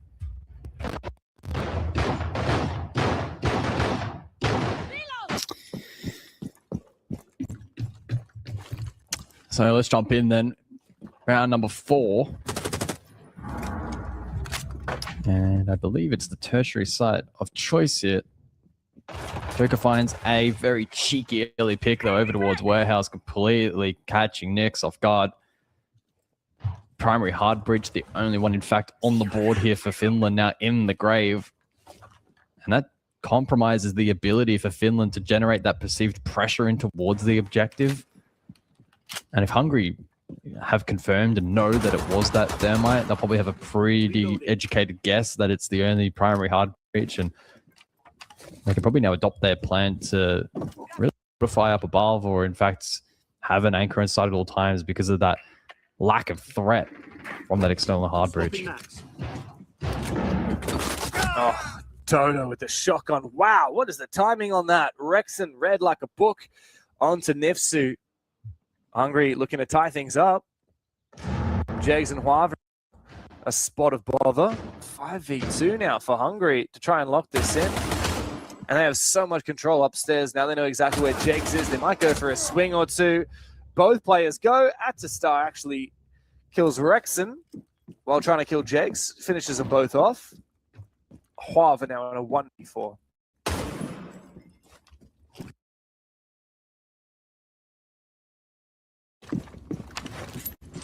Look, full credit and respect to Hungary. Their ability to respond in the last couple of rounds has been really, really good, given the down below in basement. It should have been theirs. It wasn't. And take a tactical timeout, an opportunity to reset and discuss, and well, it's translated into back-to-back rounds. So credit to Hungary and the leadership within that roster. They've really made that opportunity count. And it's looking like much more of a seesaw affair here on the second map of Lair.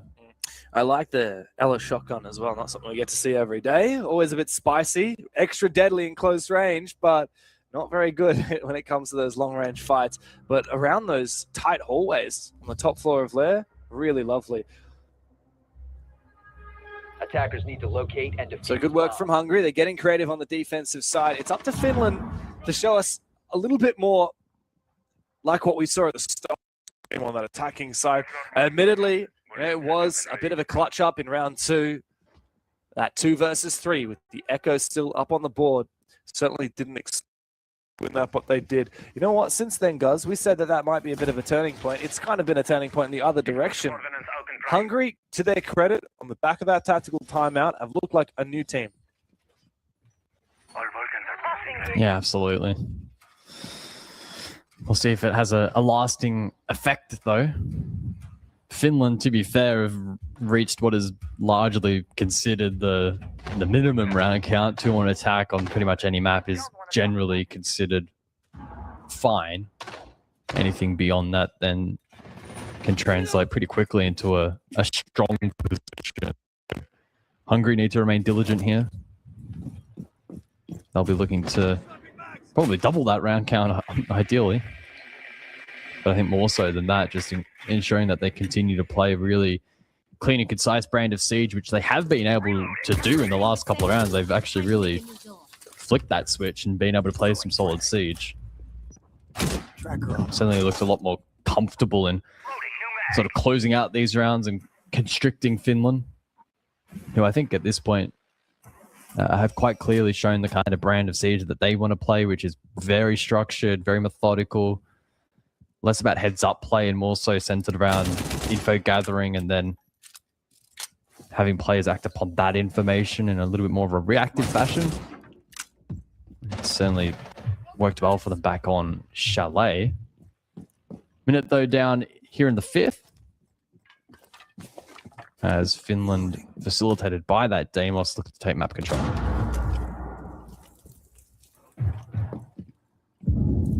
Oh, what's next on to? Seems to think that someone is nearby, but hasn't found it yet. At the moment, Hungary is just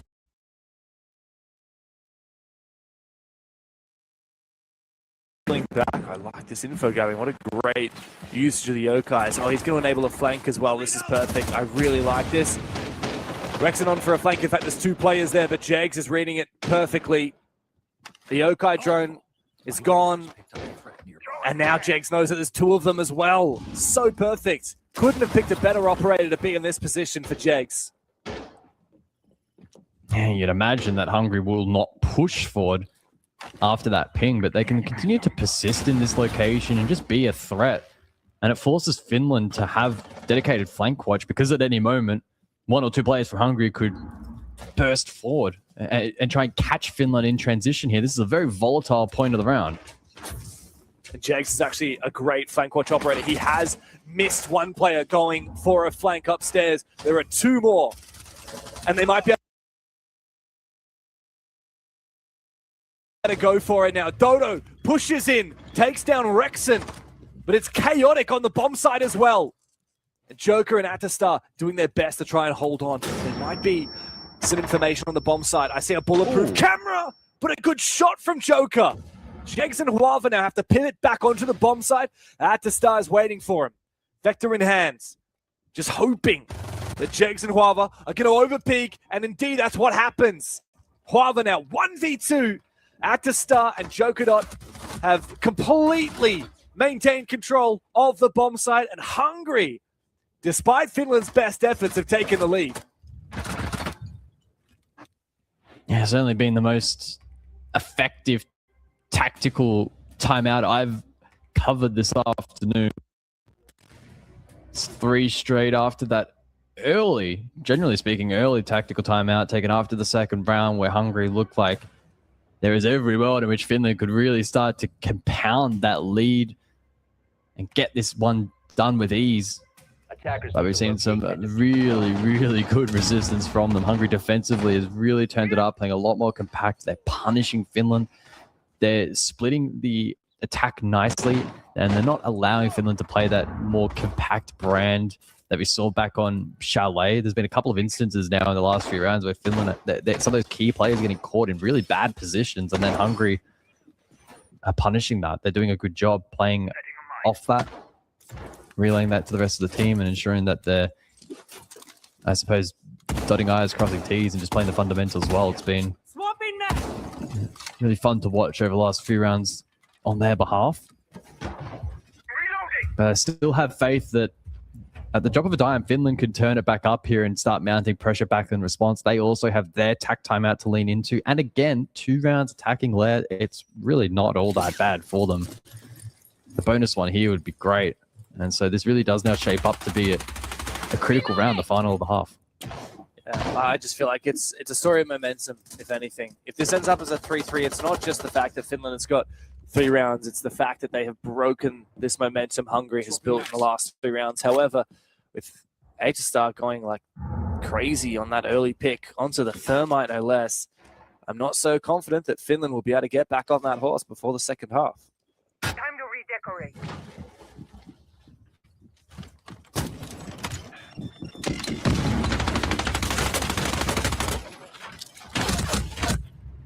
Oh! Hungary are not backing down without a serious fight here on Lair. 4-2 half now looks likely. And for truly the first time in this series, Finland will be the ones that are under immediate threat, under immediate pressure. Sure, it's all well and good to say that 2 is the benchmark and they'll be all good from here. When you lose 4 straight, that starts to have an impact. Lobbed Nitro from Hungary doesn't quite land. Nifsu, though, low. And Finland surely are not going to go on and win this round. No, not a good look. Not a good look whatsoever. It's a flawless finish to the half for Hungary. Phenomenal work to go back to back 4 times after struggling so much in those first 2 rounds, after fumbling what should have been a pretty solid lockout in that second round. They end up winning the half, and we go into the scheduled timeout. So we can cast our attention over to the Spain-Italy matchup, which is actually not that deep. I would have thought it'd be a little bit deeper than this by now. How are we only 2 rounds in? Yeah, there must have been a pause or something. There's no way. It feels like this match has gone nowhere. Oh, boom.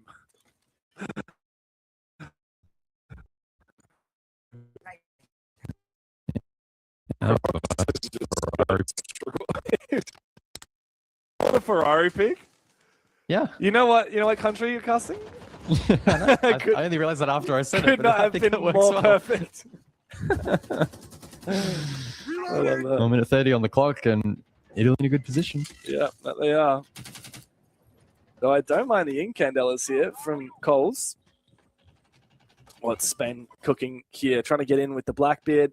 Diffuser in pocket. Going to be very hard to go for a plan while you've got players on the defensive side upstairs and above. You've also got Acqui on the bomb side.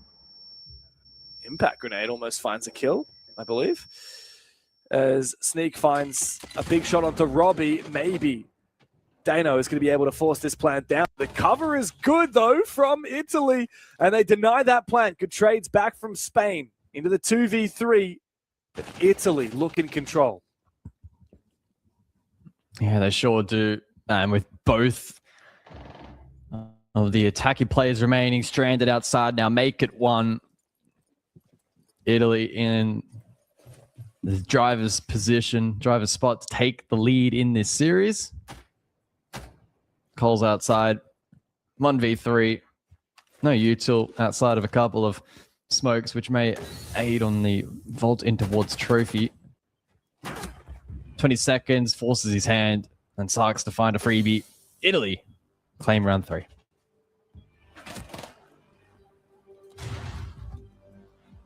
Yeah, credit to Italy. Even though when they were backs up against the wall and the execute was coming on through, they know how to fight back.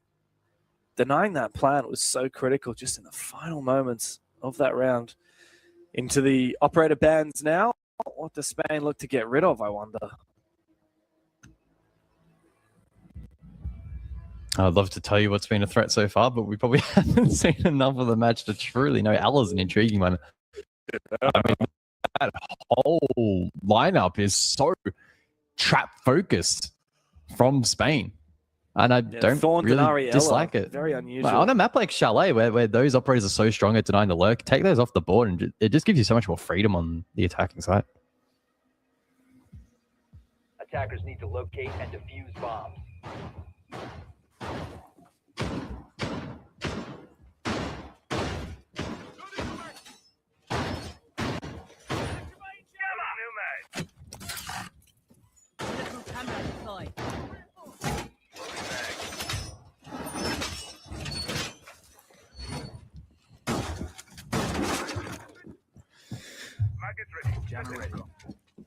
And so into round number 4 then for Spain, Italy.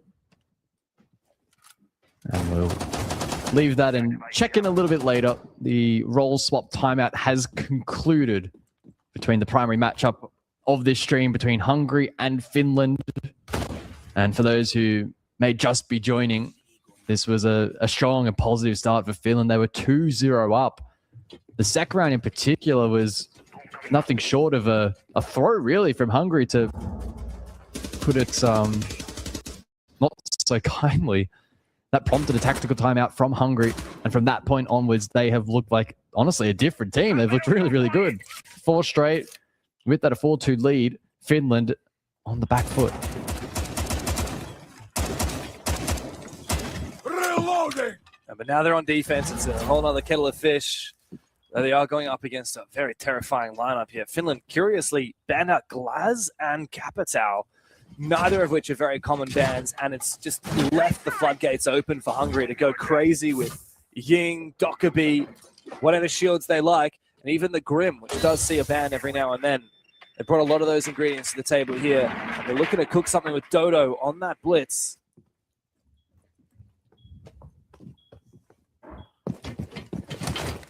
Yeah, the blitz could be pretty important here if leveraged correctly for the attack and gain space, and maybe throw a bit of a chaos ball into the defense here from Finland.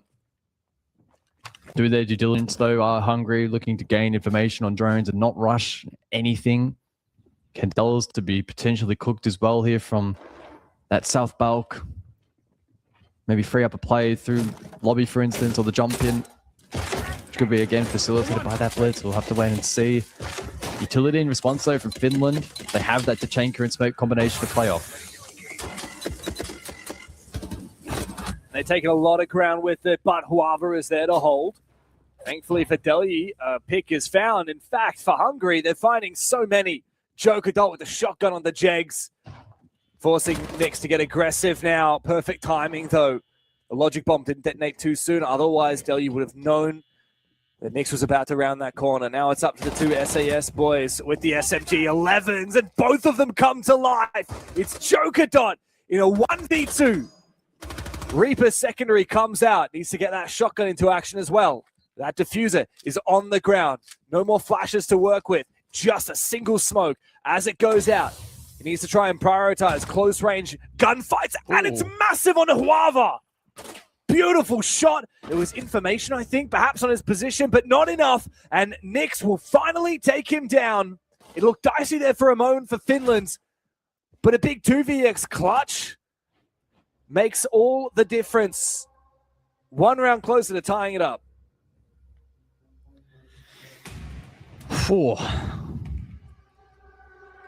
Well, that was quite the end to the round. Finland, though, able to just scrape out on top. And they've been able to slowly now chip away at the lead that Hungary were able to establish after 4 rounds in a row. Finland break the streak, now just trailing by the 1. And that's the power of finding 2 attacking wins in the half. And so during the prep phase now of round number 8, a good opportunity to check back in with Algeria and Saudi Arabia. Saudi Arabia walking away with the map win 7-5 on Nighthaven Labs. Attacking now into Fortress and off to a positive start, winning round number 1.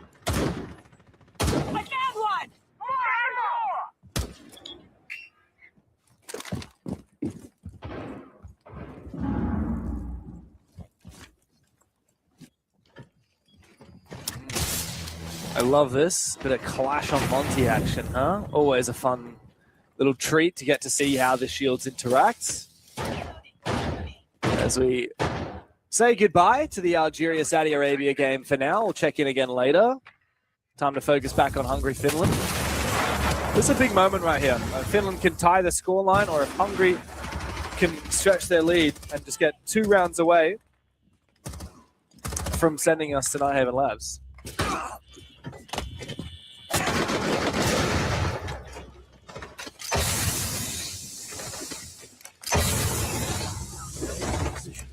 Again, Hungry to be due diligent with drones here, opening phase of round 8.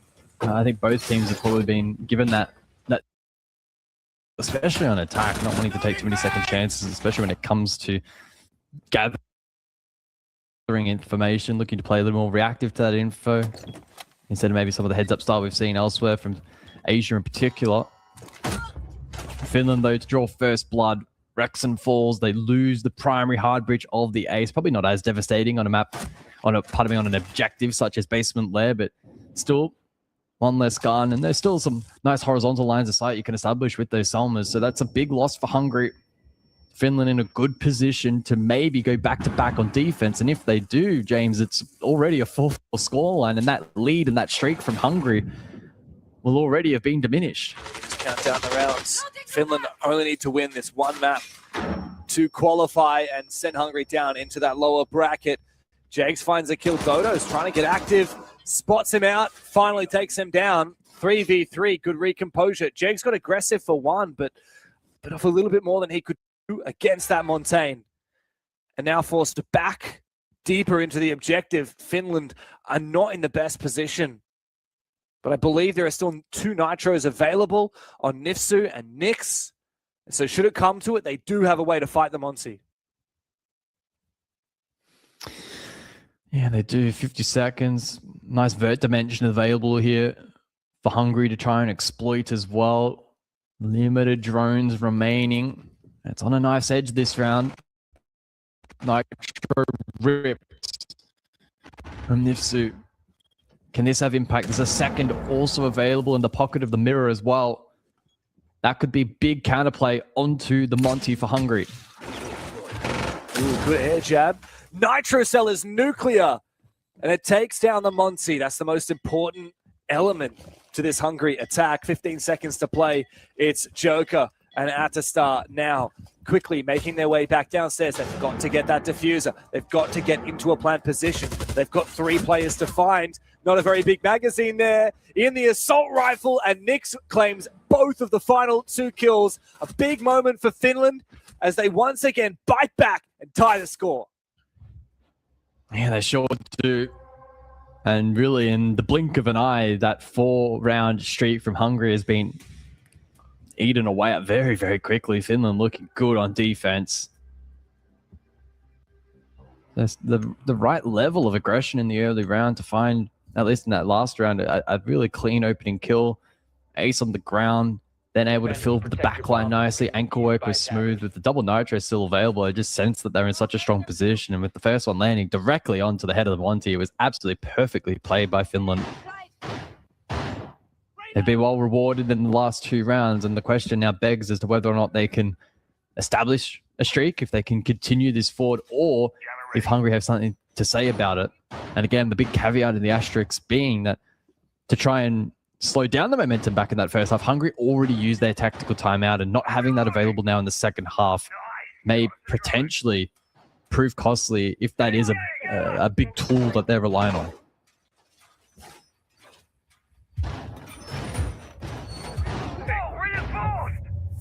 Razor wire up. I have a good feeling about the defense on this bomb site, guys. It's just something about this middle floor, which is, it takes so much coordination to attack, but it also takes so much coordination to defend.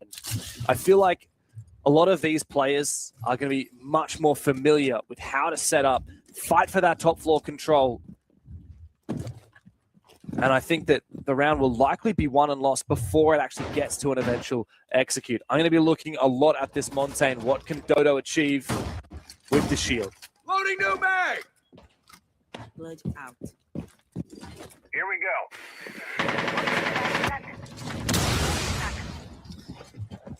Yeah, I'll be watching pretty eagerly as well. It's a slightly obscure lineup from the attack, and you encompass all parts, but the sense on this site can be so strong. It's typically indicative that Hungary, as the attacking team, will go straight into sight. Did you catch that? It was Brava hacking a drone that Mozzie had hacked. So originally the drone belonged to the attack, then it belonged to Huava on the Mozzie, and then it belonged again to the attack. I've never seen almost got caught in the Mozzie pest, and then the Mozzie pest could have hacked the drone back again. That's crazy. I love that. Oh, midpoint of the round, and Hungary are circling the site. Diffuser over towards green. Probably won't be too much longer until Hungary go for a planned attempt.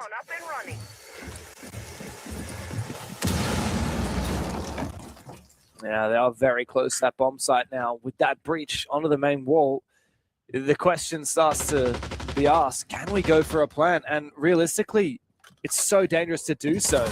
When you have vertical control, great shot, aggressive from Nyx. Couldn't have asked for better timing on the Rexon there. Oh, aggressive play from Dodo. His purpose is to go upstairs and create a distraction so Joker can force that plant down. And indeed he does. Now the Monty can rotate back and try and support, brings out the pistol, really wants to get up in this fight. Joker needs to fall back and try and take a more safer position. But Hungary don't have the best post-plant positions, and it might give Finland a way back into it. Yeah, maybe 20 seconds though. Finland need to move quickly. Time diminishing. Oh, no. Joker in a perfect lurk position. Doesn't quite get the second. 10 seconds remains. They need to immediately get on this diffuser. And they now need to stick Adistar. What Nifsu. can he do in the 1 versus 2? The coverage needs to be good from Nifsu. Oh my God! Adistar moves at the perfect moment. And Hungary win the round. Unbelievable. Massive clutch at the end of it. Hungary needed that so dearly, and they just barely get the round. They get the lead once again in their favor, just 2 rounds away from sending us to a 3rd map. But Finland fought so valiantly, so ferociously in that post-plan retake. Hungary by the skin of their teeth, guaranteeing that they protected that diffuser from being disabled. And now the attack's going to get even harder for them as the Monty has been banned against them. That said, they've also banned out that mirror, which we've seen Finland use plenty. But man, that was a chaotic round.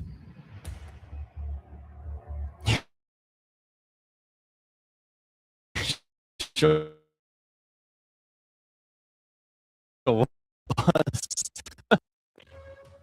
Credit to Adistar. I think it was the right call in the end to go for the long rotation, but it was certainly a bit of a heart-wrenching moment for both teams. So close, fine margins, but he gets the job done. And Hungary, once again, in the lead. But the question will be for how long. Finland did a good job to return serve and bring it back to that 4 versus 4. It really is slim margins between the two so far. 10 seconds to insertion. Initiate jammer. 5 seconds to go. Deploying bunker. Cover me. Things are starting to get tense now for Finland and Hungary. Finland really looked like they were bringing it back in that second half. First 2 rounds of defense in a row, finally suffering there as Hungary gets their first attack round on the board in that 1v2 clutch. As we have a quick look over at the other games happening, not to be confused with the match in the bottom right, is the one we were just casting. Algeria, Saudi Arabia, as the Saudis have just won a 4th round and flawlessly too. Looking very solid. It's a rough day in the office for Algeria from that upper bracket final down into the lower bracket after losing to Turkey. Now they're suffering to Saudi Arabia. And of course, down in the lower bracket for Europe, Spain is suffering at the round and flawlessly too. Looking very solid. It's a rough day in the office for Algeria from that upper bracket final down into the lower bracket after losing to Turkey. Now they're suffering to Saudi Arabia. And of course, down in the lower bracket for Europe, Spain is suffering at the hands of Italy, who have completely dominated in this second map so far, a 5-1 first half. However, Spain looking a little bit happier now that they're on their own defensive side. It looks like they might win the first round. Well, it is a 4 versus 2 with a minute 30 on the clock, so I would imagine that they're in a pretty good position to Hey, you never know. 4v2 start crawling back. Cursed. There's something cursed about 4v2 situations for some reason. And look, it's Robbie still alive. I certainly wouldn't count him out for even a second.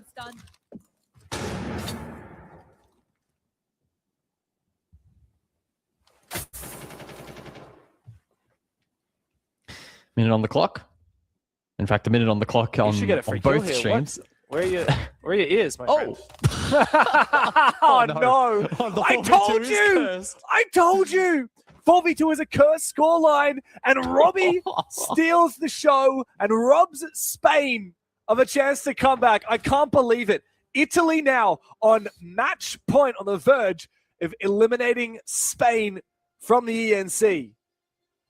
Unlucky Rooney just sold the round. I was thinking the same thing. That's devastating. Yeah. And we'll jump back into Hungary, Finland. And it's only 30 seconds to go here in the 10th round. Finland with the advantage. Can they equalize that scoreline 5 apiece, or can Hungary find a win con here? I find it doubtful. 20 seconds, James. It looks pretty bad here for the attack. So far from the objective, and there are so many layers this defense still set up. The Sens worked nicely for the ground floor attack previously, but it's not panning out here. Delgy does find Huava from down below, but it might not be enough. The plant's starting to go down. Is there any plant denial? Lambe is on the floor, but Actic goes down. The retake is looking very sketchy. Delhi now asked to try and cover as much as possible, but Dode straight off the diffuser for 2 big kills. It's time for Jegs to clutch up. We'll go up Lamba and bring the Shamika launcher back into it. The target here from Delhi on the Deimos onto that Goyo. And Dodo can fall back and look to drone up a little bit as well. Get the dead teammates to try and support with information. The shotgun here is actually so good for Delhi. But Jegs is so committed. Great work with that shotgun. Single-handedly made this game winnable for Hungary as they are just about to claim match points on the second map. Hungary have turned on the gas. They are not pumping the brakes anytime soon. Finland are at a loss, and 2 map points now sit before Hungary. Poor. Hungary have made that work. Credit to the commitment there on the default plant. That was a big call to make. Instead of maybe trying to flush out more positions or go for kills, they committed to that primary win condition. Well, they were well rewarded. And as we prepare for the next round, we jump back to Italy v Spain. It's map point, series point between these two big names from Europe. And the winner, of course, of this matchup to make it on to the lower bracket final. They'll take on the loser of Finland or Hungary for that additional slot at ENC. Mine flying out. Load a new mag. Raise the wire up. Oh, Croxon's got something to say about it seems. Italy are so close, though. Just 3 players left to find from Spain. Surely at this point, Spain are the ones getting a little bit nervous, and they have reason to be. It's just Dano and Coles left. 2 versus 4. Scary times with the diffuser being planted by Italy, and that's going to be the end of it. The GG is prematurely called by Italy. Coles 1 and 5. Great shot, though, onto Robbie, but a lot more work to be done. This is the end of the line for Spain, unless if he can pull a rabbit out of a hat, but it will not be. Italy, with a flourish, will eliminate Spain from the tournament. So, to the ENC finals. Yeah, big effort there from Italy. And overall, a relatively convincing series as well, dropping just the 4 rounds across 2 maps. Back to Hungary, Finland. The loser of this series will be taking on a very formidable lineup in Italy. And this is dominance from Hungary in the match point round. This might be a way to finish things off. The Rayora very active to try and enable and execute quickly onto the bomb site. Finland didn't realize until too late, and they've lost so many players because of it. Now it's Jegs with no impact grenades, no util to speak of, and a 1v3 makes it a 1v2. Rexon goes down, but still Dodo on the Blackbeard is the deadly creature available for Hungary. But Delhi puts it to bed and sends us to a 3rd map for Hungary. Finland's are not qualified yet. They are being pushed the distance, and Hungary have a few choice words to say to them. Look, that is an impressive retaliation. The timeline at the top basically says it all. Finland off to a great start. That second round, it still is etched in my mind as being such a significant throw from Hungary. I think they'd be the first to admit it, but they take the initiative to take the tactical timeout. They reset mentally. They formulate a plan going forward, and they execute it. 4 rounds straight. Gave them that buffer that ultimately they actually kind of needed in the second half, and then they were able to get over that final hurdle as well. So, yeah, certainly a well-deserved victory there on map number 2 and keeps the door wide open for any potential result. I really don't have a team to pick for the third and final. It's impossible to call now. I feel like both of these teams are just going through such drastic changes when they're on and when they're off. It is crazy what we've seen so far. But yeah, I mean, there's still a chance for Hungary to get it done on the third map. Finland as well. I don't know. I'm not sure what to say. About the other game, we can talk about for a brief moment. Italy now knocking Spain out of contention. I'm not surprised to see Italy making it through, but it is a little bit sad to see Spain making their premature departure. Yeah, it is. I think, look, ultimately the result as it stands was probably pretty fair and somewhat expected. Italy are a stacked team, and that's not to underestimate Spain by any stretch, but they always kind of had their odds against them. So unfortunate that they depart. I guess maybe without Italy making a run through the lower bracket, they probably would have actually been in a stronger position to maybe snatch a qualification spot. But such is the nature of the qualifier. And the two slots available, it is pretty brutal. Europe has so much depth, albeit maybe spread across more regions. So yeah, we'll see how they go potentially next year with an opportunity to maybe re-qualify. But I'm really, really hopeful for Italy that they can do some damage and maybe snatch a spot. Yeah, I don't know. It's hard to say, but in the lower bracket final, anything could happen, whether it's Hungary or Finland going down to meet them. I feel like Italy have a real solid chance. They've looked fiery, and we haven't got to cast a lot of them, but every time we have, they are looking very, very confident. Yeah, absolutely. It feels like we kind of got the highlight reel at it. Just kind of jumping in at the right moments. They, again, very limited sight as to what we kind of saw, but the glimpses that we did have was just the kind of classic play style that I expected from them, which was super fluid, dynamic. They were aggressive. They were kind of playing with ego, but like in the right way, in the best way possible. And so I don't know how much of that's actually going to work in their favor or potentially against them. The likes of Finland and Hungary, both of them have played a very disciplined brand of Siege so far, I would best describe it as. And so that might keep Italy honest in that particular matchup. So yeah, I'll be very intrigued to see how that does develop. It's very true.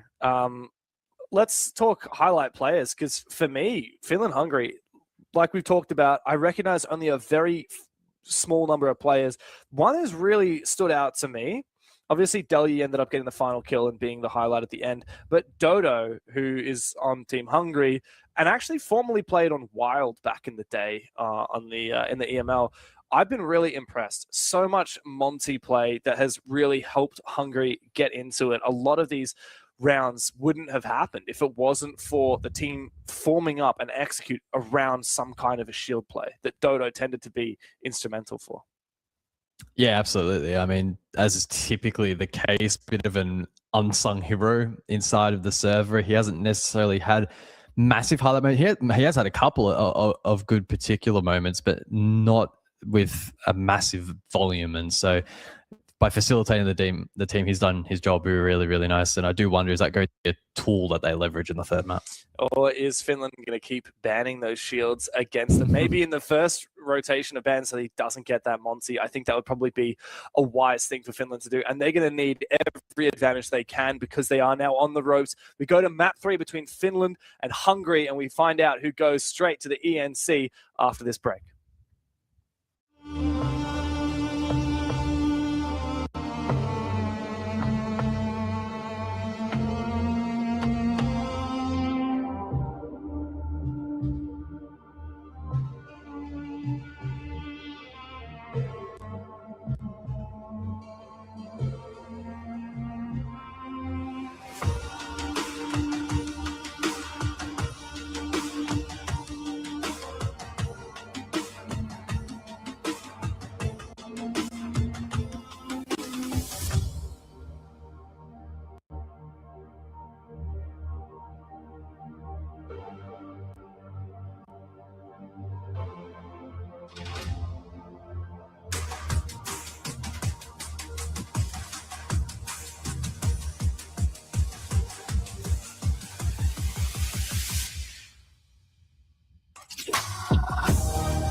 And it's time to settle it once and for all. Which of these teams goes through to the ENC finals in the first place from the Europe qualifier? Guys, this has been a crazy day so far. And it's not even halfway through, by the way, because even after we knock off, we have a few other commentators that will come in and do several other regions. It's going to be nonstop. Right now, Finland-Hungary feels like it's been going on for a hell of a long time. Cast your mind all the way back to the first map of Chalet where Finland won. Now Hungary have replied in turn on Lair. Next up, we look to settle it. And man, Hungary are starting to look pretty scary. Yeah, absolutely. I think much like sort of the series as a whole, they got off to a bit of a slow start. I think they were finding it tricky to counter themselves a buffer and play just simply better siege and executing fundamentals across the board was really, really cool to watch. So look, full credit to them. And I think regardless of who then goes on to win this series, they've done a deserved job to win. This has been a challenging match for both teams. Yeah. Yeah, we talked a little bit about some of the highlight players from Hungary, and we talked a lot about Dodo and his usage of the shields. Obviously, Hungary ended up winning that map. Pressure now back onto Finland. We talked so much about Huava on map 1. I feel like there were so many big moments from Huava. We need that Huava back for map 3. I mean, where'd he go? The whole of Finland is a stacked roster, and we need it more than ever. We're going to Nighthaven Labs to settle the dispute, to find out which of Hungary or Finland goes through to the ENC and which will go and face Italy in the lower bracket final for a last chance to qualify through to ENC. We've already rolled through the bands, so it is Kaid and Bandit alongside the Monty and the Grim to sit on the bench for this first half.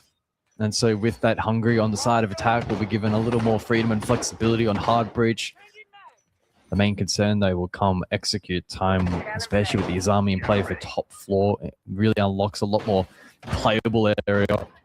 And then don't discount the impact of the mirror for some of these extensions. And then even some of the more obscure bands that we do sometimes see, such as like Thorn, available and going to be picked, for instance, in this first round, not to be discounted either. So yeah, let's see how it plays out.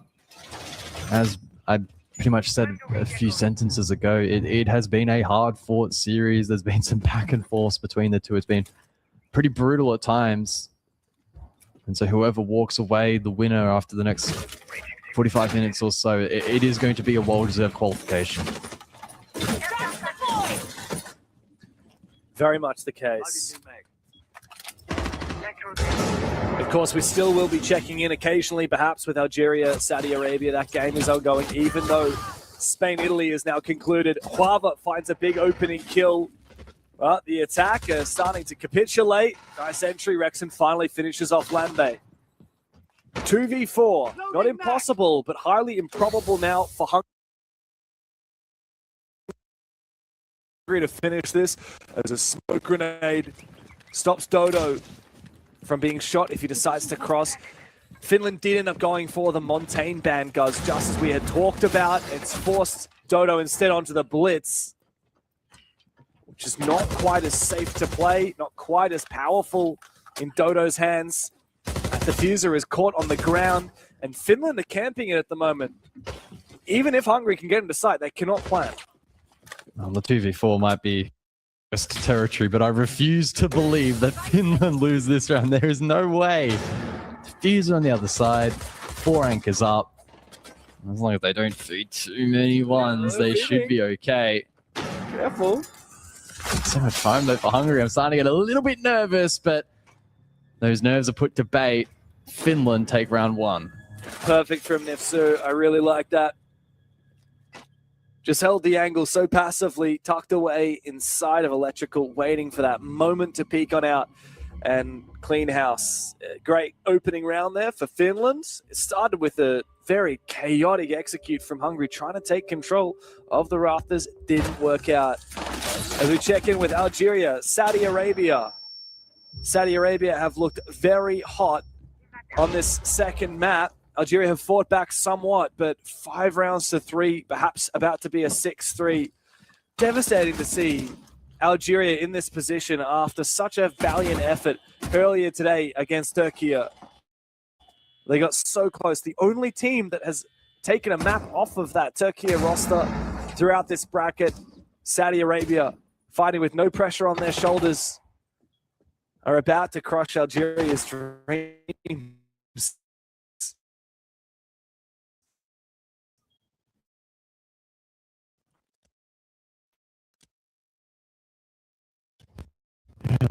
Algeria back in the upper bracket semi-final. We're victorious 2-1. But Saudi Arabia here on the rematch now, just moments away, it would seem, from taking map and with its series point as well. A 1 versus 2, low HP. Oh, but a sharp tap. Can Lee J get the job done? He has the logic bomb. P9 is low HP, both players low HP.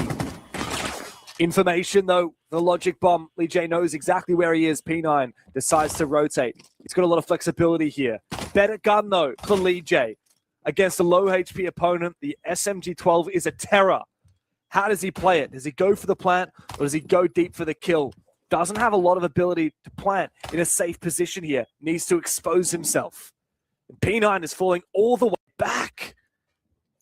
Wow, it's a mind game here. 20 seconds left. Lee J is going to have to go for the plant. I don't know if there's information on the bomb site. There is a bulletproof camera in the main hallway. Looking for a chance to plant now. Backs up. P9 has to go deep for it. Gets up close and personal. Shotgun comes out. Doesn't bait him correctly, but a quick spray almost finds him. A single bullet from Lee J. Lands on P9, but it's back, assumes a post-plant position. Doesn't know he's low HP, bings out the DMR. Not a high fire rate, but it's got the scope to land the critical shot that will win him the round and keep his team alive. P9's got to close the distance. A hip fire could even be worth it, but the DMR comes to life and Lee J clutches the 1v2 for Algeria. What a clutch. That was absolutely phenomenal. In the meantime, Finland are also recovering in this round. I had a keen eye on it.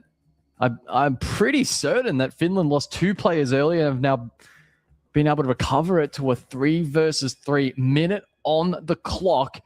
Finland trying desperately to defend the indefensible side of Kitchen here on Labs. Oh, never say never. The attack trying their best to get inside, but you can't land those shots. It's a ballsy game from Finland to try and go for this pick, go for this bomb site, and it doesn't seem to be panning out. Knicks now, 1v3. As Hungary try and flood the site, they start forcing this plant down from Rexon. Knicks now looking for a chance to try and deny that plant, but as it has solidified, he knows that he has to make a move, and he's being watched. Delhi puts him to bed, Hungry with the round.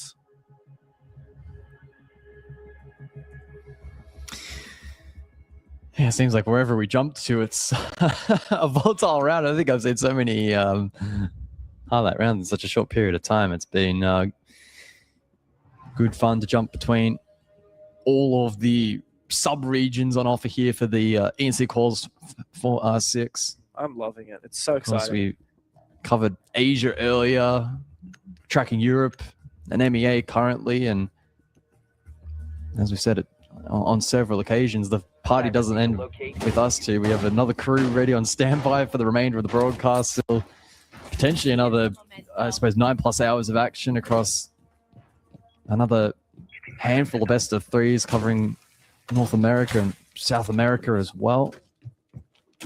And I'll be quite intrigued to see how those regions play out too.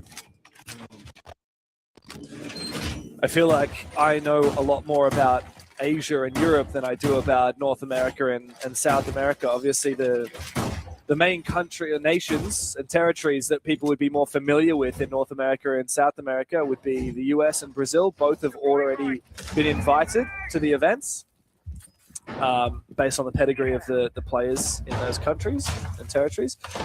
But most of the other nation teams that are playing in North America and South America I'm not very familiar with, so I'm very excited to see what kind of upcoming talent there are.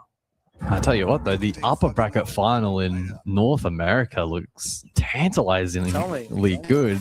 Canada and Mexico, some stacked names. Foxay's come back alongside the like Spirits as well, and then Geo for Mexico. That's the world champion. He was on TSM when they won, wasn't he? I think yeah, he was. I want to say so. I'll confirm. But Exciting chance to see him back in the server. yeah, sure was 2022. Great shot there from Nifsu. It's goodbye to Joker Dot. Not a very effective play on the Nook. Once again, the shield from Dodo is everything, but Jeg sneaks up behind him, stabs him in the back. Delia will trade. The damage has been done. And after Dodo falls, the rest of Hungary are swiftly following. 4v1 now as Finland look to take the lead again.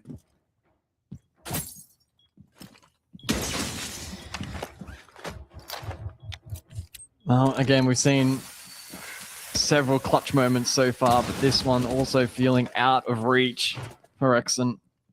A 1 versus 4, minute 20, so time not a problem, but just the sheer volume of picks that he needs to try and find and isolate at this point feels highly improbable.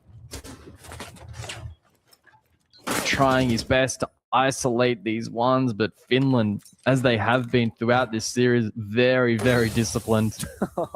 The smoker actually kind of helps. Landed in a funny spot, but means he won't have it for the eventual plant. There's a vertical angle from Nivsu up above. Great shots and a solid round from Finland to take the lead 2-1 on this final map.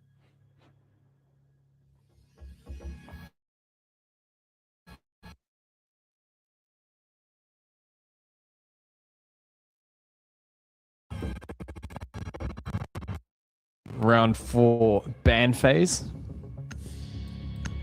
I wonder if Finland opt to go for the double shield.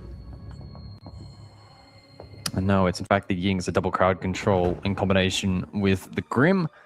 Mirror also sidelined, a pretty common pick here on Labs.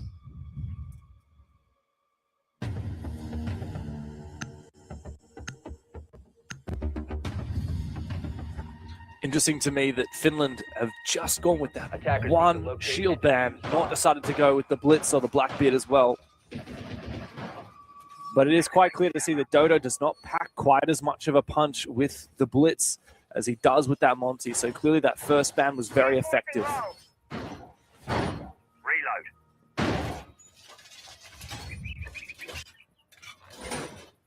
Putting the shell in place. Yeah, Hungary have been tested several times over the course of this series so far, and it feels like maybe this is yet another test for them, although it is top floor, so they're given a little bit of grace. It does, though, open up an opportunity if they are successful for this attack to be a big momentum booster for them, potentially. With the Azami, though, still up on this site, it's going to be a real challenge. The inclusion of the Valkyrie as well. It's going to be tricky for Hungary to navigate. No IQ as a counter. Whether or not they didn't spot the Valkyrie was a conscious decision. Either way, it means that they're going to have to be hyper vigilant. And it, of course, opens up potential vert play as well for the defense. Triple Nitro in play here from Finland. A lot of interesting dynamics to play out here in the 4th round. I like this play with the air jab from Rexon. Instead of putting it on the door frame to prevent someone walking out, he's actually put it just so that if someone peeks him, it will actually hit them. So if someone even inside the rafters garage itself, they should get triggered by that air jab and vulnerable.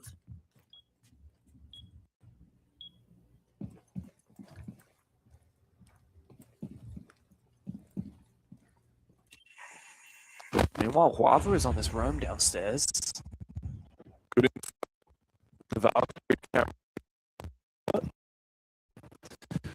Hungry continue trying to figure out where the next move is. And it's Dodo who, again, will likely be the dictator of that. With the Blackbeard Not the blitz, but instead elects to go with the shield that has a little bit more lethality at a longer range. What is the play for Hungary? Biding their time. Where will they find this gap?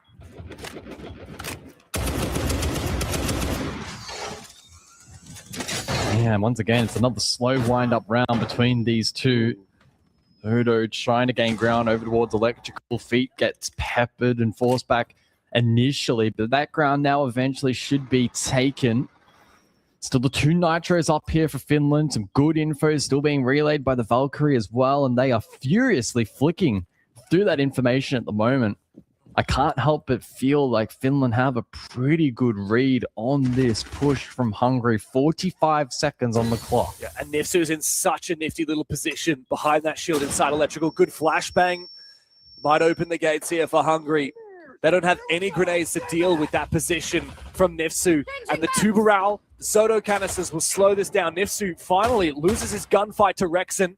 That's a big boon here to Hungary. Don't overpeak here, come on.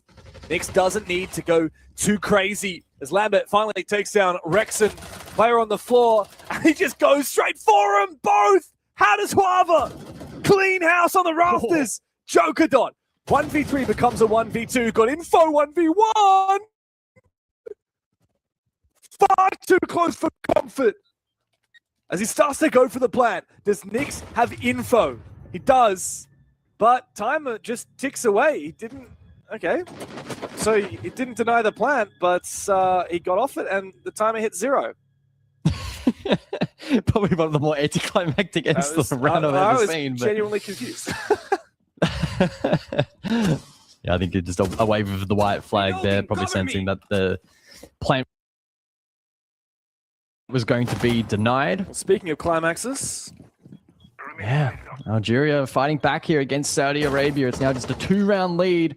Can Saudi Arabia close it here? Oh, it looks like they might be able to. Indeed, the final kill comes through, and Saudi Arabia finally call the GGs. Algeria gave it their all, but they couldn't get it done today, and thus they will not qualify for ENC. It's Saudi Arabia to qualify through and make it to the ENC finals. Yeah, big effort there from Saudi Arabia to get the job done. So congratulations to them. Attackers need to locate and defuse bombs. As we jump back to Finland and Hungary. There's a chaotic previous round between these two. It's been a bit of a hallmark between both of them, trading blows. Chalet was great from Finland. Hungary dropped the ball a little bit, then Lair, a slow start, transformed into something pretty special for them. And so far, Labs, it's been a bit of a seesaw. Finland are slowly gaining an advantage, but it's slim margins at this point. Reloading. Razor wire set. Whoa, fortify. Well, Finland are doing their best at creating quite a bit of a runway on this defensive side, Guz, because when they swap onto the attack, I don't have as much hope for them.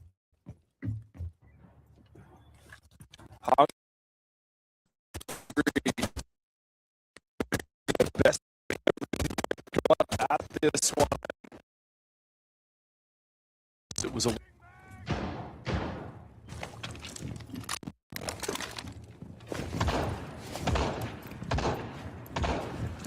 So again, the Vulcan play here from Finland. We saw it in the last round. I can't say with absolute certainty that it was round defining, but they were furiously flicking info even very late into the round, so suggesting to me that they were gaining pretty useful info, or in some cases no info is information, in the sense that, you know, that particular positions and pushes aren't actually being attempted by the attack.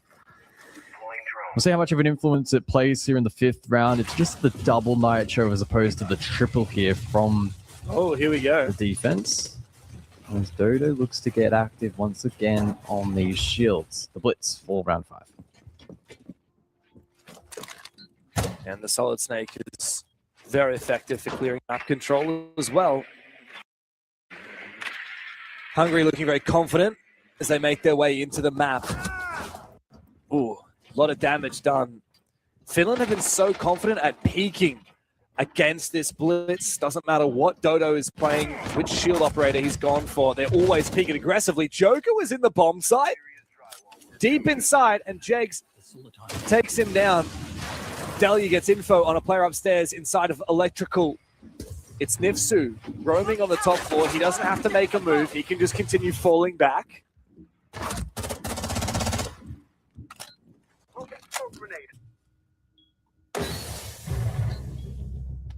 Oh, that's a good pick back though from Rexon. Nix falls, so 4 versus 4, 50 seconds on the clock. Still good info gathering available though to Finland. I think that's one of their big boosts that they have. One of the win conditions that they can really look to exploit as time ticks down. Again, that too favoring Finland. Diffuser, the position that also favoring Finland, but the kills are going the way of Hungary. They were for a little while. Nifsu now, cargo stairs, having an impact. Paddy's star is so low on HP, but Nifsu with a great read. Dodo Adista in a 2v3. Unbelievable play there from Nifsu.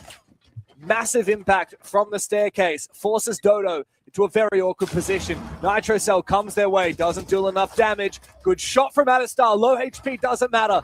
Dodo into the 1v2. But Nifsu to seal the deal and save the day for Finland. It's a 4th round on the board.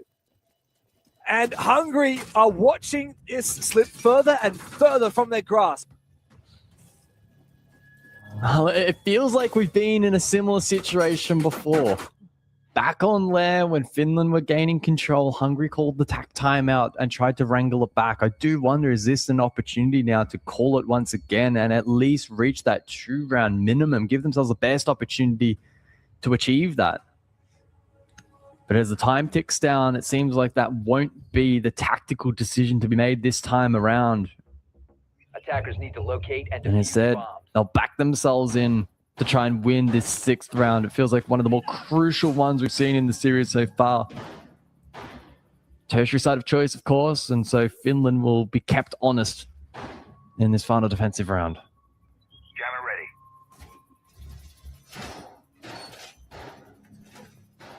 One last chance for Hungary. If this goes 5-1, I'd be very scared for them moving into the second half. But like you say, you get that second round and anything is possible.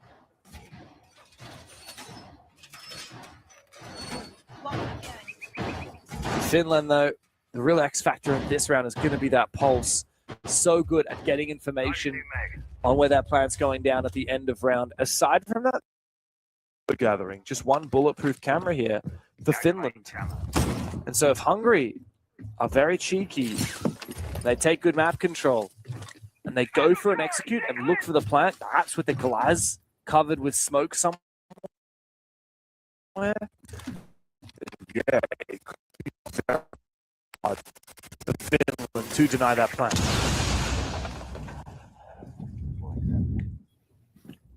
I like this little foothold as well from Lambie over towards rafters as well. Just increases the vertical element here for the defense, and he can be pretty self-sufficient with these keeper barriers.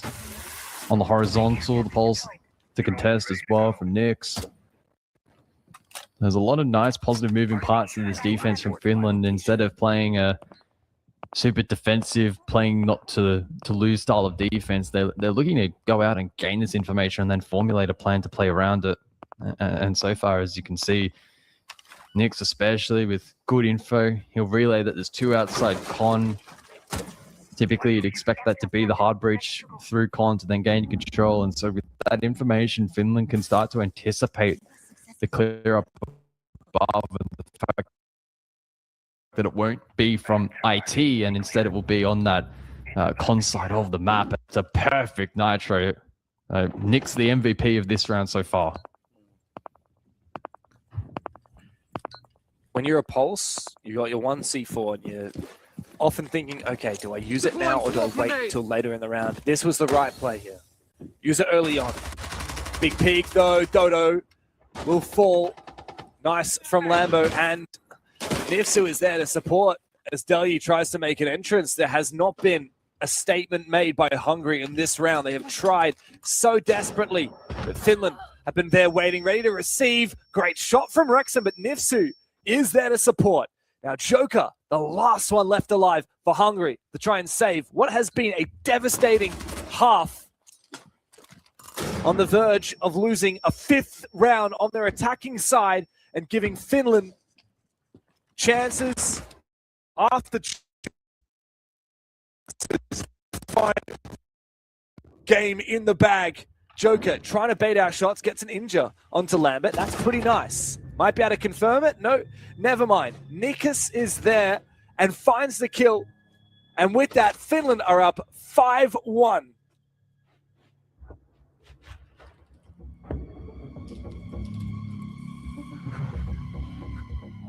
Well, it's the role swap timeout.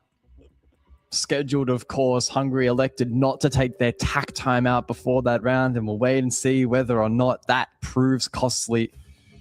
It's a 5-1 lead, and sure, Hungary now on defense, but I mean, even just looking at it from a purely statistical standpoint, I can't quite remember what the win rate is for teams trailing 1-5, but the frequency is very, very low against a large subset of data. This, purely from a statistical standpoint, is a huge challenge for Hungary. It's certainly not impossible, absolutely not impossible, and I'm not putting any line through their name currently, but it is going to be a tough challenge to foresee them coming back. This map so far having similar inklings to Chalet, where Finland got that lead and then their discipline kind of carried them through, and it was their attack especially where they looked most disciplined. So we'll see if that is to be the case here in this second half as they prepare to be the initiators on attack. And for Hungary, I think it's going to be all about just throwing what they've got, playing without fear, and seeing if they can go just round by round. Definitely a sorely needed timeout now for Hungary. I really feel like that Monty ban had such a big impact, and I like the fact that Finland went for it straight out of the gates instead of waiting the 3 rounds before banning it like they did on the previous maps. You can see it in the stats from Dodo, and you could see it round by round, the lack of impact.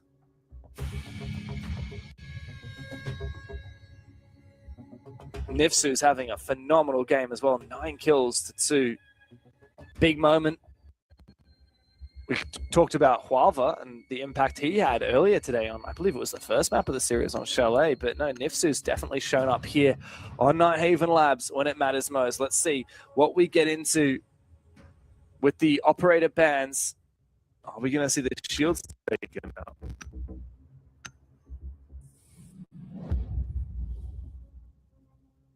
Well, the first wave would suggest that at minimum, it won't be both. I do want... surely we don't see double hard breach here on Labs. It is certainly a possibility, but no, it won't be the case. It's the Grim instead. And on the side of defense, it's Kite and Bandit. They're leaving up that narrow opportunity, perhaps, for the Bandit to get some playtime. Top floor we go, as Hungary look to mount this comeback effort. Attackers need I'm to not sure how I locate feel and about defuse the ace ban. I wonder what the intention there is. I feel like Thermite is the superior hard breacher for a lot of these objectives. And leaving it in means that it's just so much ability to open very large breaches pretty much everywhere you can possibly want. Yeah, I guess maybe just a comfort. I thought that, yeah, maybe it could have been potentially to then open up the window for the Bandit to get to work with tricking, but as is evident here for the first attempt, that's not to be executed by Hungary.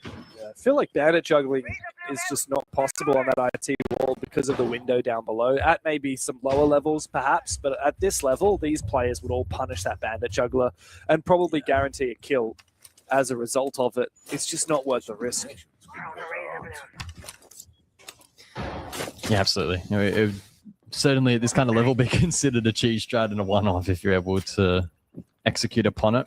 And evidently, Hungary probably not wanting to take too many low percent risks at this stage of the game. They need to be maximizing every single round from this point onwards. Otherwise, their run may abruptly come to an end here in the upper bracket. To reiterate, the loser of this matchup does get a second chance, but I use that term lightly. It's a match against Italy. It's going to be a big challenge in that lower bracket final. Yeah. Of course, we've already seen Hungary defeat Italy once before in the upper bracket, but that was a very close 3-map series, and it was not immediately after Hungary had lost in this would-be qualification game. So if it is Hungary who makes it back there, I would not, I mean, I'd be scared for them. They're going up against a very passionate and very excited Italy that is hot off a very dominant win over Spain. Hungary have a long way to go to make this game look competitive. On the defensive side right now, they can chill out. Finland don't need to make a move as of yet.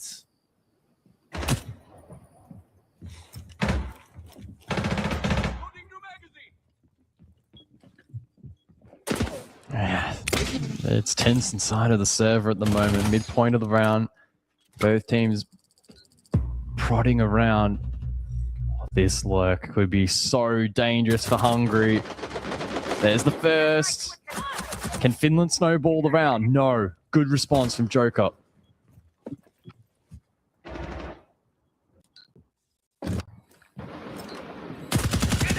Oh, perfect from Nifsu. Atastar making a little bit too much of a risky play by standing in that window frame. Not sure what the play was. Oh, wow, that's a risky play, though, from Joker. Rexon makes an aggressive one as well.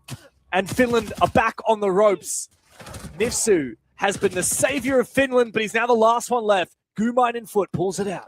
1v2, winnable. 40 seconds left to play, but no diffuser.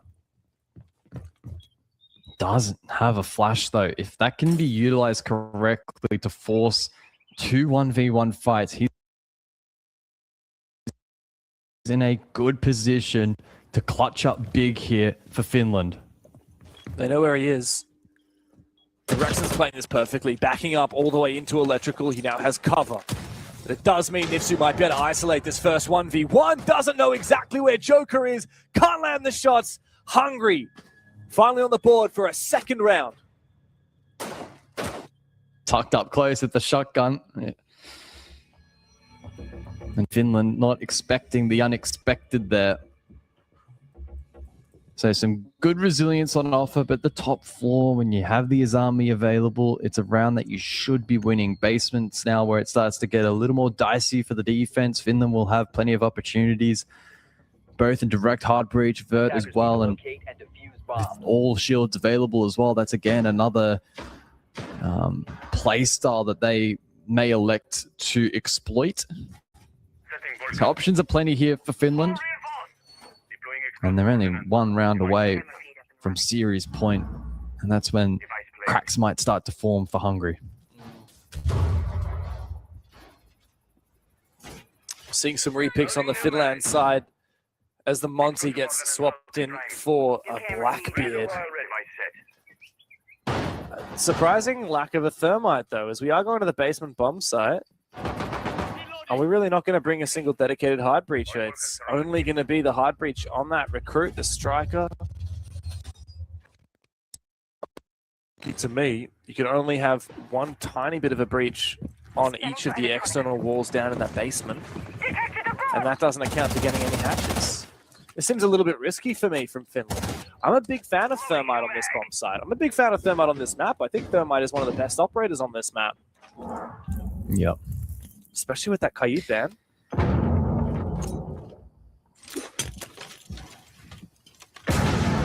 So Finland chipping away at utility up above. The castle in play from Hungary to try and facilitate the vertical roam and just make that a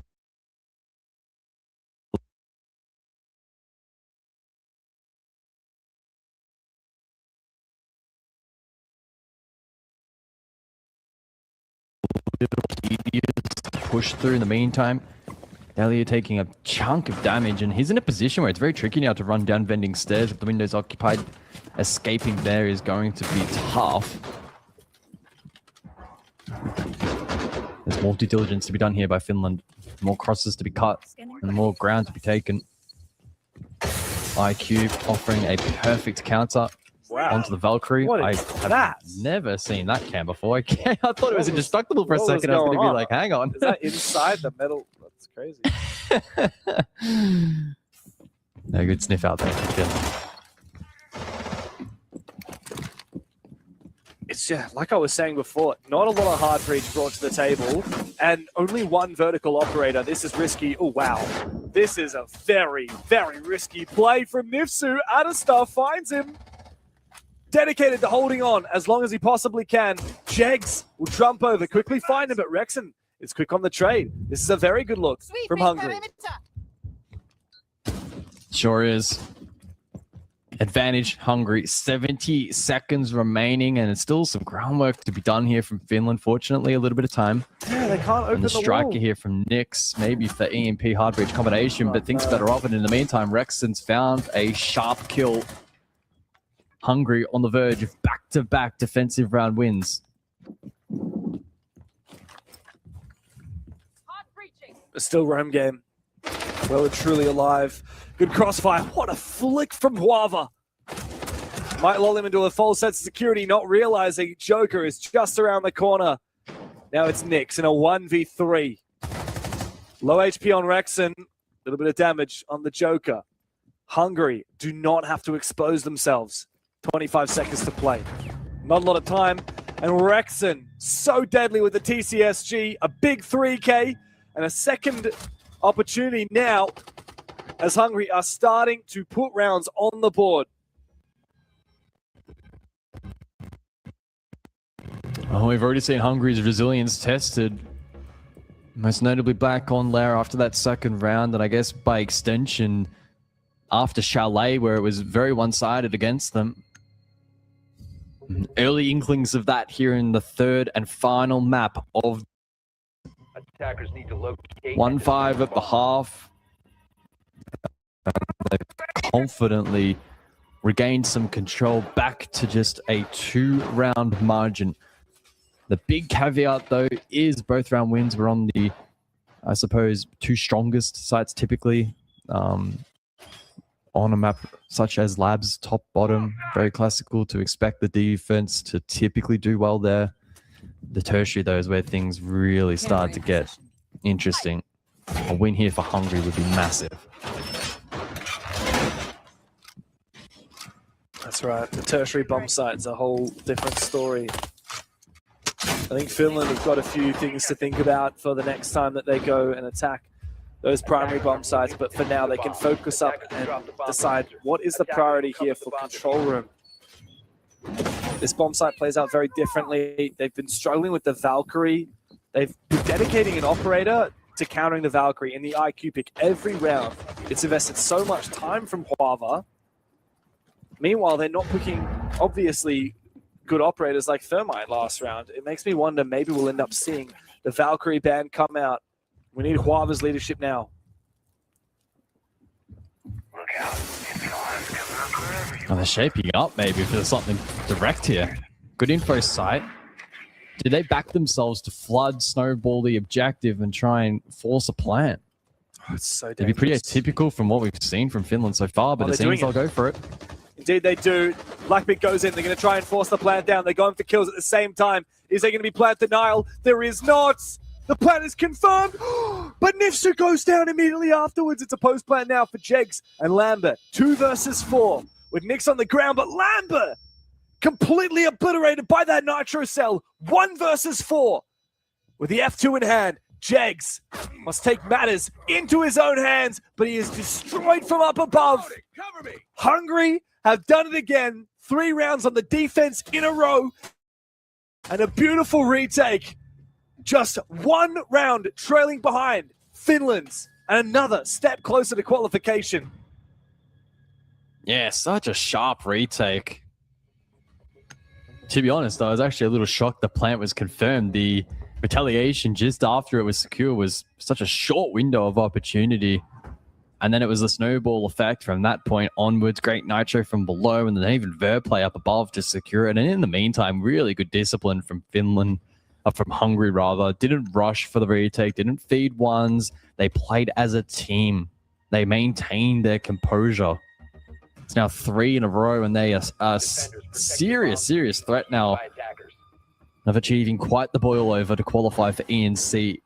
From a 1-5 scoreline at the half, they are now just 1 round away from equalizing the scoreline.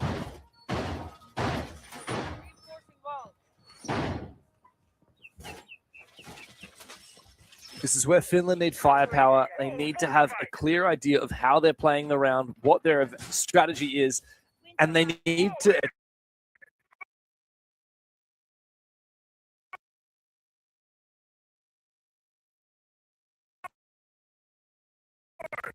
make the plan simple. I think last round a little bit too complicated. Pardon me, a little bit too complicated. Same with the round prior. Too many moving parts. I like that we're seeing the thermite. I don't understand the nuke play here from Huava. What is this idea? Yes, there's been a lot of Valkyrie picked, but I don't think you're going to catch anybody off guard by sneaking through cameras. This bomb site is pretty easy to lock up.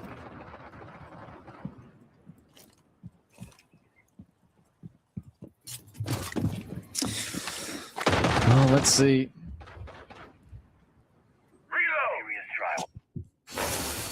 Problem here, the clash. Oh, what is this? This is a very aggressive play. Does he go for a run out? No, falls back. Oh. Now the clash should be revealed.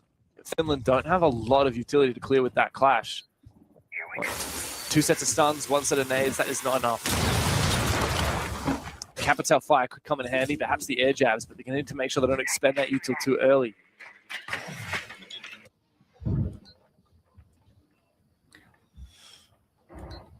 Wava as well. I'm looking at him, especially towards the latter portion of the round, to be a serious threat on the Nook. To drop down IT breach here. Do Finland look to make a direct play now?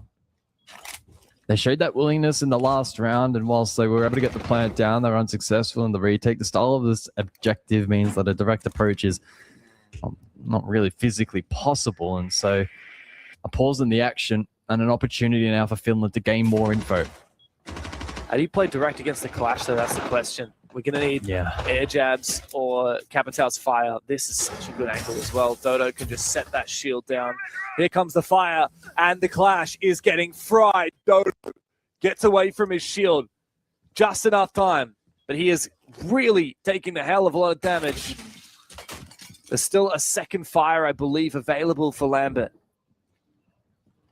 No, he's all out. Just the smokes left now. But a nade perhaps from Huava could finish off. Goes out and over mark, but Atta's been found by Huava sneaking in from behind. Finland could well be on the verge of claiming that point. Yeah, Hungary have been backed into a corner. Dodo but needing to be the one to forge a path forward on the clash, so he takes it upon himself to go for that. 40 seconds on the board. Cross being held by the Glads. This is an uncomfortable position for the defense. Yeah, Joker and Delhi have to come up big now in the 2v5. It becomes a 2v4, but the plant's going down from Jegs. They don't have an easy way to get back in for that plant. Lambert's covering the retake. Lambert goes big for the double. Finland have finally got an attack round on the board. A quick hipfire drop shot as well. They're doing it in style, and they now have every opportunity to knock Hungary down into that lower bracket and assert themselves as the best team through this Europe qualifier, making it through to ENC. Now just one step away. Can they mount that final hurdle, or is there a stumble or two and a potential overtime in store? I wouldn't put it past Hungary continuing to fight here. It's been their biggest strength across this series, never dropping their heads, never giving up. And they're really not trailing by that significant of a margin. A basement win here would put them in a, I guess, strange position. Do you go top? Do you go tertiary? Could be a tough choice. But without getting too far ahead of ourselves, let's see how round 11 transpires on this basement site. Finland bringing the thermite back into play. and Nifsu, given the shield license, exchanging that Blackbeard for the Blitz.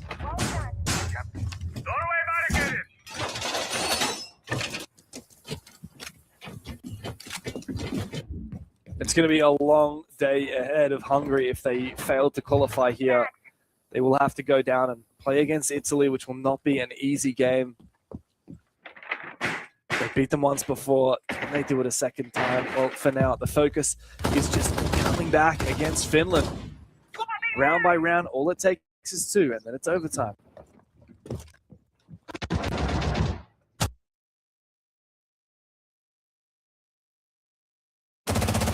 Jegs is so confident in the building so quickly with the solid snake. Taking full advantage of that utility to get in the building as fast as possible.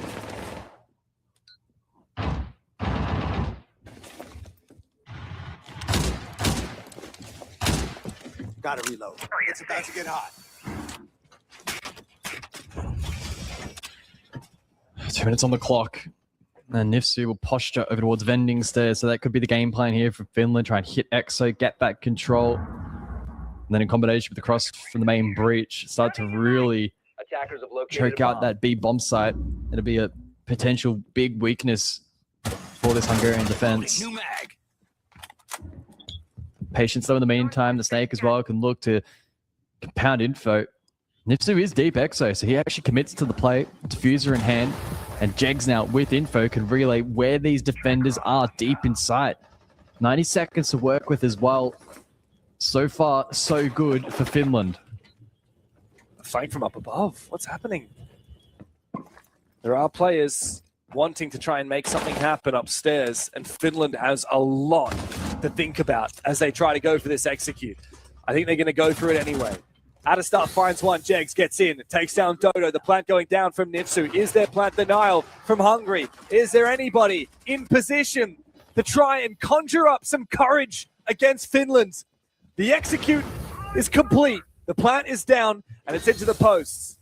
Finland down a man, but it might not matter. Bit of damage onto Nifsu, but Lambert is there upstairs to hold that flank. Finds one, but his teammates on the objective are doing their darndest to try and make things happen, but Delhi on for the retake, takes down Nifsu. Suddenly Lambert feels the need to move himself. Nix finds one. Delhi shut down. It's Rex and Adestar in a 2v2 as the scan comes out from the Deimos. It is enough for Finland to ascend and make their way to the ENC finals. A round of applause for Finland. That was such a tricky final map to navigate. Hungary did not give up without a serious fight. I think they are well deserved of a position in that lower bracket final and a second opportunity to make it through themselves. Of course, tough competition. That Italy matchup, man, I am terrified for them because we just know how aggressive and how skilled those guys are. But I think they've shown enough fight in this matchup to not be disrespected or underestimated in that matchup. That's going to be a fun one for them, but an opportunity now for the Finns to celebrate and a well-deserved victory from them. The third map, James, it started to get a little bit scary. Even I was starting to lose a little bit of hope for them, but they were able to knuckle down when it mattered. Yeah, credit to Hungary. They are clearly a really good team. They're really punching above their weight class. Finland always have been such a strong region for Rainbow Six Siege. It's no surprise that they will be attending ENC, a massive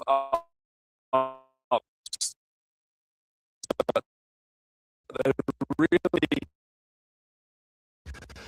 had quite a tough game today against Hungary, and they've had quite a tough bracket. They've taken down some really strong teams in order to get here. The same can be said for Hungary, who now have as we can look at the bracket and cast our minds back and forward as well, we can think about Hungary getting a rematch game against Italy in the lower bracket final. Yes, they might have lost now against Finland, but they have a second chance, and they've already beaten Italy once before in that upper bracket. However, Italy are hot off their win against Spain down in the lower bracket and will be hungry for revenge. No pun intended. Do you have a money on either of these teams here, guys? What would you say, Hungary or Italy? What's your vibe? I feel like my brain is just magnetized towards Italy, given the pedigree of that roster, the names on it, the kind of brand and style of Siege that's expected. But again, I also want to give credit to Hungary for the amount of fight that they just showed in that best of three. I think that could well serve them in the series. If Italy really tests them early, Hungary still, I think, will have the ability to fight back. They may not be the better of the two teams necessarily, technically, and in terms of mechanics, et cetera, in those elements, but I think they could potentially have a mental edge. And sometimes in Siege, that can be enough. So either way, expecting it to be a really, really entertaining game. Yeah, oh, absolutely. I mean, Italy, like you said, pedigree, insane. The talent on that team is unbelievable, but they did stumble last time they played against Hungary. And so I never want to underestimate Hungary. They've taken down so many strong teams. They had such a strong fight against Finland here as well. Let's talk about Finland for a minute. I mean, this roster, you look at it and you say, okay, Jegs and Huava, obviously a lot of experience there. Nifsu, Lumber, and Nix, very much new to me. I hadn't seen a lot of them before. And yet, these guys performed exceptionally well. And I think they could go very deep at the ENC finals. Yeah, absolutely. I love the kind of more technical approach that they took towards the game. They were also then very disciplined to kind of back that up. They played truly as a team, and maybe unlike what we saw in probably Asia being the biggest standout across the sub-regions we've covered so far today, a little less reliant on huge individual plays, but a larger emphasis and focus on team play. Maybe some of that naturally coming down to the regional difference. Europe is more historically known for that. But it was really fun to watch. And look, they were leveraging some of the tools available in the current meta with shields, etc. And assuming that meta persists heading into November, then they'll be served well. But a lot can change in Siege, so I wouldn't be particularly reliant on it being the exact same in 6 months' time. That's a great point. I mean, the event is quite a long time away. It also means that these teams have a very long time to practice. I mean, yes, we did know that the rosters were announced just a number of weeks ago, I think it was. It wasn't quite months, was it? These teams have had a little bit of a chance to practice. They could be looking completely different by the time the event itself actually turns around. And who knows, maybe Finland could hold a candle to some of the most favorable national teams in the world coming into ENC. We do have Huava here for our interview on the line. Welcome on in and congratulations on qualifying for the ENC finals. How are you feeling? I'm good. Like I'm happy that we won. We're going to the tournament to win. Yeah, congratulations on the win. You guys played really well today. You were tested quite a bit by Hungary to their credit. I want to sort of take a step back and talk about the lead up to this event. It hasn't been the longest period of time necessarily. How much preparation and how much focus have you and the rest of the team been able to put on this particular event? I mean, I used to play with the guys like almost all of last year. So we have been playing together for, I don't know, like over a year now. So it has probably been like really, it has been pretty easy, to be honest. Of course, the teams are not bad. Of course, like they have a lot of good players Hungary, but I think we just have better chemistry than anybody else in these schools. Yeah, as you looked at the bracket that you guys just competed in for Europe, obviously there are some teams there with huge names on it. For example, Italy, who now have a chance to qualify through that lower bracket final. You got 5 players who have been in EML, this year. You got Belgium, Netherlands, Spain, so many teams with very notable players on it. How did you feel knowing that you could be coming up against those teams? Did you think that you guys were likely favorites to win the whole bracket? Because that's what you've actually done. You've been the only team to go undefeated the entire tournament. Yeah, I mean, only team that I think was a bit scary was the Italy roster, because they have been playing together too for a long time, and they're all like tier 1 players. So that was the only team that was kind of scared to play against. Not really scared, but we were happy that Hungary beat them. So then we weren't scared at all to play these teams. Like, I think we have better players and better teams. Well, again, congratulations on your win today, your qualification for ENC, and good luck at the tournament itself. Thank you. Thank you, Huava.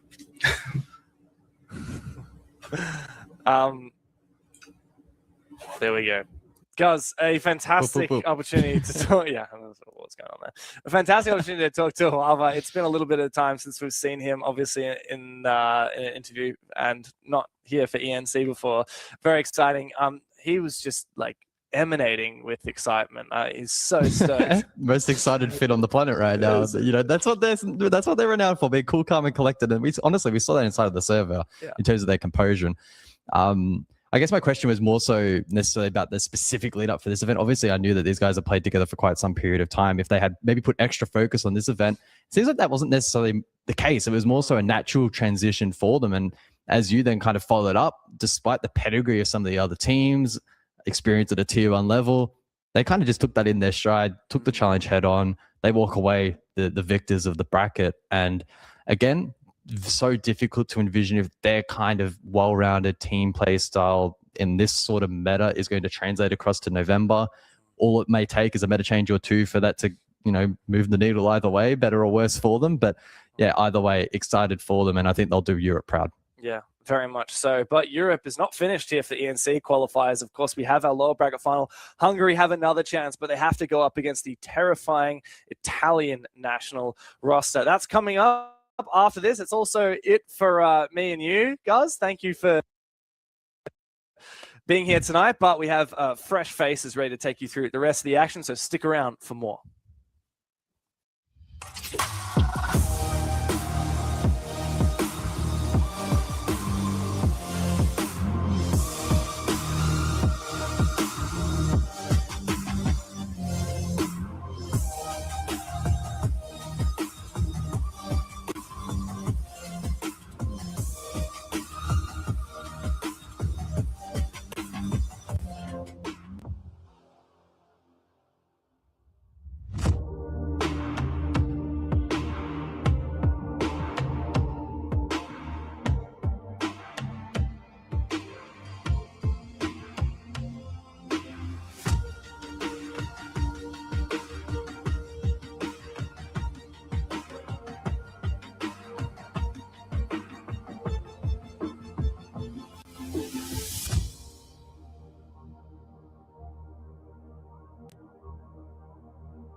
qualifiers and then seeing, okay, how do we trim this down in the lead up to the actual ENC finals?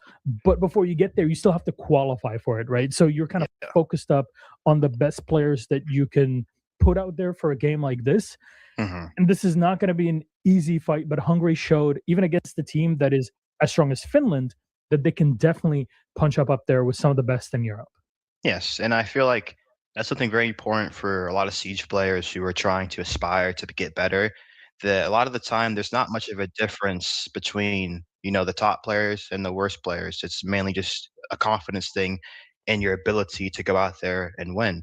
And we're going to take a look at the Italy roster right now. We should. We absolutely should. This is a team that is it's just full of Italian classics. You've been seeing these guys for years. For years, man. For years. Remember Lolo all the way back playing. Just, my God.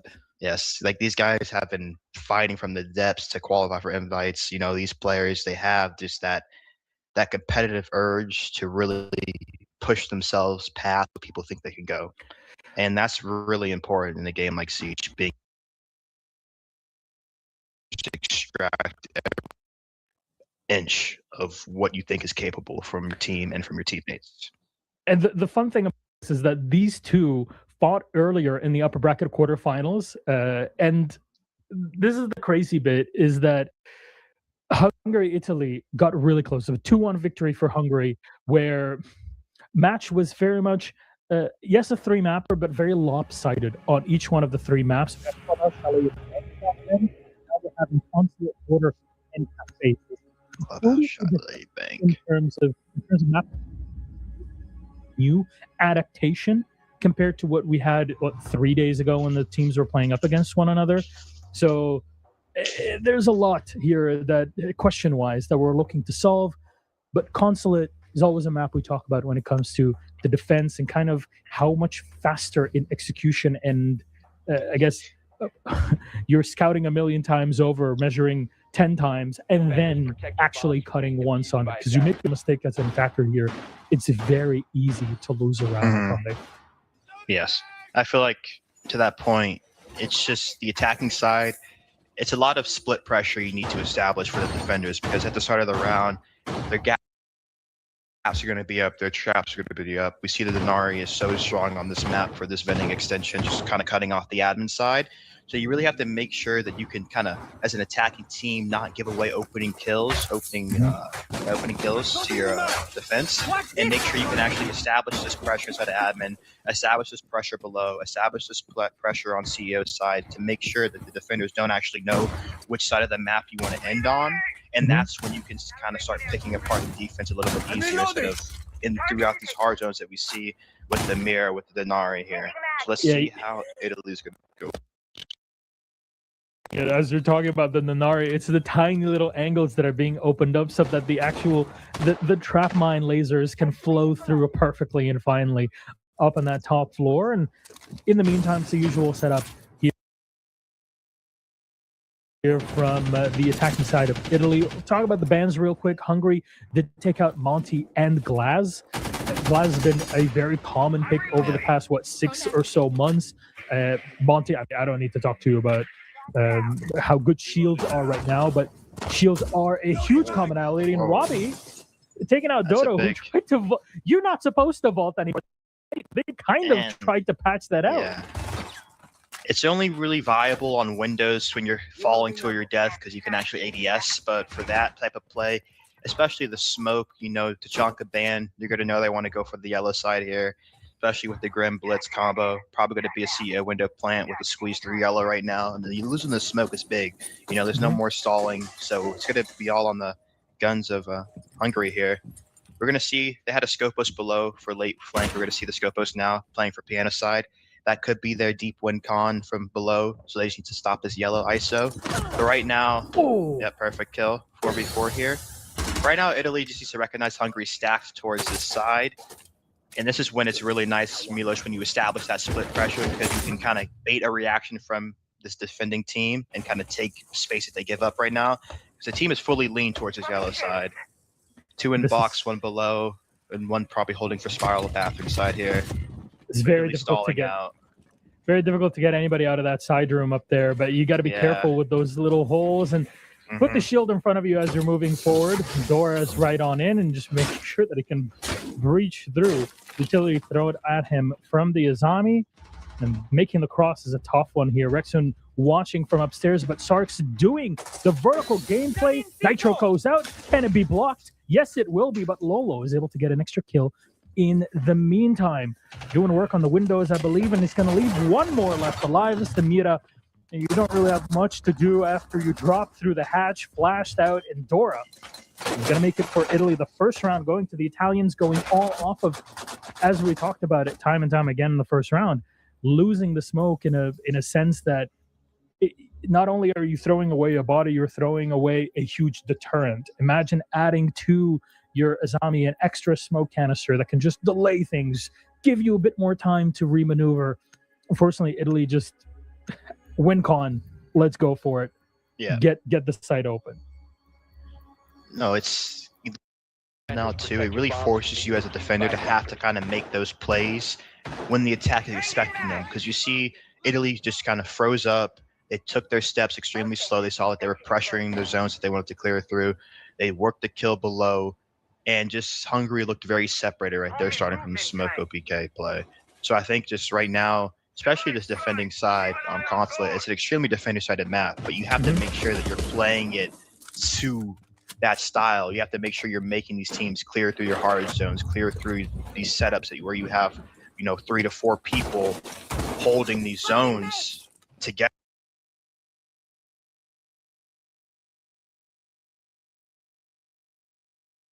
In a crossfire and making them actually have to break the crossfire. If they keep giving away these solo kills, it's just going to be a lot easier for Italy to work these rounds. And that's when the map can flip to attack decided. Well, it's always the question of, all right, do we swap things around to a different side, or do we stick to the one we had in round one? Top floor completely vacated. It's a play downstairs in servers. So Hungary are going to say, we're just not going to play against any and all of that. Verticality, you still have to stack it up when it comes to playing Consulate. It's kind of just Siege in general. If you're new to the game, playing vertical is what makes Siege what it is, because you're playing with destruction. It's a major core aspect of the game and how it plays out, and trying to use utility and operators here like your Solus and such to gain information by just, all right, there's the drone here. I'm wondering if somebody's going to be pushing up. I'm just going to check it. All that sort of stuff is very important to slow things down. What else do you see from Hungary? The cap can on top of it. If there's shield on the other side, we can deal with it. Italy, though, has scouted and swapped all the operators they need, and they're going to get an opening kill here, but immediately refragged with another one from Dora's Habana. We're down to 4v3 in a matter of 3 seconds. Yes. Right now, what I can tell automatically right now is Italy's info game is eating up Hungary right now. They had a great info on that Azami. Worked a nice kill on him, and they got a kill on the cap can on the flow. Right now, Hungary just needs to work a kill back together. Right now, Malusi's kind of solo right now. It's going to be difficult here. They're very split right now with the Snake too. They should be able to clear Fiorino really effectively. I love that peek. It's so aggressive. Oh, perfect. Fatistar immediately gets the headshot off of it, but the support from the other side was not there. Actually a bit slow to turn around and lock out, maybe help out his teammate. There's a shotty out, but immediately in the refrag, but left all alone. The Nitro dodge would really eaten in this case. Now you're left against 2. Maybe you can scout around with your drone. You can have some of your teammates watching any of the late flank rotation drones that you have up there, but this is not an easy take to make. No. And like you said, Milos, interesting before, how important the verticality is in Siege. The piano position, I feel like when you have that top floor control, there were no defenders playing the top floor. They had Snake walk down Visa. You have all of CEO control. All it takes is either a sledge, a buck, or a ram drone to make that vert above the Solus, and you get that position, that control for free. Instead they wasted 2 lives for it, and that essentially ended their round. So I think they just need to kind of figure out how they can use more of Siege's mechanics to actually take some of this map control for themselves. And Hungary knew what to do, right? They reversed it because verticality. There's a saying we've been having in Siege like 8 or 9 years, which is the holes work both ways, right? Verticality can be used and abused by both attackers and defenders, and any hole that you get to open up while your opponents can also use that to their advantage later in the round. Things that you would have seen opened up to, I don't know, set up for attackers on the top floor, well, the defenders are going to end up using to shoot back at you. So you saw how the hatch was open, it was pre-placed and set up for the. Well, they can hear and see the audio propagation through it is going to be very clean. You can expect it and know whenever your opponent is going to drop through the hatch, and then you can peek. You don't need to put yourself in a tough position to peek it before the time is the proper time for that sort of execution. Now, like that, Hungary are just saying, you know what? We got the round in basement. I feel like we've warmed back up again. We're ready to go. Let's go back up to that top floor and play the verticality in our own way. And they definitely have swapped out the operators. Not seeing the Scopus anymore. You're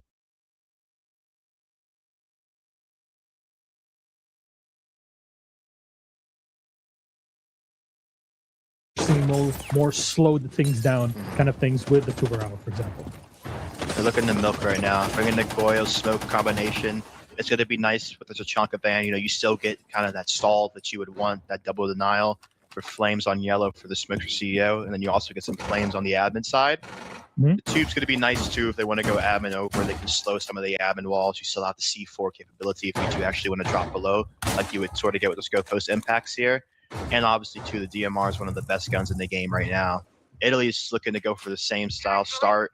They're flipping more of their util to the top side, so I could expect a Ying through bathroom side with maybe a blitz crank through the yellow side here with the repellent. But let's see if that takes some more tempo to this round right now since they're not giving them the OPK.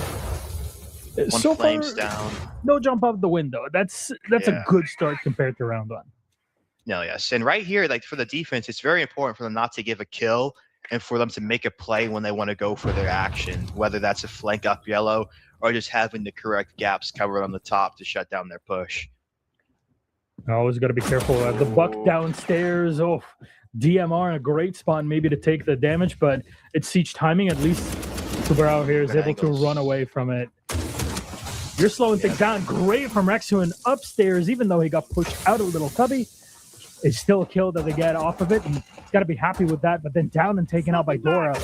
At least here, Italy not wasting any time taking ground on the top floor before they're able to advance on the side itself. And for me, I feel like Hungary could give a little bit more kill, a little bit more passivity here. They didn't have much to cross through actual plant potential with the smoke still up. And if the Goyo is going to be fighting like that, I think the rest of the team needs to be a little bit closer. The pre-fire of the subby to win this. First kill out. He knows there might be somebody around the window, but they've already moved in. They realize Italy that, hey, we just have to go for the objective right now. There's only one player. We're in the perfect spot for it. Actually moved, putting the plan in a perfect position. It's actually deeper into the site. It's going to leave it more exposed and even more work to do for Joker here. And going to get taken out a few extra rounds to make sure that it's all really put in place. Beautiful execution from Italy, and I'm loving the fact that they are not holding back. When you see, hey, there's a little mistake, Italy are just taking space immediately to make sure Hungary cannot get back into power positions. It's a big part of the conversation around both defense and attack, but specifically for defense, you don't want to peel away from power positions until you forced your opponents to either lose a body or put a player down, or throw so much utility into it that it is worthwhile for you to pull back at that point, not to lose your life either. Yeah. And just bans reasons here, see the snake come out, see the mirror come out. The snake is a little bit on the edge for me. I feel like they haven't really been getting much kind of gain out of it. I feel like the blitz has really been a staple for them since the Monty bans come out. But right now, for me, Hungary is big. Siege is a big game, just recognizing what's actually happening to you. And right now, Italy is doing a lot of 4-1s And by 4-1s, I mean it's just 4 people together, and usually one person adjacent to the site, either below, on windows, just wherever, you know, if it's a top site, they have the buck below. And with that, I feel like you can kind of play a lot of deeper win cons, especially since we saw them kill the buck below, either retaking that control to stop the CEO plan and playing a little bit deeper in sight. But I want to see Hungary start to shift more around what Italy's doing and what they're actually not doing, and start to look to abuse that. That's one of the biggest keys in winning siege matches, being able to play to your opponent. I'm wondering if that like snake ban is more of a comfort ban, I guess. Yeah, just in a lot case of it is come out? comfort. Just because snake, it's like, it's not always that good, but when you do play it and you're clearing, it can really speed up your clear and the actual droning you have to do. So I feel like it makes some teams slow down, but I feel like some of the good teams who have those good drone fundamentals, like, it shouldn't really affect them too much because they will have other solutions for it. I love that. Gonna bring up more info with the Valk. This disruption here between the Thorn, the Legion, and the Valk on top of it. Yeah. This is highly disruptive to whatever shields might be brought up on Italy. If they're trying to crush too much on it, on the other side, that is kind of the clear adaptation that Hungary is having here. The drone info again. Let's see if they can work a kill off of this. They're giving them a lot of space admin sides right now. Italy's been tending to lean into more ISO styles. You know, we're going to take map control with a lot of our bodies, and we're going to front up and hold for the peaks. It's a 3-2 split. This top extend should be played as a layer right now. Let's see. They're going to have C4 below on the extension. They get a kill below on the ace, lurking Visa side. That's a huge kill. That's basically their layer pressure relief. They just need to get out. It's your only heart breach gone at this point if you wanted to use it. So you're going to have to walk through lines of fire or put your shield at the front. And oh my God, what a shot from Sarks, baited out by that shield and immediately firing on. Now Atastar immediately on Robbie as well. Verticality still with that manpower equivalency between the two teams. When you still have the vertical as Hungary here, you're in a pretty good spot. It's a very tough fight. You see the Razor Balloons have been thrown all around the site. A lot of damage here being taken between the smokes and I guess goo mines and Razor Blooms and all. And there is your shield's down on the floor, smoked out. Sarks might get a kill out of it, but the site might not be completely clear. You're going to need to take the time to check for any extra utility thrown around, for any extra angles. Now, unless you're really fighting for the top, which is what Akui is trying to do here, you're not going to have a good time. Shotgun in hand, long range for the fight with it here, trying to lure both players into him. Careful, careful, careful. Sark's trying to plant below. Going in for the nitro. Sark's is going to get one kill on Dodo from below, and it's working out in gunfights because Italy are able to split vertical up and down, play the objective, and yet at the same time put pressure and projector. That is individual play for me. Yeah, it's very good. You know, right now Hungary, they're getting great opening kills that round. They had a great 5v3, but just, you know, they allowed them to get the kills back in that lounge extension. You know, I feel like they could have gotten out, played the site, laid into the basement, played C4 below. You know, you still have the vertical control. You can play for up Visa flank if they want to clear through the top for that IQ, because it's like they're playing extremely split right now. And when you get picks against the attacking side, you need to try to get towards your teammates. Usually some teams have a comm for it. I know it's popular comm, it's called glue. Just being able to stick towards your teammates and making sure that if you're going to be giving up kills, you're in attempt to trade them back. And right now, as you can see Hungary try to stick to that a little bit harder here. They're going to bring out the cap can again to try to slow down the Malusi for the gaps right now. The Solus is going to be really nice though too, because we've seen Italy getting a lot of gain from these drone work. So I just need to see the Solus trying to hunt these cams that they have pre-placed, kind of being able to call their initial plays. You're going to see the ramp coming out the Dokubi. Probably going to be a roam clear. Maybe a little bit of CEO ISO. Could go for a Thatcher plant on the breach with the Ying and the Thatcher. They don't have any Tachanka, so anything electronic will be destroyed by the Thatcher. So let's see if they do this. such a strong operator now. Thatcher, like Thatcher's always been a staple, Very but good, but I don't think so people in general have like realized how good Thatcher is now with his full-on upgrade. Really, just because you can use it as, I guess the moment passes here, but just you can see any utility that's being thrown at you. It's great to deal with nitro cells. It's good to deal. Well, if you time it properly, then yeah. I guess my point is not being made. Is please just use it properly. There you go. Thank God that's gonna get opened up finally. If you get 5 of those charges, it's an insane amount. You're gonna mess up and you're gonna be just fine at one point in time. At least the wall is open. But what's your verticality? They lost all their Thatchers on this guy though, but he's gonna give away the kill.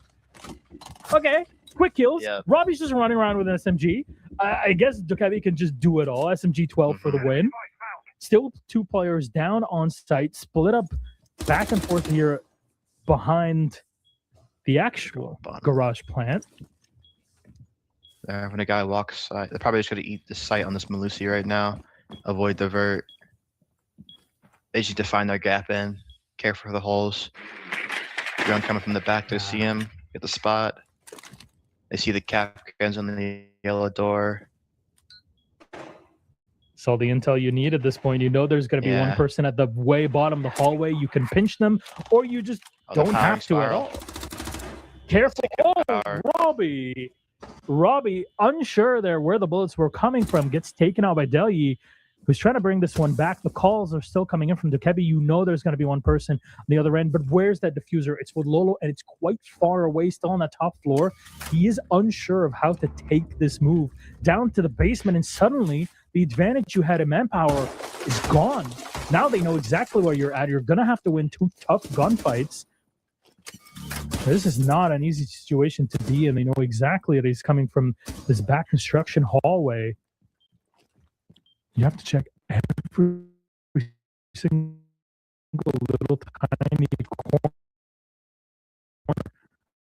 Behind the wall, you can get peeked at any point in time. Once they hear you planting, they can immediately go for you, Lolo. I do not envy your position here, but I'll tell you, if you can clutch this one, that'll be a hell of a replay. For us to go through and know it's not going to work out. It's hungry to get the round off of a beautiful adaptation. Things taking a bit too long to breach the garage doorway, and after that, it gave Hungry all the space they needed to maneuver. No, it was a great play. It really came down in that 2v3 to them powering the spiral person, you know. Italy took a little bit too long, left Robbie. Robbie was in a very good spot to kind of make a play to make that pull on the backside. It was mainly just the 2 players on the other side trying to find their play into the site, giving him, you know, just that time that he doesn't really have, because the defenders have to make a play on the split position on the only person in the map right there. So, you know, you're kind of between a rock and a hard spot, and you kind of have to take a decision in a way as the attacking team before the defenders can make that decision. And right there, Hungary did a great job. You saw that the Cade really did eat all of the Thatcher EMPs. So their initial play to plant in the smoke was kind of already broken. So that was really good from the Cade. Let's see what they're doing right now. Should be a little bit of a bunker style lineup here with the Malusi tube and the Cade. Should expect some hatch denial with the Cade and the tube. This Izami might start underneath the booster hatch with the light extension back into the site side. Let's see. I'm honest with you, David. I'm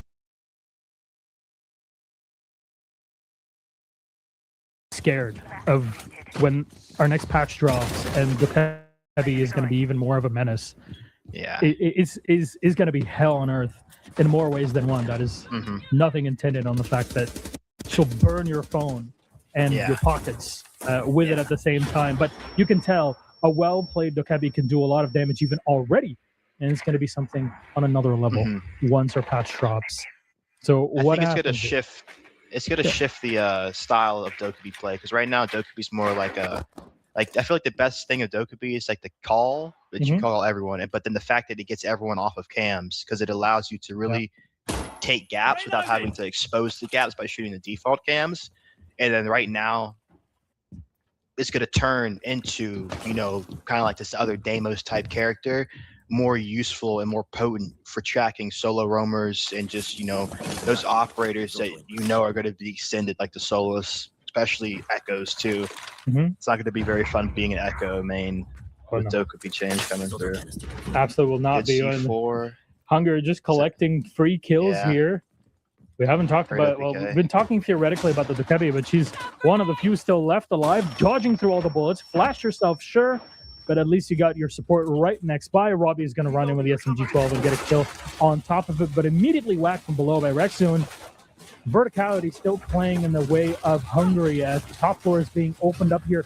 And the dive in from Lolo, it's a double floor extension from Hungary. Very deep the way that they're playing it. Also in the basement, but Ad is going to walk around the corner in the hallway. He'll find 2 kills collected. Even running that old Beast Coast skin on the MP5. It's going to work out for Hungary as they halftime 3-3 it.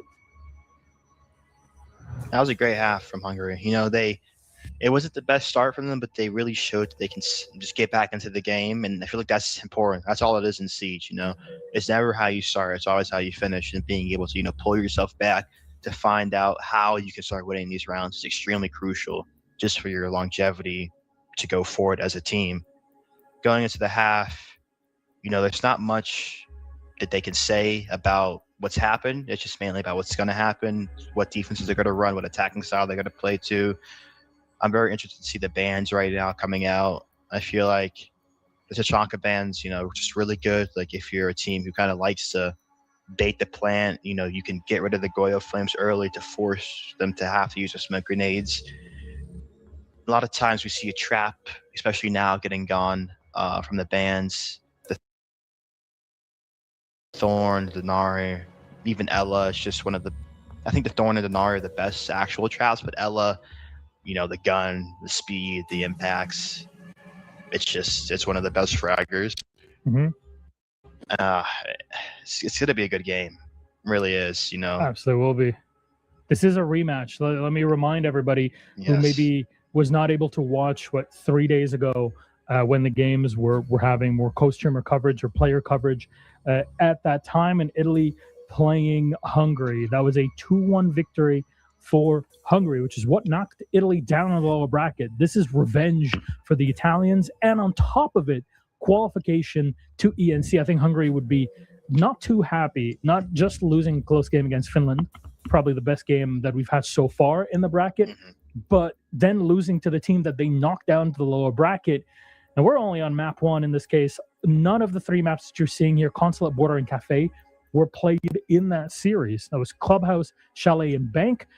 And then all of those maps ended with 10 rounds or less, really, which is kind of surprising given right now we're getting much tighter match, which is what I would love to see. However, a lot of those games also did end up in kind of like a 4-2 or 3-3 at the half. The second half, controlling that attacking side is going to be really important for Hungary, because if we're kind of just putting up to the facts here, David, 3 rounds on defense on Consulate is a pretty good start if you ask me. Yeah. Especially too here with the Solus Warden ban, we're going to see they want to be going for these ISOs, these plants.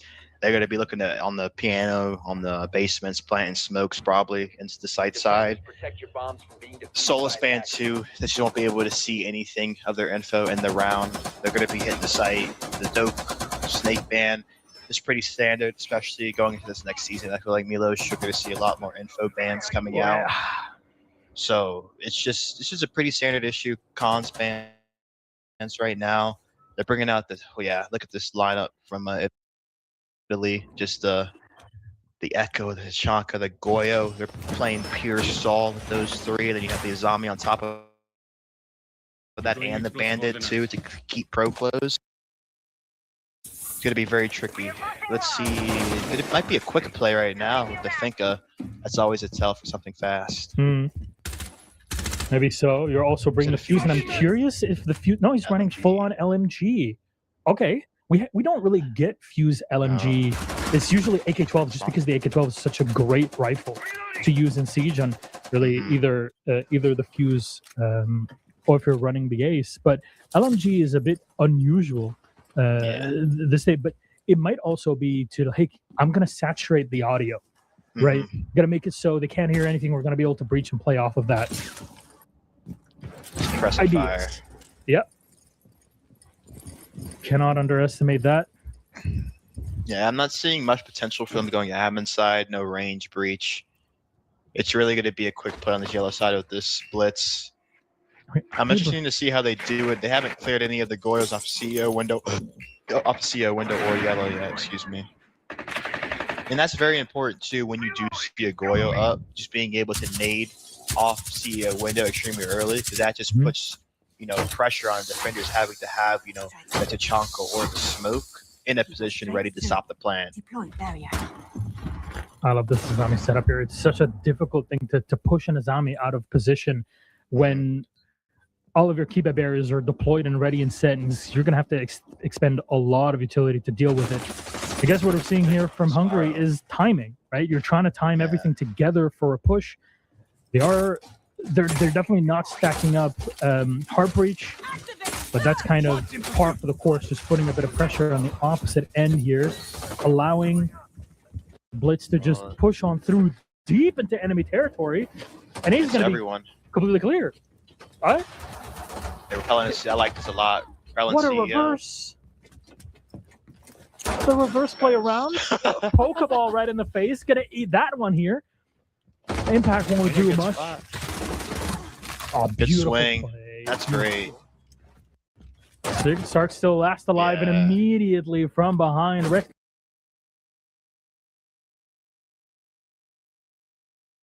The whole thing up as if it's going to be a normal console chamber take. And what do? They push in from long desk all the way around to projector, unexpected fashion, bypassing all the defenses that have been set up by Italy's defense. That was unexpected. Yeah, that was a great one. That's a really nice combination play you can have, because the Grim is pulling all of the attention to the yellow side. The Grimming yellow, they're putting that pressure on yellow, and they actually do have someone repelling in CEO, so the comps get really murky there. And essentially, once the Blitz gets into that into A, it just creates a split control where the Tachanka has to be looking, at CEO or either to pro. So he's just in the rock and a hard space. So it's very difficult there. It was a great attack from Hungary. From Italy, they just need to look to try to break the attack before it comes in here, trying to put pressure onto that Grim more aggressively through yellow, just play more aggressively inside the spiral area here. They want to run back that site, and they just bring the Finn instead of the Echo for those gaps. Destroying the desk for long desk. It's just cool to see, like, if you're Hungary in this case, you're scouting around, right? You're in prep phase, you're checking what your opponents are bringing. You see, okay, they're stacking a lot of slow down operators, right? We talked about it, where there's all of this utility that's meant to slow you down as an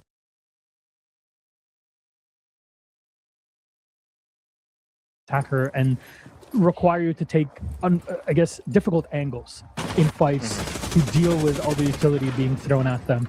And what do? They completely bypass that, and they split the take in ways that maybe you don't expect. Here, they're opening in this super aggressive way, also going immediately into break room. And at a start, it takes a lot of damage, but still takes out the Azami before the Kiba barriers are deployed to slow them down even further. And you're forced to run your Shumika